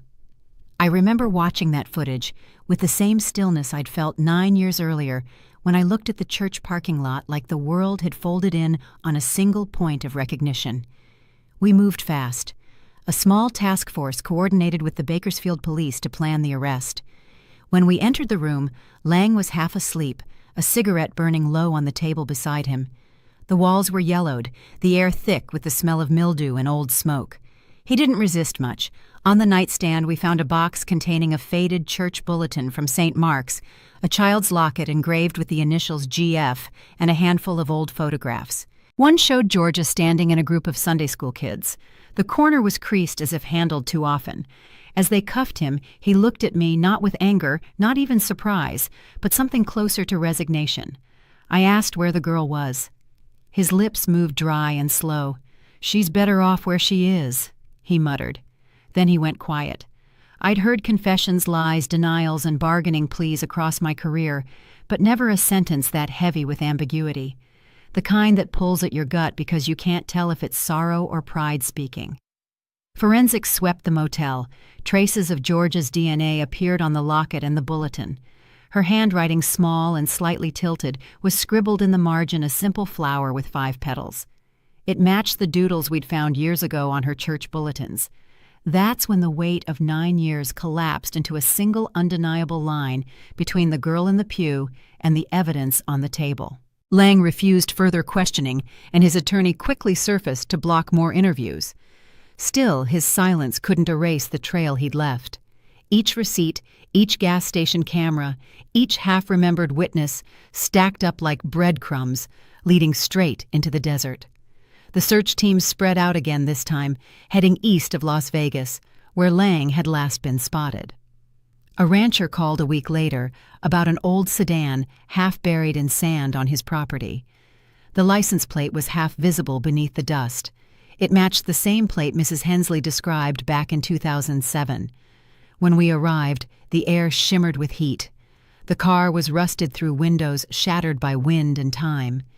Inside lay a child's shoe, small worn, the kind that would fit an 8-year-old, and a single lavender flower pressed flat inside a road atlas. The DNA confirmed it Georgia's. For Ellen and Paul, it was the first tangible proof of where their daughter had been taken. For me, it was the confirmation that the case I'd carried in fragments now had a spine.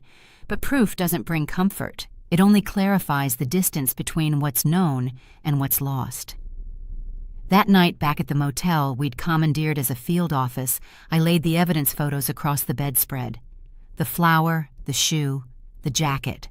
3 objects that formed a timeline of trust, then theft, then silence. I called Ellen before turning in. She didn't ask about arrests or charges. She just said, "Did she suffer?" I didn't answer. "There are questions that no one should ever have to voice, let alone hear," echoed back in a line gone quiet. Lang stayed in custody, his court dates postponed for psychological evaluation. I spent the next weeks chasing his history-old records, sealed juvenile files, fragments of a life bent around loss and rage. Somewhere in there was the reason. But reasons are poor companions at 3 a.m. when the desert wind slides under your door and the night smells like dry earth and regret. I knew there was more buried out there, both literally and in memory, and before the case was done, the ground itself would prove it. When I closed my notebook that night, the motel sign outside buzzed faintly, throwing pale red light against the curtain. The desert was quiet again, the same way it must have been the night George's laughter disappeared into it. And though we had our suspect in custody, I couldn't shake the feeling that the story wasn't finished, that the land still held the rest of what we needed to know, waiting for one more pair of hands to turn the sand. The desert can hold its secrets for years, but once it starts to give them up, it does so all at once. After we found that sedan buried in the sand, George's shoe inside the flower pressed into the road atlas, none of us slept much. We spent 3 days combing the surrounding property, every inch of it shifting beneath our boots, the air dry enough to sting the back of the throat. I remember watching the wind drag ribbons of dust across the ground like something alive. It wasn't dramatic the way people picture an investigation. No shouting, no cinematic breakthroughs, just steady work under a punishing sky. By the 4th day, the heat hit 108, and our water jugs went warm in the shade. The only sound came from the hum of generators powering the portable tents where forensics sorted what we found. Each item went into a clear bag, tagged, photographed, then lined up on a folding table that sagged in the middle. Evidence always looks smaller when it's been cataloged. That little shoe especially, it barely weighed a thing, yet it carried more truth than 1,000 statements ever could. Lang refused to speak to anyone but his attorney, and even then, his words came out scattered. He'd been a drifter most of his adult life, moving from one odd job to another, always just close enough to society to seem harmless. His juvenile record had been sealed, but whispers reached us through unofficial channels. An arson case in the mid-90s, a fire that killed his younger sister. The scar down his neck wasn't from a fight like he'd once told a parole officer, it was from that fire. I kept wondering if the past had set the pattern for what he'd done to Georgia, if he was trying to rewrite something he could never undo. The psychologist assigned to the case called it replacement pathology. I just called it heartbreak twisted sideways. The case stretched from Los Angeles into Nevada, then out toward Utah, because every time we thought we'd hit the end of Lang's trail, another small clue surfaced. A diner waitress remembered a quiet man traveling with a little girl who had red hair. She'd drawn her something on a napkin, a cat maybe, and the man had folded it carefully into his pocket before they left. When I showed her a photo of Lang, she pressed her lips together and said, "That's him. I remember the eyes." A truck stop clerk in Arizona recalled seeing a child matching George's description asleep in the back seat of a worn sedan while a man paid for gas. It was always the same car, always that dented bumper, the same car now half-eaten by sand. Each account pushed us closer to confirming what we feared, that Georgia had lived for some time after she was taken. You'd think solving a case means the story begins to close, but in reality, it opens wider. The more you uncover, the more you understand how much is missing. Every day brought a new sliver of information, a receipt, a photograph, a witness who remembered something small, and each one added weight to a truth I didn't want to carry. I'd sit in the motel at night with my case notes spread across the bed and listen to the desert insects tapping against the screen. That rhythm became a kind of metronome for my thoughts, marking the pace of something I couldn't stop replaying. One evening after reviewing Lang's old file again, I noticed a connection I hadn't caught before. He'd once attended a community outreach meeting hosted by St. Mark's years before Georgia was born. The records were incomplete, but his name was on the list written in shaky handwriting. The pastor at the time, Reverend Thomas Reed, had led those sessions for people struggling with addiction or loss. I drove back to Los Angeles to speak with him. Reverend Reed's office smelled of lemon polish and old hymnals. He still kept a photograph of the congregation from 2005 on the wall. Pointing to a blurred figure in the back row, he said quietly, "That's Victor Lang. He came for help." But something in him, it wasn't just sorrow, it was anger that had nowhere to go. The Reverend told me he'd stopped coming after a few sessions, once Reed suggested psychiatric counseling. Lang had left mid-prayer and never returned. Driving back through the city that evening, the sun bleeding into the skyline, I couldn't shake the thought that Lang's crime wasn't random. He hadn't just found Georgia, he'd chosen her. The church, the trust of that community, it all lined up with something personal, something old. I went over my notes again and again, tracing his steps through those missing years, and every path led back to that single rotted root resentment dressed up as redemption. The deeper we dug, the stranger the case became.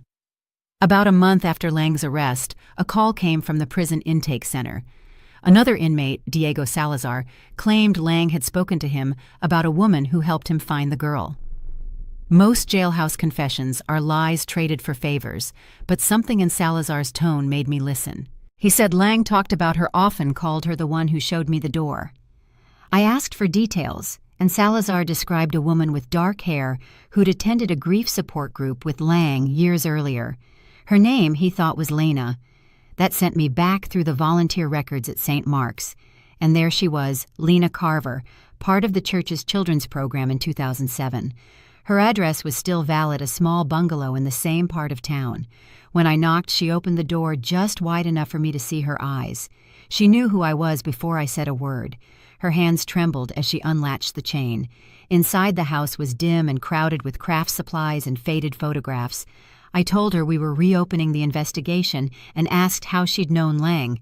She sat down at the kitchen table and stared at her hands for a long time before speaking. "I met him in a group," she said finally. "We were both grieving. I'd lost my daughter. He'd lost his sister. We just talked." Her voice cracked on the last word. When I asked if she'd ever mentioned St. Mark's to him, she nodded almost imperceptibly.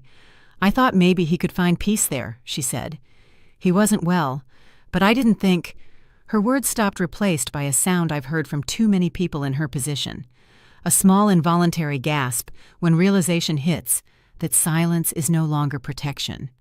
She admitted she'd seen him the week before Georgia vanished, that he'd asked about church schedules, about the children's activities, about who usually waited alone after service.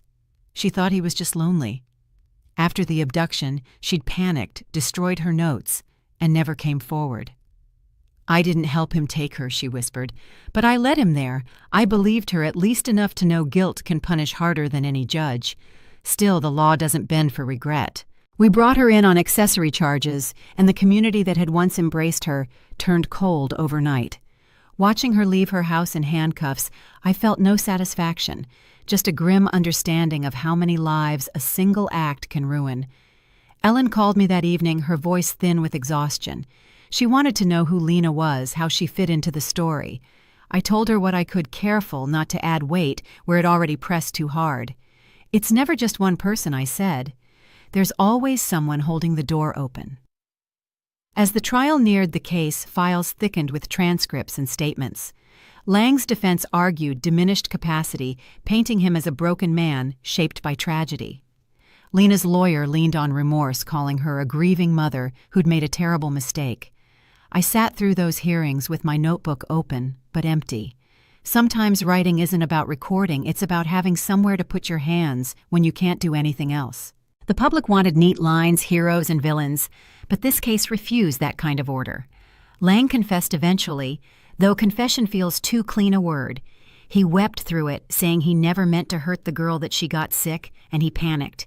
The desert heat, the isolation, he'd buried her because he couldn't face what he'd done. I've heard people say evil announces itself loudly, but in my experience, it usually whispers, apologizes, and calls itself misunderstood. His tears didn't move me. I'd seen too much of what they cost. After court one evening, I drove back through the old Franklin neighborhood. The oaks were taller now, the houses a little more worn. Someone had repainted the church, and new children played on the steps. I parked near the spot where Ellen once told me she waited for her daughter that night. The light pole still bore the remnants of that old sticker, faded and peeling, but it was there. The air smelled faintly of cut grass.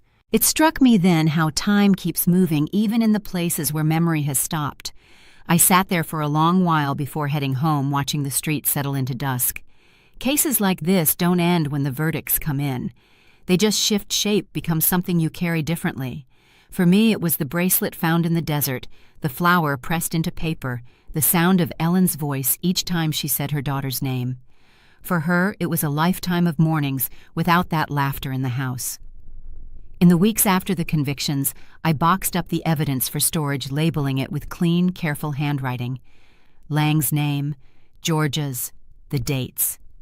I thought about how fragile justice is, how it never restores what was lost, only names it. When I closed that box, I noticed a small smear of lavender dust on the table pollen from the pressed flower that had traveled with the road atlas. I brushed it away, but a faint trace stayed on my fingertips. It was the color of dusk in the desert, the kind that fades before you realize it's gone. That night, the office went quiet after everyone left. I sat alone, the hum of the air conditioner breaking the silence, and looked at the map pinned to the wall. Red lines crisscrossed 3 states, marking where the search had taken us. At the edge, near a stretch of dry creek bed, someone, probably one of the field techs, had drawn a tiny X in pencil. I didn't remember authorizing a dig there.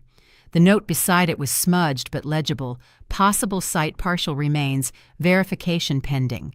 The message was dated that same afternoon. My stomach tightened. It meant the desert still had one more story to tell, and before we closed this case for good, I'd have to go back out there, back to where the heat shimmered, and the ground whispered what we hadn't yet heard. The X on that map sat like a heartbeat on the wall, faint pencil lines that meant the desert wasn't finished with us yet. I drove out before sunrise the next morning, the kind of gray dawn where the world feels muted, as if it's waiting for permission to wake up. The road stretched flat for miles, broken only by power lines that leaned with age. When I reached the site, the team was already there, crime scene tape fluttering in the wind, the trucks pulled into a rough circle for shade. The desert at that hour was still cool, maybe 70 degrees, but you could already feel the heat building under the sand ready to rise. A volunteer named Lila Carter had found it the afternoon before, just a glint in a dry creek bed. When she bent down, she'd seen metal half-buried, something small silver engraved. It turned out to be a bracelet, the same one Ellen had described all those years ago, GF etched in tiny letters, the clasp worn smooth. I stood beside the technician as he lifted it with gloved hands, brushing away the sand. For a long moment, no one spoke. There's a stillness that settles over a dig site when everyone knows what's about to surface. It isn't dramatic. It's quiet, almost reverent, like the land itself is taking a breath before it lets go of a secret. We found the remains about 3 feet below the surface, bones fragile from years of exposure, small enough to fit into the cradle of my 2 palms. The medical examiner later confirmed what we already knew, a child roughly 8 to 10 years old. The surrounding soil told the rest of the story, shallow burial likely done in haste. It had been 9 years since she disappeared, but in that moment it felt like the clock stopped exactly where it began. When I called Ellen, she didn't cry. She just asked, "Where?" and I told her. Hours later, she and Paul arrived at the site. They stood behind the tape holding hands so tight their knuckles whitened. Paul took off his cap, his eyes fixed on the small white tent the forensics team had set up. I wanted to tell them not to come, but I knew better. Parents need to see the place where the searching ends. It's the only way they can start breathing again, even if it hurts to do it. Lang was still in custody, and when we told him about the discovery, he finally broke.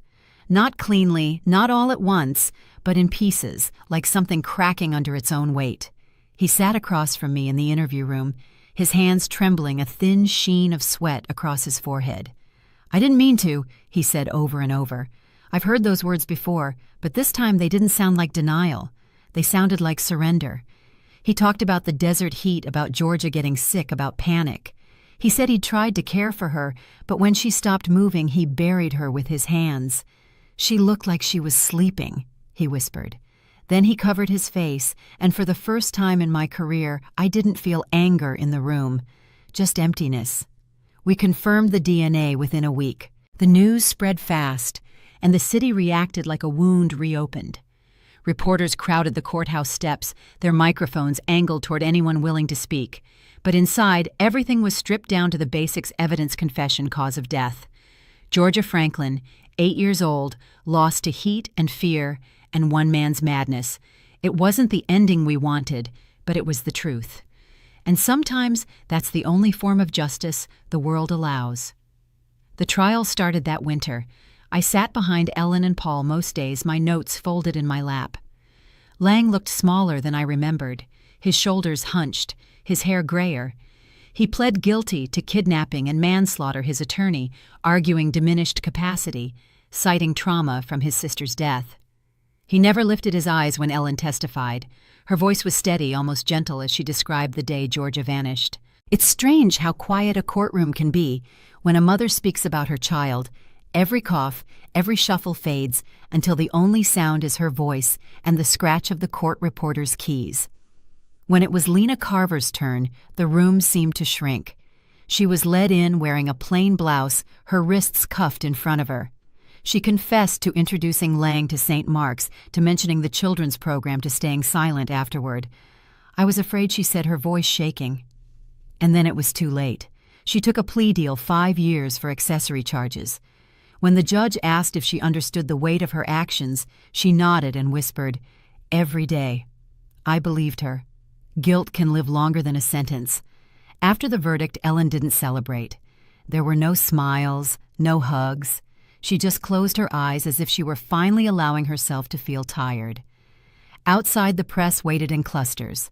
Paul shielded her as they walked down the courthouse steps, their heads bowed. That image still sits in my mind, the two of them framed by camera flashes, walking not as people freed from grief, but as survivors learning how to carry it. I thought that would be the end of my work on the case, but sometimes closure opens new doors. A few weeks after the sentencing, a prison informant claimed Lang had spoken of other kids. We'd heard similar rumors before, but this time his words matched details from missing persons files in Arizona and Utah.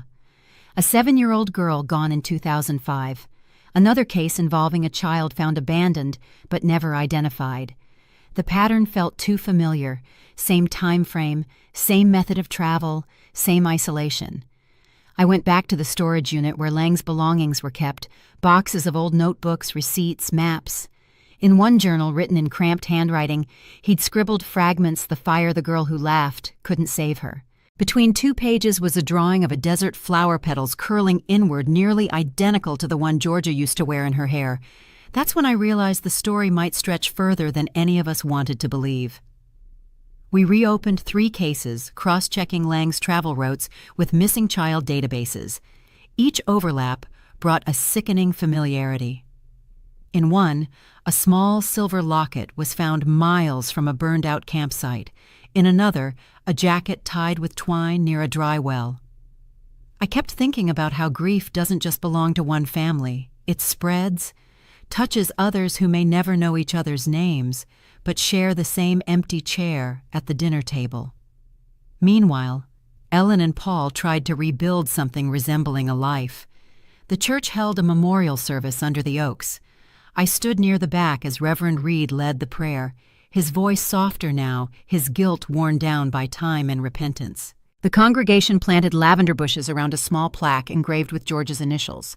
When the wind moved through them, it sounded almost like whispering gentle constant. Paul carved a wooden bench for the garden himself, his initials tucked quietly on the underside. It wasn't about craftsmanship. It was about having something to do with his hands again. The Franklins started a community program soon after workshops on child safety awareness prevention. They wanted to make sure no one else waited as long for answers as they had. I helped where I could, speaking to parents about the early hours of a disappearance, how to document who to call. The first time I saw Ellen address a crowd, her voice steady and clear, I thought about the woman I'd met years before, the one clutching a cold coffee mug, unable to look out her own window. She hadn't healed, not fully, but she'd found purpose, and sometimes that's the closest thing we get to peace. Lang's world grew smaller after sentencing. He spent his days in a maximum security unit monitored and medicated, his confession sealed with finality. But the questions didn't stop. Journalists sent letters. Psychologists requested interviews. He refused them all. When I met with him one last time, he was a shadow of himself, thinner, his eyes dull. I asked him about the other cases, the girls whose names still hung in our files. He didn't deny it. He didn't confirm it either. He just stared at the table and said I was looking for someone who never grew up. It wasn't an answer. It was an echo of something broken, and I knew we'd never really understand the why. Years later, that garden behind St. Mark's became a place of quiet pilgrimage. Parents left small toys or flowers by the plaque. The lavender bloomed every spring, bright and fragrant, against the gray brick. Whenever I passed through Los Angeles, I stopped by. I'd sit on Paul's bench and listen to the sounds of the neighborhood, the laughter of kids, the hum of traffic, the low murmur of life continuing. The pain never left that place, but neither did the light. One evening, as the sun dipped low, Ellen joined me there. She carried a box of laminated flyers, George's missing posters now carefully preserved. "We keep them for training," she said, smiling faintly, "so people remember what to look for." We sat in silence for a while. The scent of lavender hung thick in the air. When she finally spoke again, her voice was soft. "I used to think finding her would end the hurt," she said. "But it doesn't. It just changes shape." I nodded because I knew exactly what she meant. Every investigator who stays in this line of work long enough learns that truth, the cases end, but the echoes don't. They follow you home into the quiet moments, into the spaces where you thought you'd left them behind. As the light faded, Ellen stood and touched the plaque gently. "She's here," she said, "and she's everywhere else we make someone safer." She walked back toward her car, leaving me alone with the hum of the evening and the whisper of the lavender stems brushing against each other. I looked out across the lot where the church lights flickered on, one by one, and felt the same stillness that had started it all. The garden was peaceful now, but somewhere in the back of my mind, I knew the work wasn't done. There were still names on the board, still maps marked with small pencil X's waiting to be explored. And in one of Lang's old journals, there was a final line I couldn't shake, written in faint ink near the back. "They'll find her where the heat turns to silence." I didn't know what it meant yet, but I planned to find out. The desert still had more to tell. I spent most of that last summer back out in the desert, chasing the final threads of a story that had already taken nearly a decade from all of us. The ground was cracked and sun-bleached, the kind of place where even sound feels slow. We never did find another body tied to Lang, but the evidence we uncovered, the journals, the drawings, the timelines, proved enough to close 3 open cases across state lines. Each file carried the same signature, a lonely road, a girl taken, an unfinished sentence scrawled in his hand. It was hard to call that justice, but it was the truth, and truth was the one thing still owed to every family left behind. When the hearings ended, I packed up my desk. I'd been with the department more than 20 years by then. The brass wanted me to move into a supervisory role, less fieldwork, more paperwork. But after George's case, I knew I was done. There's a weight to carrying stories like hers. It changes the way you hear laughter, the way you drive past playgrounds, the way you trust silence. Some people can stay in it forever. I couldn't. So I left. Not in anger, not even in exhaustion, just the quiet understanding that some chapters have to close before they start to consume everything else you love. The Franklin's Garden at St. Mark's became something of a pilgrimage site. Families would come to see it, some who'd lost children, others who hadn't, but just needed to stand in a place where pain had been turned into purpose. Ellen was there most mornings, pruning the lavender, keeping the paths swept clean. Paul built another bench under the oak trees, this one carved with a small inscription for every child who never made it home. He told me he wanted it to be a place people could sit and breathe, not cry. "We've done enough crying," he said one afternoon, setting down his tools. "Now it's time to keep them remembered." The first time I visited after leaving the force, I brought my badge with me. I set it on the bench beside the plaque and sat for a long time without saying much. I think part of me wanted to leave it there, let it rust quietly in the sun. But Ellen stopped me before I walked away. "You earned that," she said, her hands soft from years of work but steady. "Don't bury what you gave." So I took it back, slipped it into my pocket, and kept walking. Sometimes you don't need to let go completely, you just have to carry things differently. Lang died 3 years into his sentence, a heart attack in the early morning hours. The warden called me out of courtesy, said he thought I'd want to know. I didn't. I thanked him anyway. When I told Ellen later that week, she just nodded. "Then it's finished," she said. And maybe it was. But closure is a word people use when they can't stand to admit how open things really stay. You can bury a man, you can plant a garden, you can even rebuild a life, but memory doesn't fade on command. It lingers soft and persistent like a hum in the back of the mind. The lavender garden grew each year.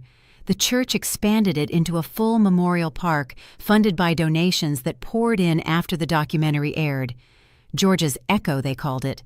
The film wasn't about the crime. It was about what followed the aftermath, the rebuilding, the slow turn toward something resembling peace. Watching it the first time, I saw my younger self on screen, sitting behind a cluttered desk, talking about tire tracks and evidence boxes. But what struck me most wasn't my own face. It was the footage of Ellen, in that same chair years later, explaining what she'd learned. You can't rebuild what was she said. You build something beside it, something that lets the memory breathe. Those words stayed with me. I started volunteering with a nonprofit that trains rural departments in handling missing child cases, how to secure a scene, how to preserve evidence, how to talk to parents who are living the worst moment of their lives. It's not the kind of work that makes headlines, but it's the kind that matters most. Every time I teach a session, I mention George's name. I don't tell the whole story, just that she was real and she mattered. Because that's what justice becomes after the paperwork ends a promise that someone will keep saying their names out loud. The Reverend passed away 2 winters ago. Before he died, he asked to meet at the garden one last time. He told me he still replayed that Sunday in his head, all the faces he'd seen, the ones he hadn't. You know, he said for years I thought faith meant trusting that God would stop bad things from happening. Now I think it just means believing that love can outlast them. I didn't know what to say, so I just sat there with him, the lavender bending in the breeze, both of us watching the sun sink behind the church roof. Sometimes I wonder what Georgia would have been like if she'd grown up, what kind of woman she might have become, where her laughter would have landed in the world. Maybe a teacher, maybe an artist, maybe just someone who kept flowers in her hair because they reminded her of home. You can't dwell on those thoughts too long or they'll break you, but you also can't shut them out completely. They're what remind you that behind every case file is a heartbeat that once existed. The community around St. Mark's changed after everything that happened. Parents walked their kids to the car instead of waving from the doorway. Neighbors learned each other's names again. The church started safety workshops twice a year, and local police made sure every missing person report from that zip code went straight to the top of the pile. That's how healing often looks. Not grand gestures, just quiet vigilance passed from one person to the next. A few months ago, I visited the site of the original search in the desert. It's almost unrecognizable now, the creek bed filled in by storms, the old markers gone. I parked where the road ends and walked out to where the ground rises in a shallow ridge. The silence out there feels different these days. Not heavy like before, not haunted, just still. I knelt and ran a hand through the sand the way I did the morning we found her bracelet. The air smelled faintly of rain coming in from the west, and for the first time, I didn't feel anger or grief. Just gratitude that we found her, that her parents could stop looking into the dark and wondering. I keep a small photo of Georgia on my desk at home now. It's not an official police photo, not the one from the case files. It's a copy of one Ellen gave me after the trial, a picture taken at a church picnic. Georgia laughing with her head tilted back, sunlight catching her hair.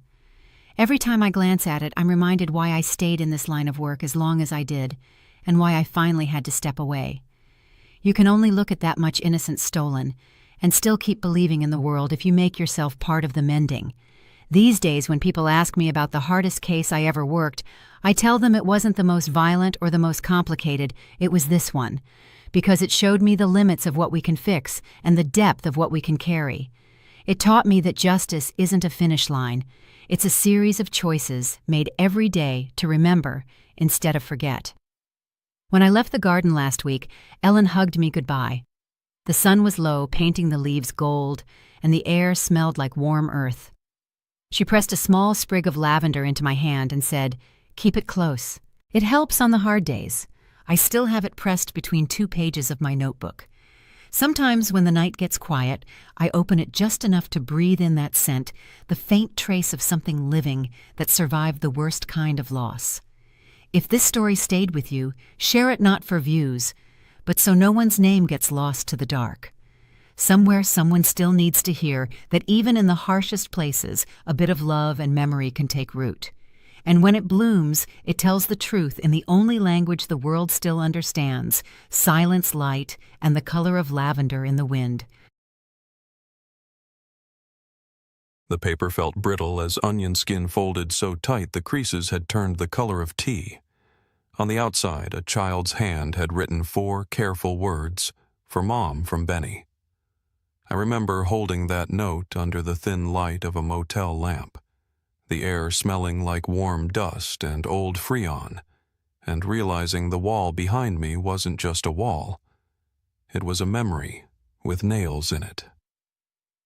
Let me know where you're listening from and share this if you believe remembering is the first step toward justice. I live in a small walk-up no one would call glamorous 2 rooms above a deli in Brooklyn where the storefront lights paint the ceiling a soft orange at night. Most mornings start the same black coffee, a jog along the promenade if the humidity doesn't feel like soup, then a couple hours at the desk coaxing stories out of boxes and databases and people who never expected anyone to call. My show isn't slick. It's just me. A careful voice and a promise I try not to break if someone's name faded before it should have. I will say it until the sound catches. When the lead pulled me west that August, it did so the way a map pulls a finger straight line, no frills. Elko County sits in high desert that knows heat like an old habit.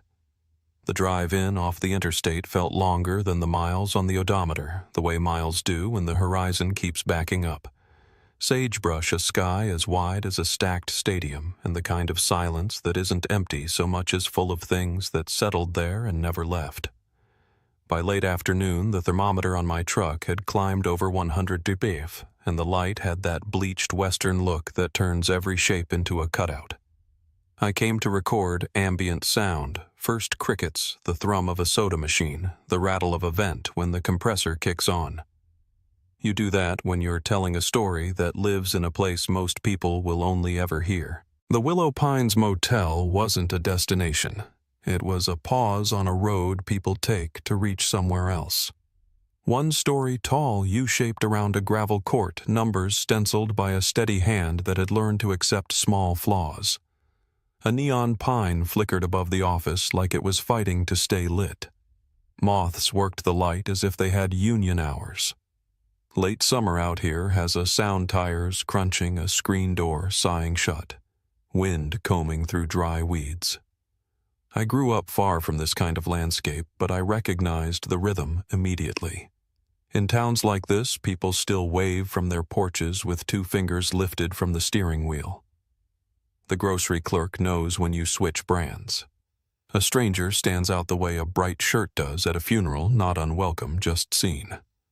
The woman behind the counter at the office watched me with a squint that said she'd learned to measure folks by how they listened, not how they talked. I introduced myself, said I was there to collect history, not to pry up floorboards. She slid a brass key across the counter, the way you'd slide responsibility. Room 104 sat on the end under a warped awning that had given up keeping much shade. The door stuck half an inch from swollen paint. I had to lean against it with a shoulder. Inside, the air was cool and smelled like conditioner and the ghost of cigarettes. A queen bed, a scarred dresser bolted to the wall, a square TV that pretended to be modern. Sunlight pushed through thick tan curtains and turned into a quiet glow that held its breath. Everywhere I looked, I saw ordinary a chain lock polished bright by 1,000 thumbs, a phone with a sticker telling you how much a local call costs, a washcloth folded into a triangle, like a promise someone kept even when no one checked. I set my recorder on the nightstand and let it run. I don't talk at first. I let the room announce itself. There's a trick to hearing a place you quit, filling it with your own noise. The AC hissed from the wall unit near the window, the compressor cut, the coil ticked, and the room settled back into itself. That was the moment I always wait for, the second when a space either gives you nothing or gives you one small, honest sound. In 104, it gave me both. First, the quiet you expect in a building that's seen more sunrises than guests. Then under it, the faintest chatter, a kind of undertone, not voices exactly, but the feeling of words that might have been there once. I shook it off and did what I always do. I laid out cables and batteries like a medic setting up a field kit. I checked the mic levels. I walked the couple of miles to the gas station for a jug of water because the morning heat had lapped into evening like a dog that doesn't know when to stop. Coming back, a man hosed dust off the office steps. He nodded, then tilted the hose so it arced across the gravel. The water made a dark crescent that flashed and vanished almost as soon as it landed. "Going to cool off tonight," he said. "Down to 80. Around here, that counted as mercy." I've learned to look for people, not clues. People remember the rhythm of a week better than a single day. That evening, I sat on the office bench and traded small talk with a woman named Mary Ann Lillis, who smelled faintly of cold coffee and motel soap. She grew up here, worked the desk the way kids work a family counter when summer's long and money is short. She told me about the year the sign burned out and stayed that way until a traveling electrician fixed it for $40 in a room. We didn't talk about 1984, not yet. We talked about the way the wind comes off the hills and slaps the line of cottonwoods like wet laundry. About fishermen who book a room, set their alarm for 4:30 a.m., then never show at the river anyway. About the baseball games you can catch on AM at night if you aim the antenna just so. Back in my room, I phoned home. There's comfort in a familiar voice, even for someone who's made a life out of listening to strangers. I described the desert light the way you describe a painting to someone who can't see it right then. We talked about bills and a cracked tile I keep forgetting to fix. There's a magic to small household things when you're stepping into long shadows on purpose. The squeak of a kitchen cabinet, the soft thud of mail on the hallway rug, ice pinging the sides of a glass. Those are the sounds that say you can set your worry down for a while. I didn't set mine down. Not completely. It wasn't anything dramatic, just a feeling you get when 2 facts in a room lean away from each other. The curtains were heavy enough to block most of the light, but a narrow seam near the rod let a stripe through an angled blade of sun that crept along the ceiling and stopped short of the far corner, as if it meant to finish the job and didn't. In that same corner, a metal vent cover sat a little sideways. It could have been a careless repair. It could have been nothing. The screws didn't match. One head was bright and new, the other's dull as old nickels. I took a picture because that's what habit does. It writes things down even when your head says you're being fussy. The town wound down the way small towns do. Trucks eased through the lot, settled into spaces like cattle, finding shade doors shut. Conversations faded to porch level. Somewhere a radio played Merle Haggard so low it sounded like a memory, not a song. I walked the perimeter once, counting steps out of boredom and out of a need to know where the dark started. The air cooled to something you could call bearable. Heat makes noise. When it drops, you feel the silence like a hand on the shoulder. A young couple argued under their breath 2 doors down about whether to keep driving or just sleep and finish it in the morning.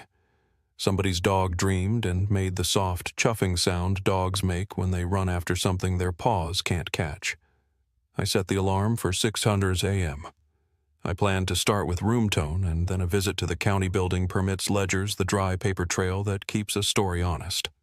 I wrote the plan on an index card because putting a plan on paper is how you tell your nerves they work for you, not the other way around.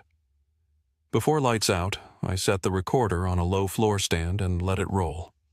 I always do that in old rooms. Sometimes all you get is a compressor cycling and a truck downshifting on the highway. Sometimes you get the kind of click you can explain with temperature and metal fatigue. Either way, the tape keeps you from imagining things. I lay on top of the covers and watched the ceiling fan pull at the air. It couldn't move blades, making a shape like a slow propeller.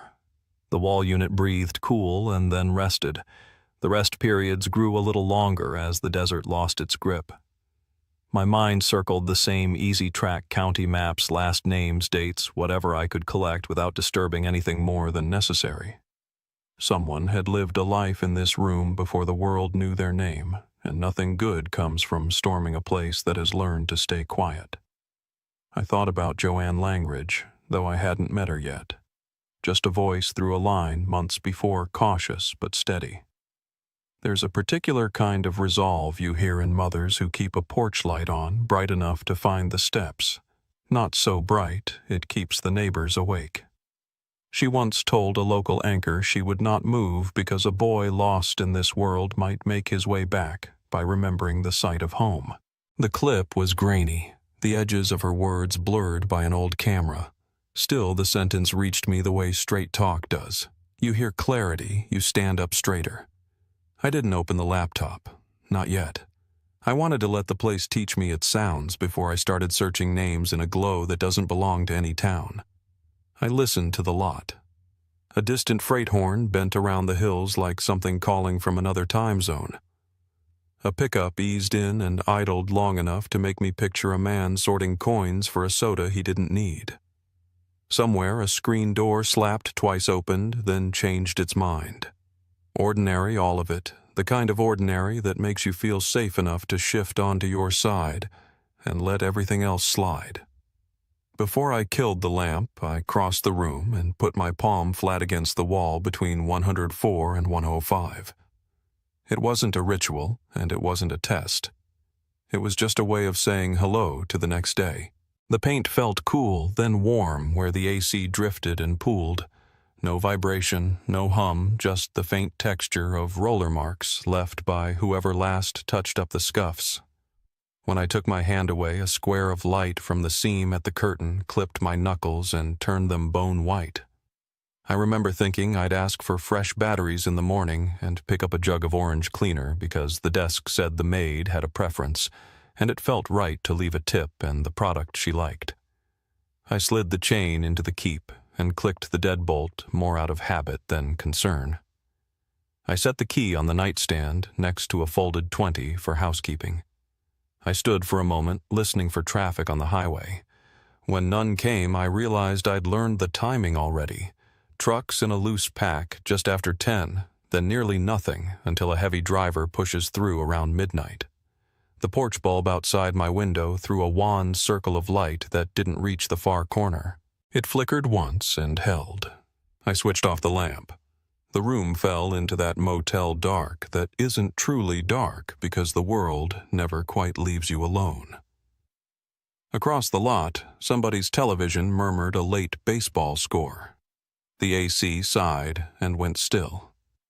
Past the window, heat left the gravel in waves you couldn't see, but could feel like a stove turned down but not off.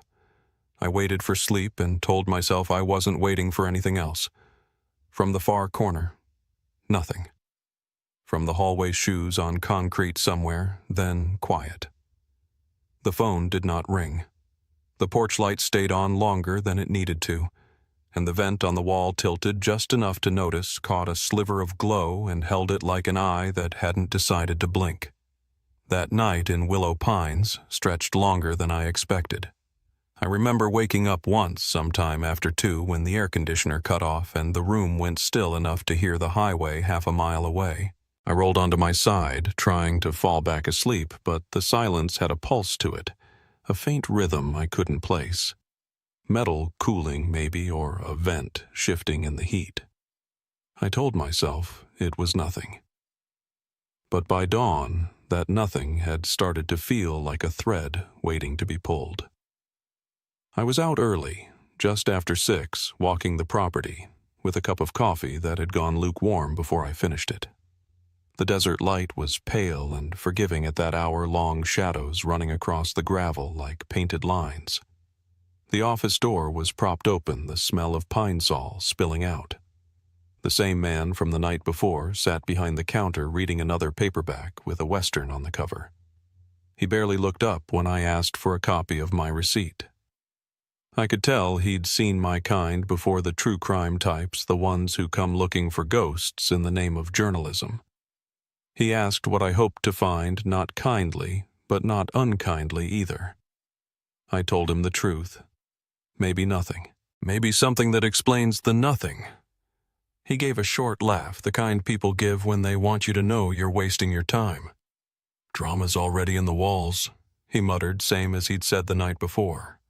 And there it was again, that line thrown off like small talk but heavy enough to leave a dent. By mid-morning, I was back in 104 with my equipment.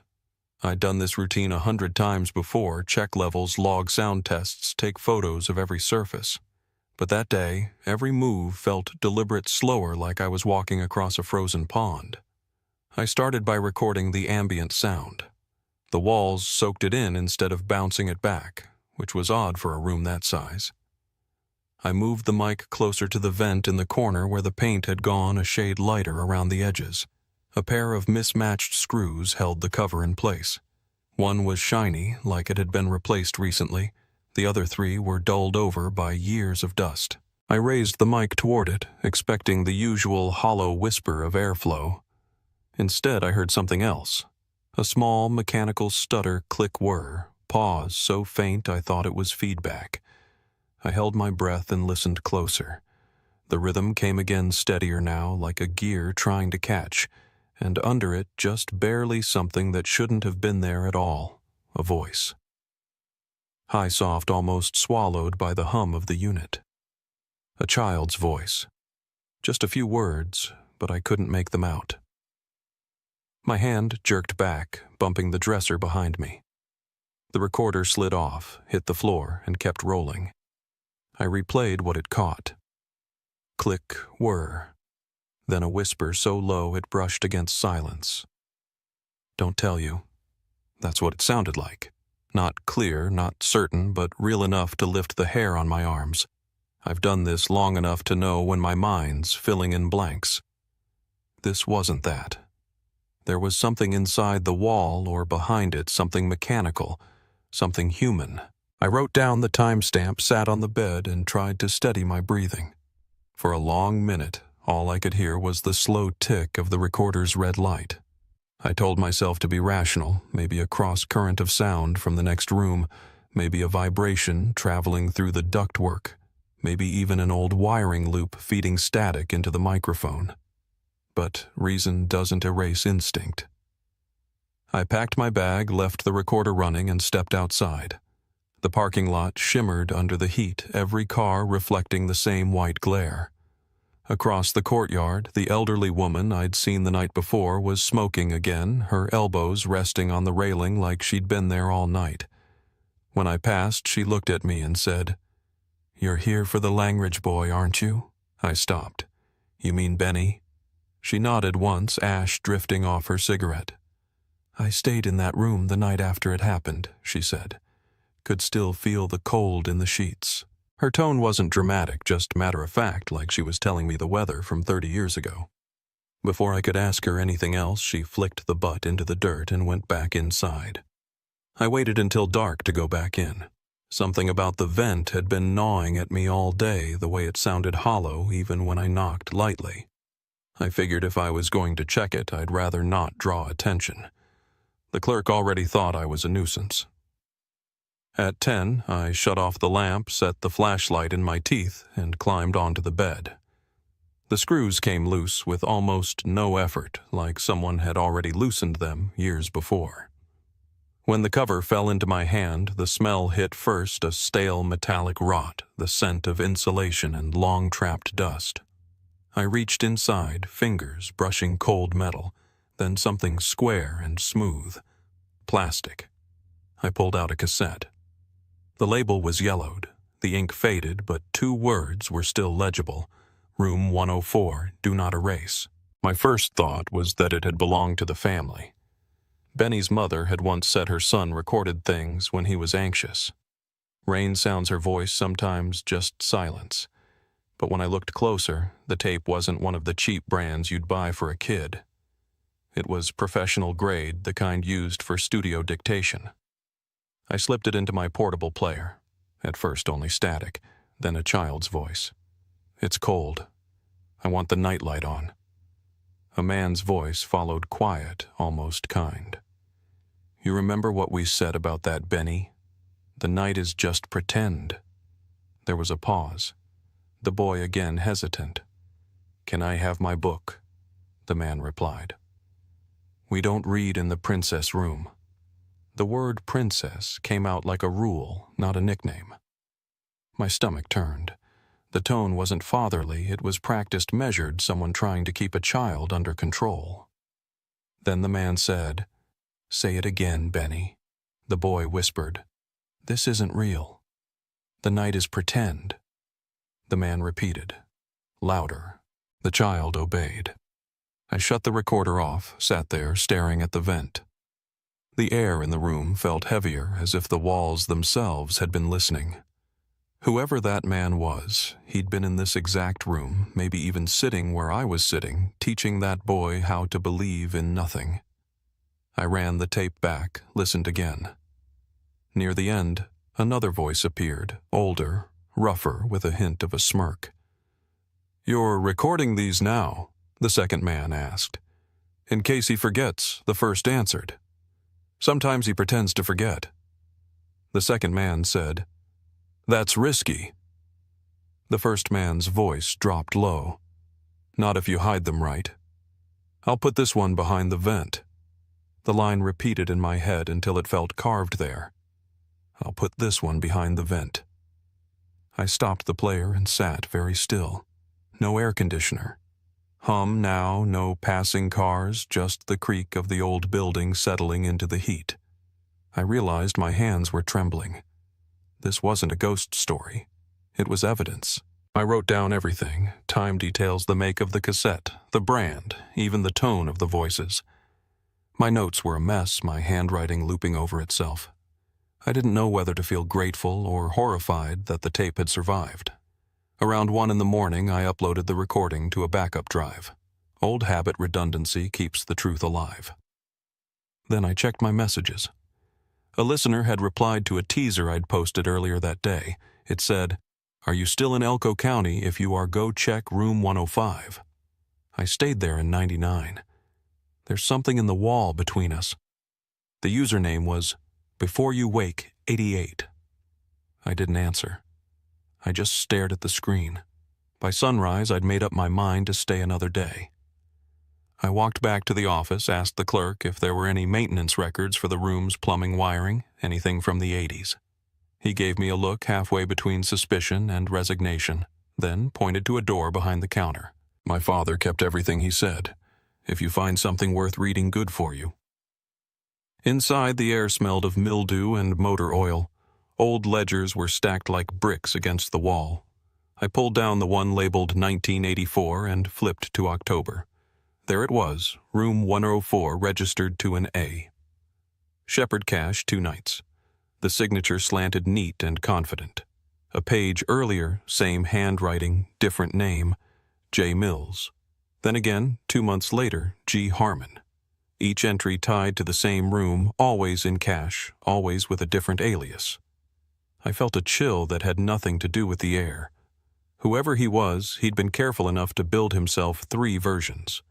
3 names, 1 man. When I asked to make copies, the clerk shrugged. Machine's dead, but you can take pictures if you want, so I did every page, every line. Back in my room, I spread the photos on the bed and started drawing connections. The pattern was obvious once I stopped thinking like a reporter and started thinking like a traveler. Each visit came 6 to 8 weeks apart. It wasn't random. It was scheduled. A ritual, almost. I matched the dates to missing children in the state that year. 3 names stood out. Kids gone missing within a day of each booking: a girl from Battle Mountain, a boy from Wells, another from Ely. All within 100 miles. Each case labeled runaway or custody dispute closed before it began. The pattern was too clean to be coincidence. Room 104 wasn't just where one child vanished, it was a hub, a revolving door for something much darker. That afternoon, the desert light burned white across the windows, flattening everything in sight. I sat there in that same stale air, the recorder still on, and said out loud the words that had been turning in my head since I found the tape. They weren't just using this room. They were hiding in it. I looked at the vent again, its mouth open now, its edges dark with dust. Behind that thin layer of wallboard had lived a secret that no one had tried hard enough to hear. Somewhere in the distance, thunder rolled off the mountains, faint and low, like a memory coming up for air. I gathered my notes, closed the blinds, and told myself I'd rest. But the recorder kept blinking on the nightstand, red and patient, waiting for the next sound. When I finally turned off the light, I could still hear that faint click and whir echoing in my ears, steady, mechanical, impossible to forget. It wasn't until I closed my eyes that I realized it wasn't coming from the wall anymore. It was coming from the recorder itself, still running, still hearing. And beneath that hum, somewhere inside the layers of tape and static, a small, tired voice whispered again. It said something I couldn't quite catch. But I knew one thing for certain: the room hadn't gone quiet. Not yet. Morning crept in like it always does in the desert, slow gold and unforgiving. The light hit the side of the motel and turned the stucco the color of sandpaper. I hadn't slept. My recorder was still running on the nightstand, its little red light blinking through the dark like a steady heartbeat. The vent sat open across the room, a square of shadow that looked deeper now that I knew what had been hidden inside. The tape. Benny's voice, the man's calm replies, still looped in my head. When you listen to something like that, it doesn't fade. It stays behind your eyes, waiting for quiet. I got up, ran the water until it sputtered brown to clear, and let it splash across my face. The mirror was warped and cracked near the frame. It made me look older than 46, the kind of older that doesn't wash off. By 8, the desert was already heating back up, air dry as chalk. I took my coffee to the office, the same cup I'd been using since the drive out, and asked the manager if there was a place in town that still kept old business records. He didn't look surprised. He'd probably guessed why I was there by now. My father kept ledgers, he said finally. In the back room. Don't touch the plumbing boxes. The smell hit me the moment I opened the door. Old paper and machine oil, heavy and sweet. There were stacks of ledgers along the wall, warped from years of summer humidity. The handwriting changed every few books, each one labeled in faded ink. I found 1984, brushed the dust off the cover, and flipped through the pages until I hit October. My stomach tightened as the names started repeating in a rhythm: J. Mills, G. Harmon, A. Shepard. All cash. All room 104. The same loops of handwriting months apart. And on the 13th, the date of Benny's disappearance, it was that last one, A. Shepard. I don't remember breathing for a while. I just stared at the page, at that small, practiced signature, the calm of it. Whoever he was, he hadn't been afraid to sign his name. He'd been careful, but not hiding, at least not in a way that looked like panic. He'd been methodical. The realization came slow, like something sinking through water. Benny wasn't the first. He was one of many. I took pictures of every page, my hands shaking as I worked the camera. When I asked the manager if he knew anything about those names, he gave a small shrug. "Those all before my time," he said. "My father ran this place back then." Quiet man, kept to himself. I asked where his father was now, and he pointed toward the hills outside town. "Buried," he said. 2 years. Then, after a pause, he said, "Once there was a man who liked that corner room. Paid cash. Drove a brown truck. Always tipped my mother $5. Guess that's not much of a crime, though." Back in my room, I pinned the photographs to my corkboard, each name, each date. I sat on the bed tracing the timeline with a pen. Every few months, the same pattern. Every stay followed by a missing child within a day's drive of the motel. It wasn't random. It was a route, a rotation. That was when I called Mary Ann Lalis. She was the one the older woman had mentioned, the daughter of the original owner. She picked up after 2 rings, her voice low and raspy from years of smoke. I told her who I was and what I'd found. There was a pause, then she said, "If you want to talk about that room, you can come here. I don't do motel visits." Her house was 20 minutes out of town, a single-story place surrounded by junipers and heat haze. A chain-link fence rattled when I pulled up. She answered the door before I knocked, wearing jeans and a t-shirt that said, "World's Okayest Mom." Her eyes had the tired shine of someone who'd seen too much of the same view. Inside, the air was cooler, heavy with the smell of old carpet and cigarettes. "You said room 104, she began, easing into a chair that creaked under her. "That's the one everybody asks about. The boy, right, Benny?" I nodded. "My dad told me not to talk about it when it happened," she said. "Said bad things stick to people who go looking for them." She lit a cigarette, the flame flickering against the smoke-yellowed walls. "But I remember him, the man. He came every few months just like clockwork. Paid in cash, carried this blue duffel bag, never let it out of his sight. He smelled like lemon cleaner, sharp enough to sting your eyes." I asked if she remembered his name. She exhaled smoke and shook her head. "He changed it every time. Harmon, Shepard, Mills, whatever fit the week. But it was always him. You could tell by his eyes. One was glass, the left, I think. Looked just a little too smooth in the light. That stopped me cold. I hadn't heard that detail before, not in any report." "A glass eye," I repeated. She nodded. "You notice a thing like that once you don't forget. My dad tried to help him once lift that duffel bag into his car, and the man snapped. Calm voice, but hard. Told him not to touch what wasn't his." I played her a short clip from the cassette, the man's voice saying, "The night is pretend." Her cigarette froze halfway to her lips. "That's him," she said quietly. "That's the man with the bag." She looked down at the ashtray, eyes wet but steady. "He tipped me once. $10. Told me I had a helpful face. I was 15. I left her house with that voice echoing in my head. By the time I got back to the motel, the sun had turned the sky to brass. Inside, the air felt thick again, that stillness that comes before something you can't name. I walked to the far corner of the room, the wall between 104 and 105. The dimensions had been bothering me since the night I arrived. From outside, the building looked symmetrical, but 104 was shorter by about 3 feet. I tapped the wall. Hollow. I measured it out, pacing carefully. It wasn't just an irregularity. There was a cavity back there, a space built between rooms. My stomach sank. It wasn't a maintenance gap. It was deliberate. A hidden section, maybe 3 feet deep.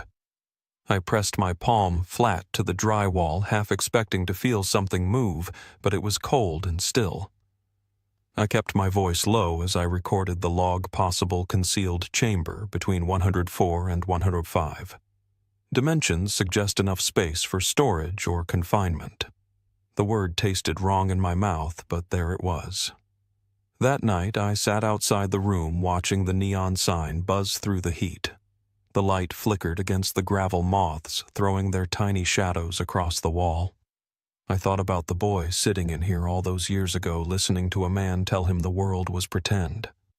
I thought about his mother, how she'd probably stood right where I was calling his name into that same dark, waiting for an answer that never came. The next morning, I drove out to her house. Joanne Langridge lived outside of Lemuel in a 1-story home with faded yellow siding and a wind chime made from old spoons. She met me at the door, a small woman with silver hair pulled tight into a bun. Her voice was calm but tired. "You're the podcaster," she said, not as a question. Inside the house was filled with the kind of stillness that comes from too many years without movement. Photos lined the mantel, Benny as a toddler, Benny in a red jacket at 7. She kept the blinds half closed, the light soft and dusty. "I've never moved," she said. "Told myself if he ever came home he should know where to find me." I told her I'd found a tape. Her eyes widened slightly, but she didn't speak. I asked if I could play it. She nodded once, slow, when Benny's voice filled the room. "It's cold. I want the nightlight on her hands tightened on the armrest." She didn't cry at first. She just listened. When the man said, "Say it again." "Benny." She closed her eyes, tears slipping down her cheeks without a sound.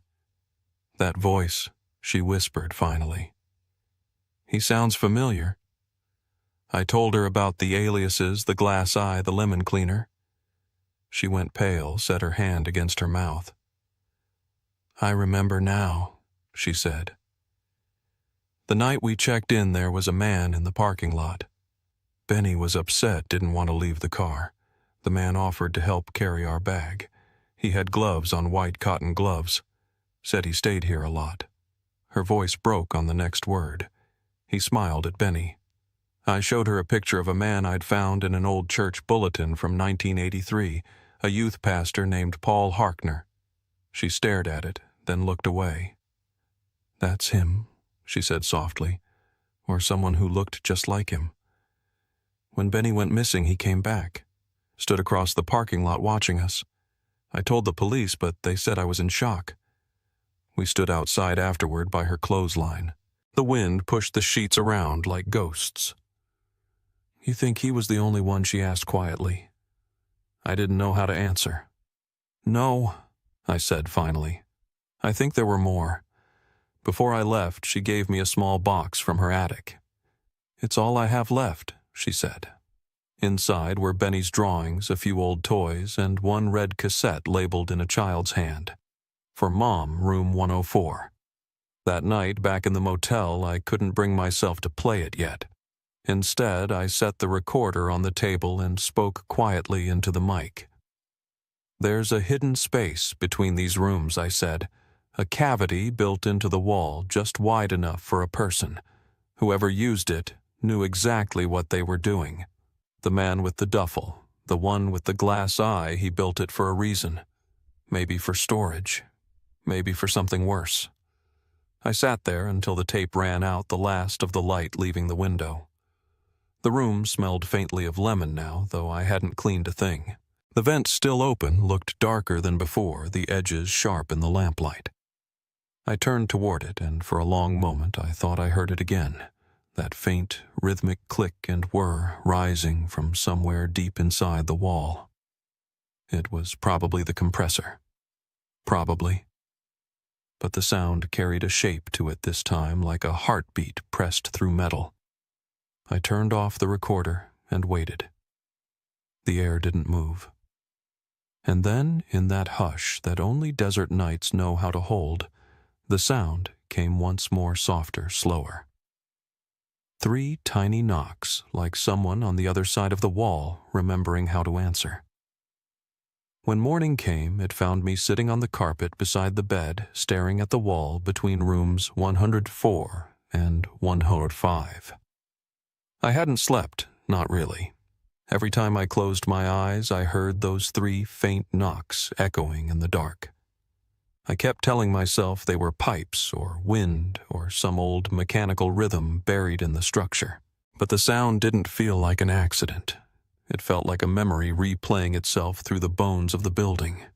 The light creeping through the curtains made the room look different now, smaller somehow, like the air itself had been changed.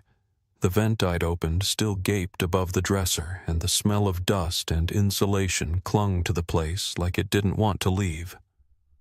I knew I couldn't ignore what was behind that wall any longer. By 9, the maintenance crew had come and gone from room 105, leaving the door propped open with a cinder block.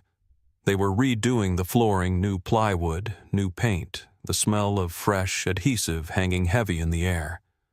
No one asked who I was when I walked in. The foreman just nodded and went for supplies. I waited until the sound of their truck faded down the highway before I started measuring. 3 feet shorter. That was the difference between the 2 rooms. 3 feet of missing space. The hollow sound when I knocked confirmed it. I brought my tools from the car, a small crowbar, a flathead screwdriver, a flashlight. The same kit I use for field recording setups. I pressed my ear to the wall first. Nothing. Then, after a long moment, a faint creak from somewhere deep inside, like wood expanding in heat. I started prying gently at the baseboard. The nails came out clean, too clean, like they'd been set and reset before. When the last one gave, I slid the crowbar higher, worked it under the drywall, and pulled until the sheet bent and cracked down the middle. Behind it was a layer of pink insulation compressed tight as a blanket. The smell that came out was unmistakable old air metal and something sour that had been sealed a long time. I peeled the insulation back slowly and shined my flashlight inside. There was a small wooden panel nailed shut with brass tacks. My hands were sweating by the time I got the first one loose. The panel came away in one piece, and I remember thinking whoever built it wasn't improvising. They'd measured, cut, and fitted it like they meant for it to last. Behind the panel was a box, cardboard water-stained the size of a child's shoebox. I pulled it out gently, set it on the bare plywood, and brushed away the dust. On the top, taped with yellowing Scotch tape, was a folded sheet of paper. I hesitated before touching it.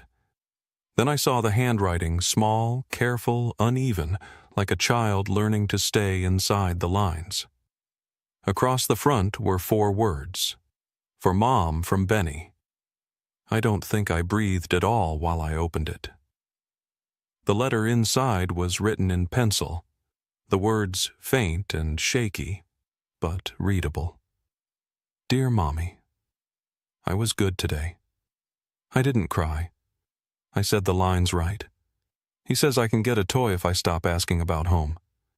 I tried to yell, but the wall is thick. I think it's made special.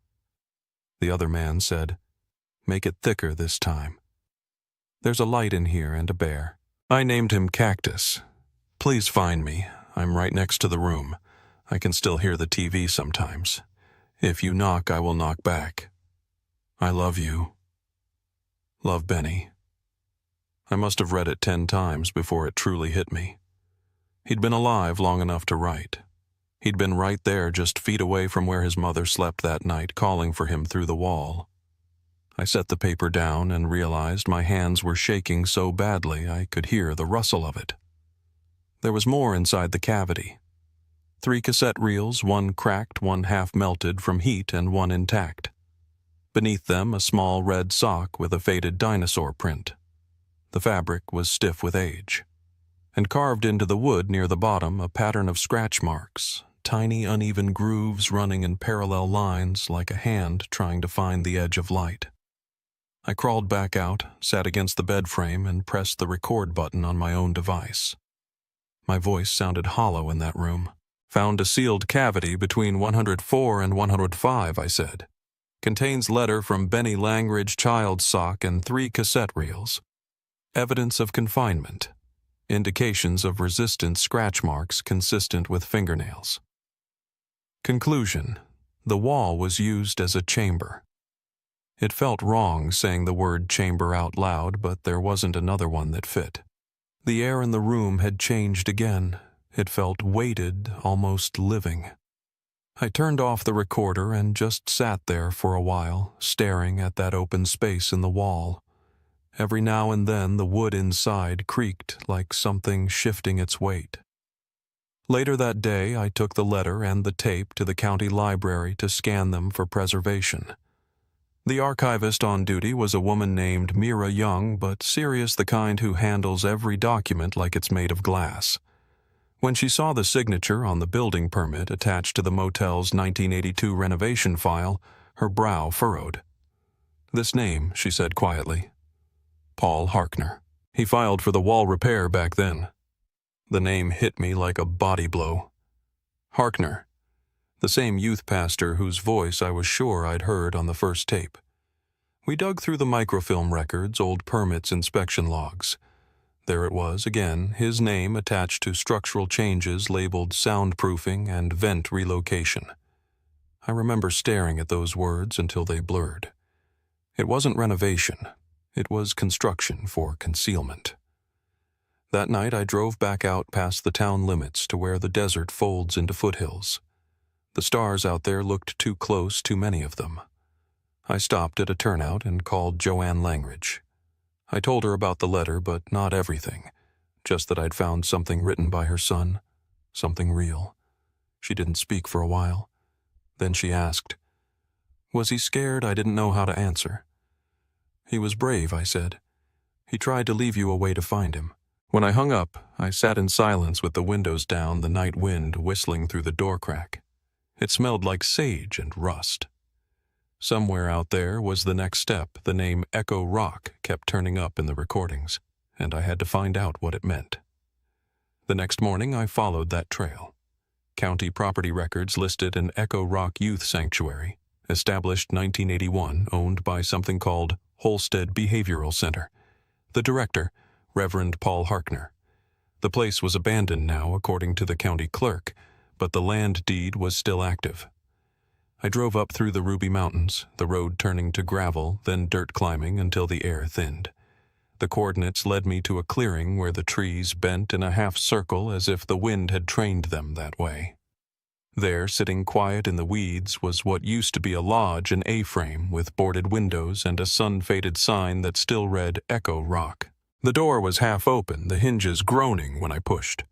Inside, the air was cold and stale, like the smell of basements and wet stone.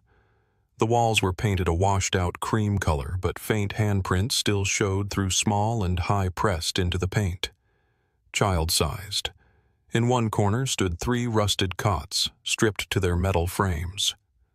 I walked through, slowly recording the crunch of glass under my boots, echoing like footsteps behind me. At the back of the building was a door marked Reflection Room. It opened into a space no bigger than a walk-in closet. The floor was concrete, and the only light came from a hole in the roof where daylight cut in like a blade. On the far wall hung a crooked wooden cross. Below it, half buried in dust, was a VHS tape case. I picked it up, wiped it clean enough to read. The label said Phase 2, Final. I carried it outside, set it on a flat rock, and loaded it into a portable player I kept for field evidence. The image flickered to life, grainy monochrome. A child sat in a chair under a single overhead light, head down, feet barely touching the floor. I could see the same red dinosaur sock from the wall, the left one. The child was breathing shallowly, eyes glazed. Then, off camera, a man's voice spoke, Echo Rock. Phase 2, Subject 17. The child didn't answer. Another voice followed, calm, clinical. Do you remember where you came from? A pause. The princess room. The voice again. And what did the princess room teach you? The child lifted their head just enough to be heard. Not to ask. The tape kept playing, but I stopped it there. The sound of those 3 words filled everything, the wind, the trees, the blood in my ears. Not to ask. That's what they'd taught them. Silence as survival. I sat outside that lodge until the sun went down the mountains, turning violet, and the air dropping 20 degrees in an hour. Behind the building, half hidden in the brush, I found a line of small stone markers, each no bigger than a boot print. They weren't graves, not exactly, but each had an initial carved into it, CMB. I didn't need anyone to tell me what they stood for. Carrie Michael Benny. At the base of Benny's marker, I found a rusted tin box. Inside, on a piece of faded paper, a stick figure with wings and a red balloon drawn in crayon. Beneath it, in a child's handwriting, I'm still here. I don't remember driving back to the motel that night, only the sound of gravel under the tires and the way the headlights caught dust like falling snow. I couldn't shake the thought that this wasn't just about Benny anymore. This was a system organized, rehearsed, maybe still alive in some form. When I pulled into the lot, the neon sign was off for the first time since I'd arrived. The building looked hollow, almost peaceful. I walked up to my room, unlocked the door, and set my recorder on the table. Echo Rock was real, I said quietly into the mic. It was where they finished what they started here. The princess room wasn't just a place. It was training obedience, silence erasure. I paused, looking toward the vent. But one child resisted. He remembered long enough to write, long enough to hide proof, and maybe long enough to survive. I let the tape roll a little longer.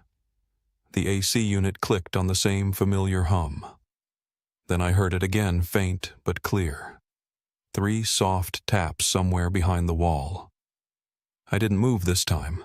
I just whispered into the microphone, steady as I could. I hear you. Then for the first time since I'd arrived, the sound stopped. The room exhaled, and the silence that followed felt less like fear and more like a promise. The days that followed blurred together in that strange way time does after you've seen something that can't be unseen. The FBI arrived first, then state investigators, then people I didn't know carrying cameras and evidence kits. By then, I'd already turned over everything, the tapes, the letter, the drawing, the VHS from Echo Rock. I stayed while they cataloged the wall cavity in room 104, though they didn't really need me for that part. I remember the sound it made when they pulled away the last section of drywall, a low groan as if the building itself had been holding its breath for 40 years. One of the agents, a woman maybe in her 50s, stood there for a long time, staring into that hollow space. Finally, she whispered, almost to herself, "There are places even God didn't mean to hear." The motel closed 2 weeks later. The owner didn't fight it. He just handed the keys to the county and left town. They tore the place down before winter came. I went back one last time before the demolition crew started. The neon sign had already been unbolted from the roof, and the gravel lot was empty except for a few soda cans glinting in the sun. I parked near where room 104 used to be and just listened. Even with the walls gone, the silence felt heavy, like the air remembered what happened there. I picked up a piece of plaster from the ground, small enough to fit in my palm, and kept it. Not as a souvenir, just as proof that the place had once been real. When the arrests came, they didn't make much noise in the news. The surviving members of Reverend Harkner's organization had scattered years earlier. Some died, some changed names, some reinvented themselves as counselors or faith healers in other states. One of them, a woman named Rose with a long record of charity work, was tracked to a nursing home in Utah. She was 81 when the agents questioned her. They said she didn't deny it. She just stared out the window and said, "We were told it was for their good, to make them forget."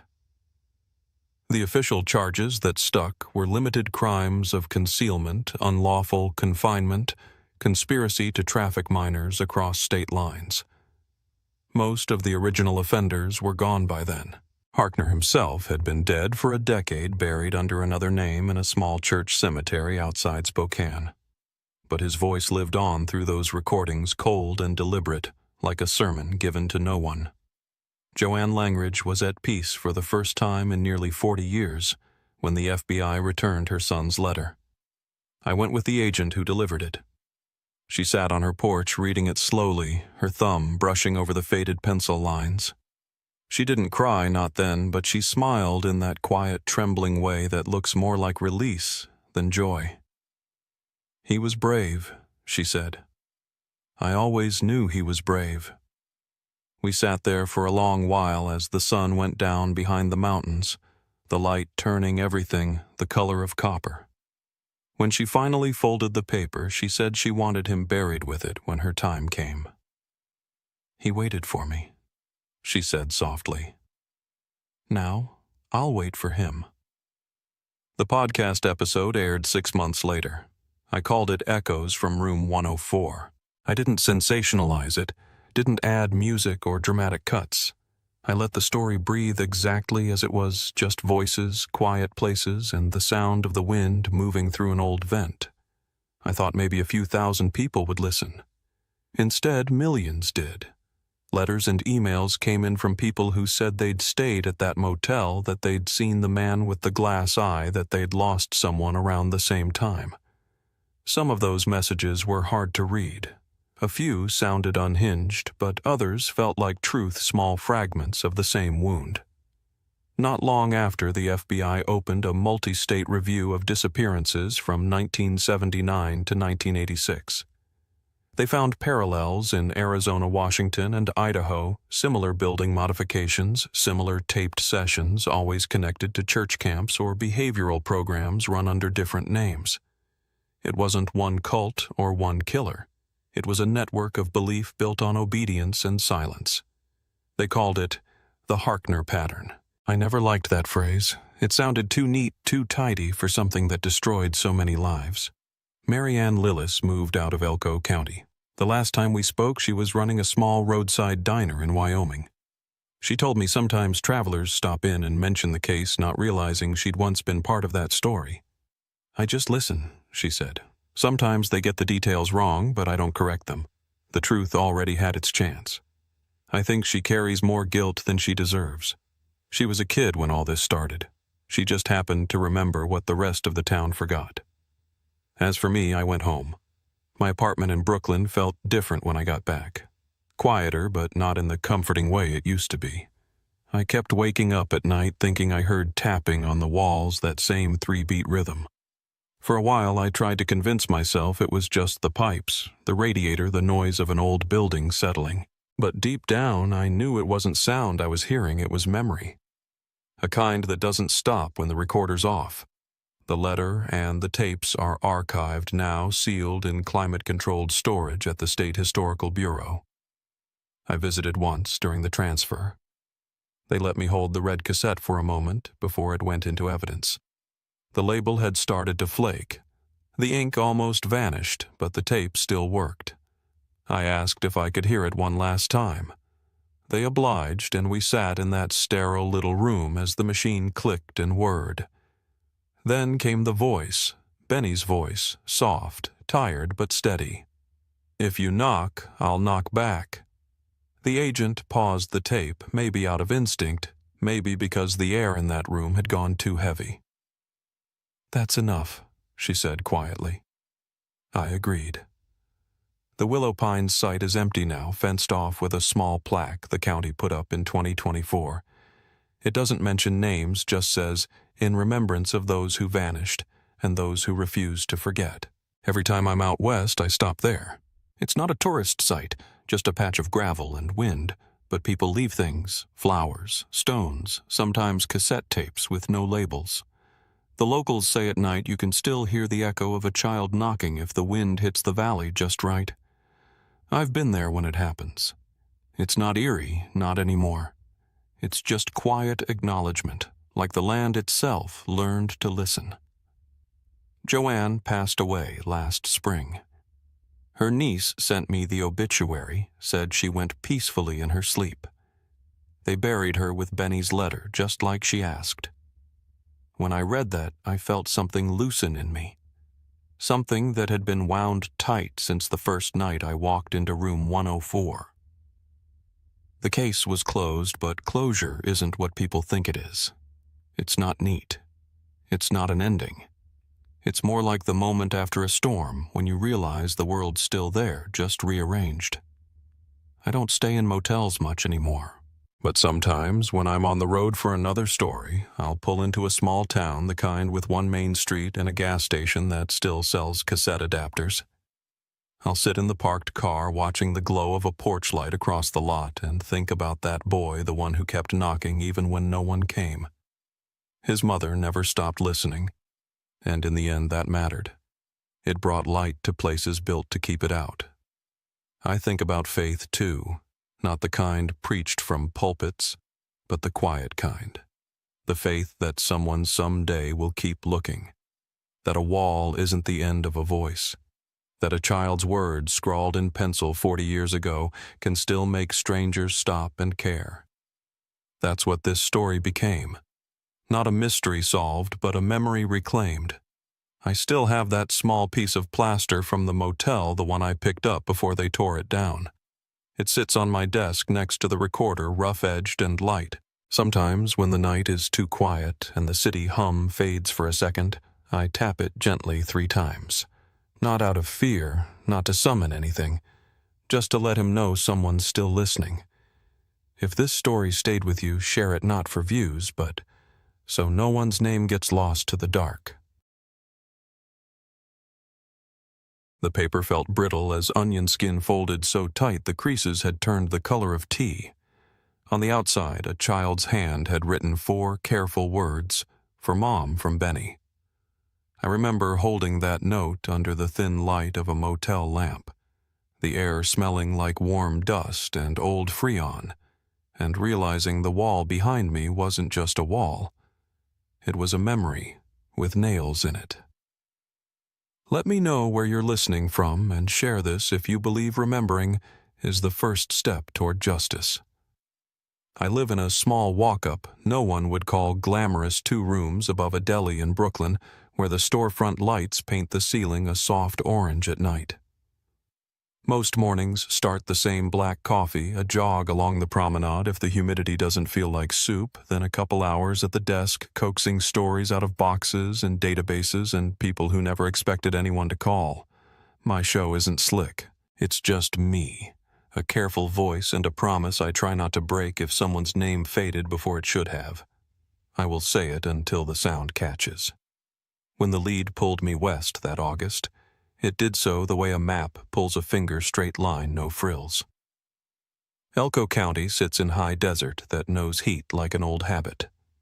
The drive in off the interstate felt longer than the miles on the odometer, the way miles do when the horizon keeps backing up. Sagebrush, a sky as wide as a stacked stadium, and the kind of silence that isn't empty so much as full of things that settled there and never left.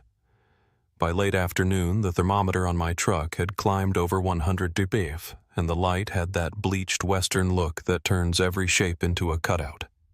I came to record ambient sound, first crickets, the thrum of a soda machine, the rattle of a vent when the compressor kicks on.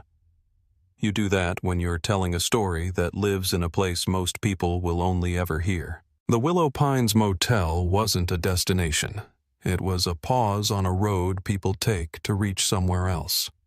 1 story tall, U-shaped around a gravel court, numbers stenciled by a steady hand that had learned to accept small flaws. A neon pine flickered above the office like it was fighting to stay lit. Moths worked the light as if they had union hours. Late summer out here has a sound tires crunching, a screen door sighing shut, wind combing through dry weeds. I grew up far from this kind of landscape, but I recognized the rhythm immediately. In towns like this, people still wave from their porches with 2 fingers lifted from the steering wheel. The grocery clerk knows when you switch brands.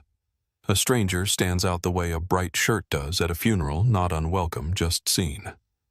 The woman behind the counter at the office watched me with a squint that said she'd learned to measure folks by how they listened, not how they talked.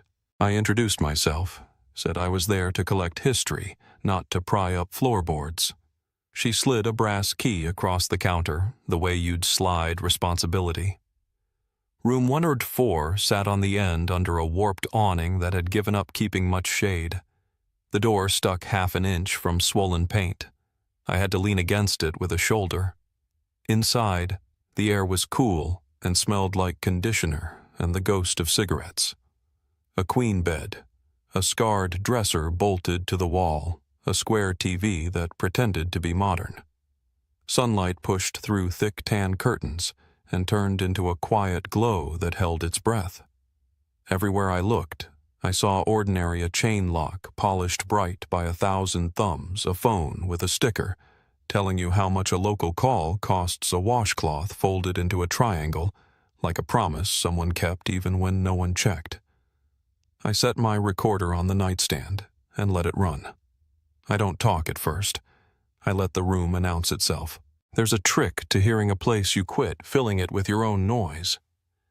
The AC hissed from the wall unit near the window, the compressor cut, the coil ticked, and the room settled back into itself. That was the moment I always wait for, the second when a space either gives you nothing or gives you one small, honest sound. In 104, it gave me both. First, the quiet you expect in a building that's seen more sunrises than guests. Then under it, the faintest chatter, a kind of undertone, not voices exactly, but the feeling of words that might have been there once. I shook it off and did what I always do. I laid out cables and batteries like a medic setting up a field kit. I checked the mic levels. I walked the couple of miles to the gas station for a jug of water because the morning heat had lapped into evening like a dog that doesn't know when to stop. Coming back, a man hosed dust off the office steps. He nodded, then tilted the hose so it arced across the gravel. The water made a dark crescent that flashed and vanished almost as soon as it landed. "Going to cool off tonight," he said. "Down to 80. Around here, that counted as mercy." I've learned to look for people, not clues. People remember the rhythm of a week better than a single day.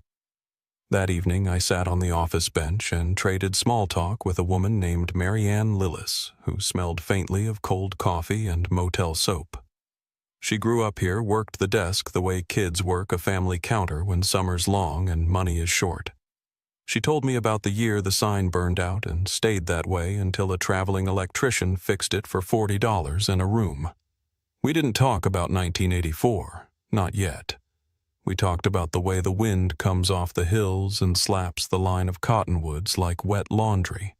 About fishermen who book a room, set their alarm for 4:30 a.m., then never show at the river anyway. About the baseball games you can catch on AM at night if you aim the antenna just so. Back in my room, I phoned home. There's comfort in a familiar voice, even for someone who's made a life out of listening to strangers. I described the desert light the way you describe a painting to someone who can't see it right then. We talked about bills and a cracked tile I keep forgetting to fix. There's a magic to small household things when you're stepping into long shadows on purpose. The squeak of a kitchen cabinet, the soft thud of mail on the hallway rug, ice pinging the sides of a glass. Those are the sounds that say you can set your worry down for a while. I didn't set mine down. Not completely. It wasn't anything dramatic, just a feeling you get when two facts in a room lean away from each other. The curtains were heavy enough to block most of the light, but a narrow seam near the rod let a stripe through an angled blade of sun that crept along the ceiling and stopped short of the far corner, as if it meant to finish the job and didn't. In that same corner, a metal vent cover sat a little sideways. It could have been a careless repair. It could have been nothing. The screws didn't match. One head was bright and new, the other's dull as old nickels. I took a picture because that's what habit does. It writes things down even when your head says you're being fussy. The town wound down the way small towns do. Trucks eased through the lot, settled into spaces like cattle, finding shade doors shut. Conversations faded to porch level. Somewhere a radio played Merle Haggard so low it sounded like a memory, not a song. I walked the perimeter once, counting steps out of boredom and out of a need to know where the dark started. The air cooled to something you could call bearable. Heat makes noise. When it drops, you feel the silence like a hand on the shoulder. A young couple argued under their breath 2 doors down about whether to keep driving or just sleep and finish it in the morning. Somebody's dog dreamed and made the soft chuffing sound dogs make when they run after something their paws can't catch. I set the alarm for 6:00 a.m. I planned to start with room tone, and then a visit to the county building permits ledgers the dry paper trail that keeps a story honest. I wrote the plan on an index card because putting a plan on paper is how you tell your nerves they work for you, not the other way around. Before lights out, I set the recorder on a low floor stand and let it roll. I always do that in old rooms. Sometimes all you get is a compressor cycling and a truck downshifting on the highway. Sometimes you get the kind of click you can explain with temperature and metal fatigue. Either way, the tape keeps you from imagining things. I lay on top of the covers and watched the ceiling fan pull at the air. It couldn't move blades, making a shape like a slow propeller. The wall unit breathed cool and then rested. The rest periods grew a little longer as the desert lost its grip. My mind circled the same easy-track county maps, last names, dates, whatever I could collect without disturbing anything more than necessary. Someone had lived a life in this room before the world knew their name, and nothing good comes from storming a place that has learned to stay quiet. I thought about Joanne Langridge, though I hadn't met her yet. Just a voice through a line months before, cautious but steady. There's a particular kind of resolve you hear in mothers who keep a porch light on bright enough to find the steps. Not so bright, it keeps the neighbors awake. She once told a local anchor she would not move because a boy lost in this world might make his way back by remembering the sight of home. The clip was grainy, the edges of her words blurred by an old camera. Still, the sentence reached me the way straight talk does. You hear clarity, you stand up straighter. I didn't open the laptop. Not yet. I wanted to let the place teach me its sounds before I started searching names in a glow that doesn't belong to any town. I listened to the lot. A distant freight horn bent around the hills like something calling from another time zone.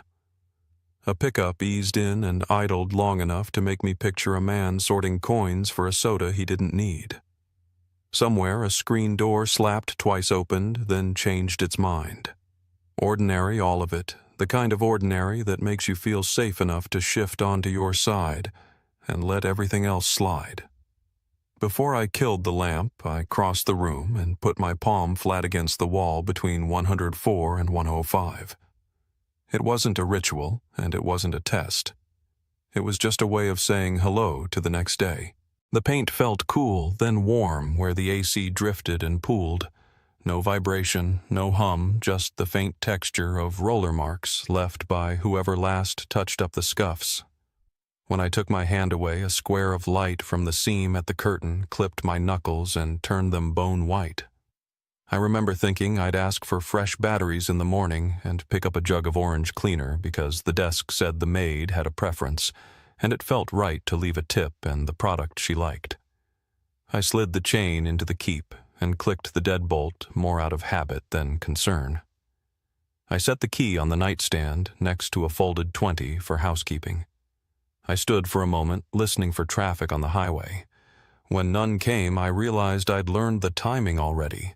Trucks in a loose pack just after 10, then nearly nothing until a heavy driver pushes through around midnight.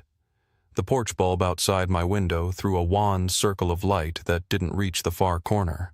It flickered once and held. I switched off the lamp.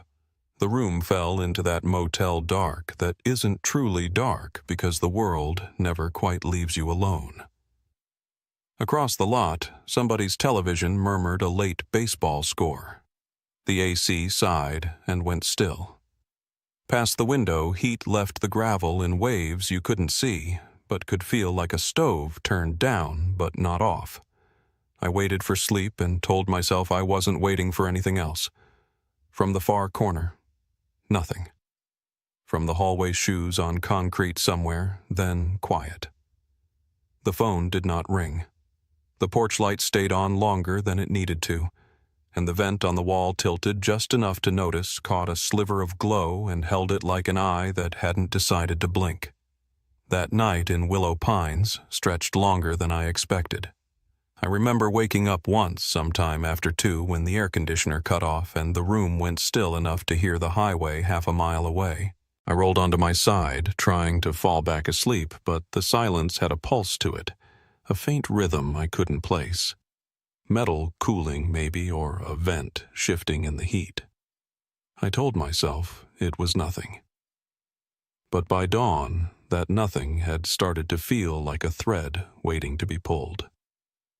I was out early, just after 6, walking the property, with a cup of coffee that had gone lukewarm before I finished it. The desert light was pale and forgiving at that hour-long shadows running across the gravel like painted lines. The office door was propped open, the smell of pine sol spilling out. The same man from the night before sat behind the counter reading another paperback with a Western on the cover. He barely looked up when I asked for a copy of my receipt. I could tell he'd seen my kind before the true crime types, the ones who come looking for ghosts in the name of journalism. He asked what I hoped to find, not kindly, but not unkindly either. I told him the truth. Maybe nothing. Maybe something that explains the nothing. He gave a short laugh, the kind people give when they want you to know you're wasting your time. "Drama's already in the walls," he muttered, same as he'd said the night before. And there it was again, that line thrown off like small talk, but heavy enough to leave a dent. By mid-morning, I was back in 104 with my equipment. I'd done this routine 100 times before, check levels, log sound tests, take photos of every surface. But that day, every move felt deliberate slower, like I was walking across a frozen pond. I started by recording the ambient sound. The walls soaked it in instead of bouncing it back, which was odd for a room that size. I moved the mic closer to the vent in the corner where the paint had gone a shade lighter around the edges. A pair of mismatched screws held the cover in place. One was shiny, like it had been replaced recently. The other 3 were dulled over by years of dust. I raised the mic toward it, expecting the usual hollow whisper of airflow. Instead, I heard something else. A small mechanical stutter click-whir, pause so faint I thought it was feedback. I held my breath and listened closer. The rhythm came again steadier now, like a gear trying to catch, and under it just barely something that shouldn't have been there at all, a voice.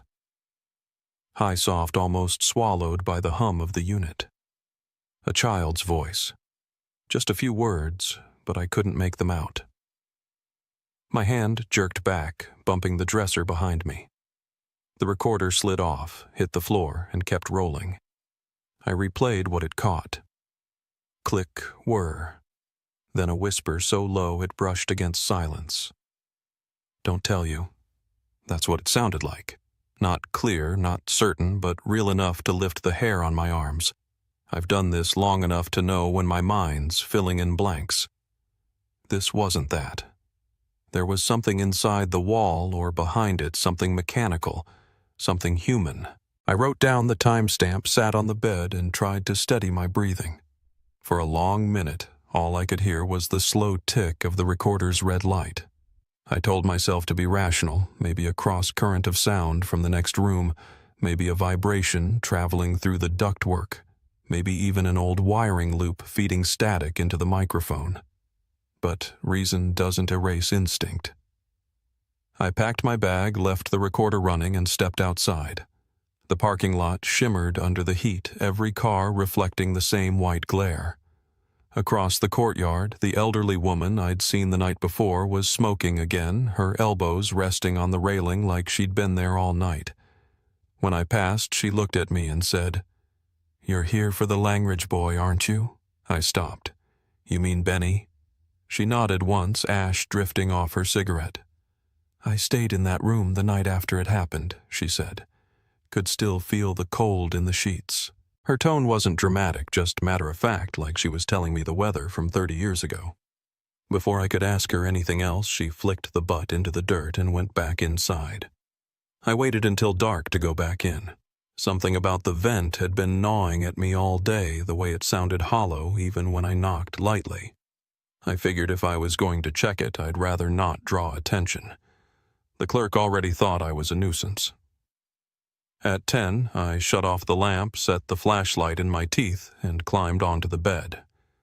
The screws came loose with almost no effort, like someone had already loosened them years before. When the cover fell into my hand, the smell hit first a stale metallic rot, the scent of insulation and long-trapped dust. I reached inside, fingers brushing cold metal, then something square and smooth. Plastic. I pulled out a cassette. The label was yellowed, the ink faded, but 2 words were still legible. Room 104, do not erase. My first thought was that it had belonged to the family. Benny's mother had once said her son recorded things when he was anxious. Rain sounds her voice, sometimes just silence. But when I looked closer, the tape wasn't one of the cheap brands you'd buy for a kid. It was professional grade, the kind used for studio dictation. I slipped it into my portable player. At first only static, then a child's voice. It's cold. I want the nightlight on. A man's voice followed, quiet, almost kind. You remember what we said about that, Benny? The night is just pretend. There was a pause. The boy again hesitant. Can I have my book? The man replied. We don't read in the princess room. The word princess came out like a rule, not a nickname. My stomach turned. The tone wasn't fatherly, it was practiced measured, someone trying to keep a child under control. Then the man said, Say it again, Benny. The boy whispered, This isn't real. The night is pretend. The man repeated, louder. The child obeyed. I shut the recorder off, sat there staring at the vent. The air in the room felt heavier, as if the walls themselves had been listening. Whoever that man was, he'd been in this exact room, maybe even sitting where I was sitting, teaching that boy how to believe in nothing. I ran the tape back, listened again. Near the end, another voice appeared, older, rougher, with a hint of a smirk. You're recording these now? The second man asked. In case he forgets, the first answered. Sometimes he pretends to forget. The second man said, That's risky. The first man's voice dropped low. Not if you hide them right. I'll put this one behind the vent. The line repeated in my head until it felt carved there. I'll put this one behind the vent. I stopped the player and sat very still. No air conditioner. Hum now, no passing cars, just the creak of the old building settling into the heat. I realized my hands were trembling. This wasn't a ghost story. It was evidence. I wrote down everything, time details, the make of the cassette, the brand, even the tone of the voices. My notes were a mess, my handwriting looping over itself. I didn't know whether to feel grateful or horrified that the tape had survived. Around 1 in the morning, I uploaded the recording to a backup drive. Old habit redundancy keeps the truth alive. Then I checked my messages. A listener had replied to a teaser I'd posted earlier that day. It said, Are you still in Elko County? If you are, go check room 105. I stayed there in 99. There's something in the wall between us. The username was Before You Wake 88. I didn't answer. I just stared at the screen. By sunrise, I'd made up my mind to stay another day. I walked back to the office, asked the clerk if there were any maintenance records for the room's plumbing wiring, anything from the 80s. He gave me a look halfway between suspicion and resignation, then pointed to a door behind the counter. My father kept everything he said. If you find something worth reading, good for you. Inside, the air smelled of mildew and motor oil.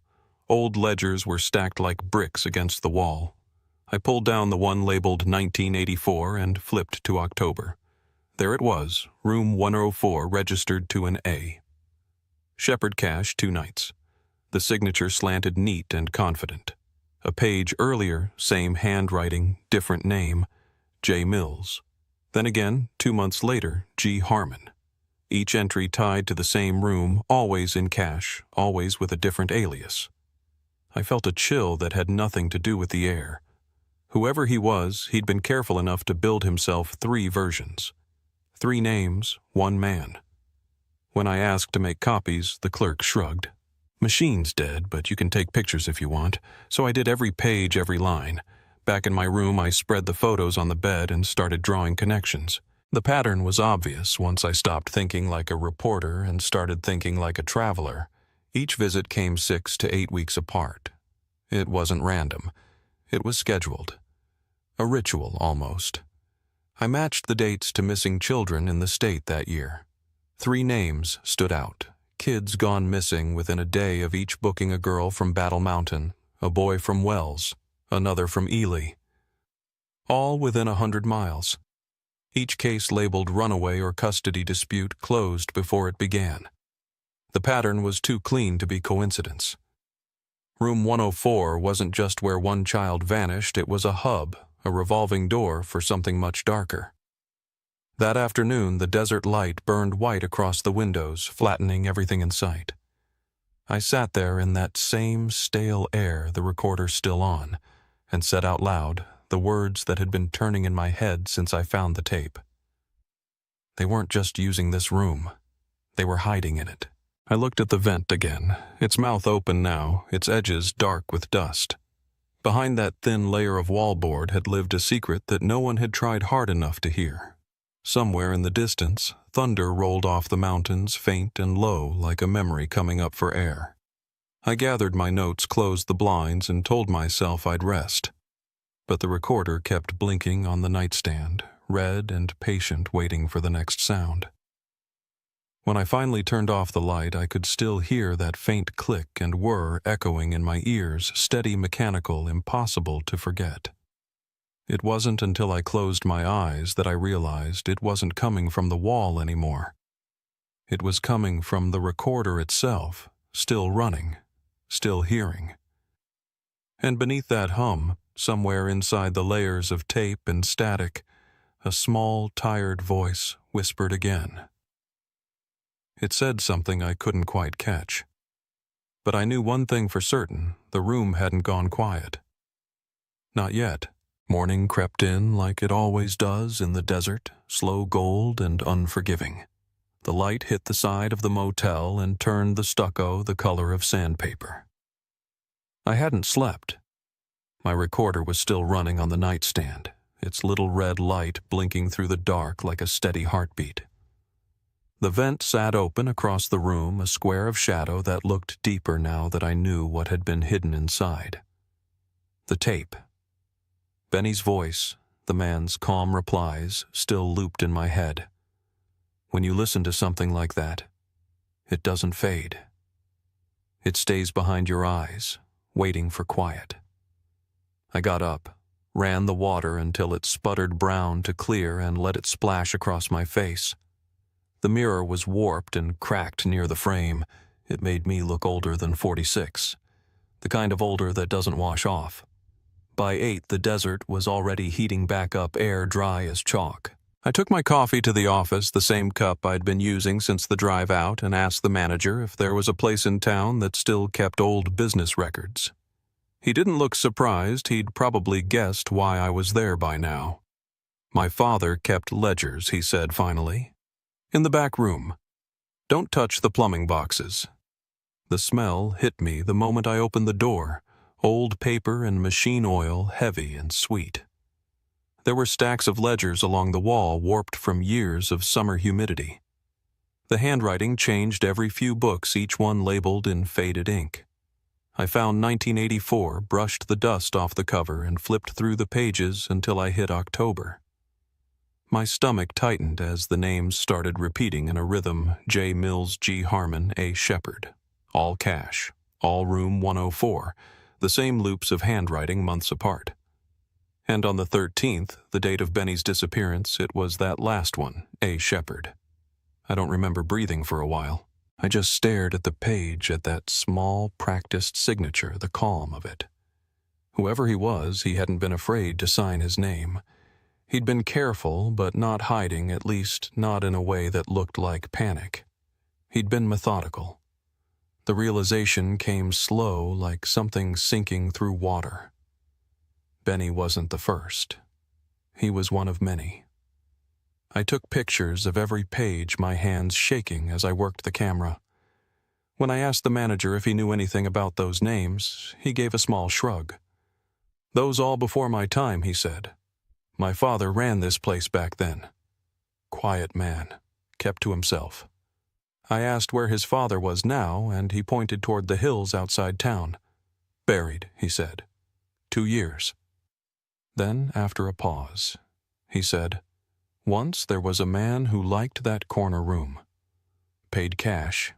Drove a brown truck. Always tipped my mother $5. Guess that's not much of a crime, though."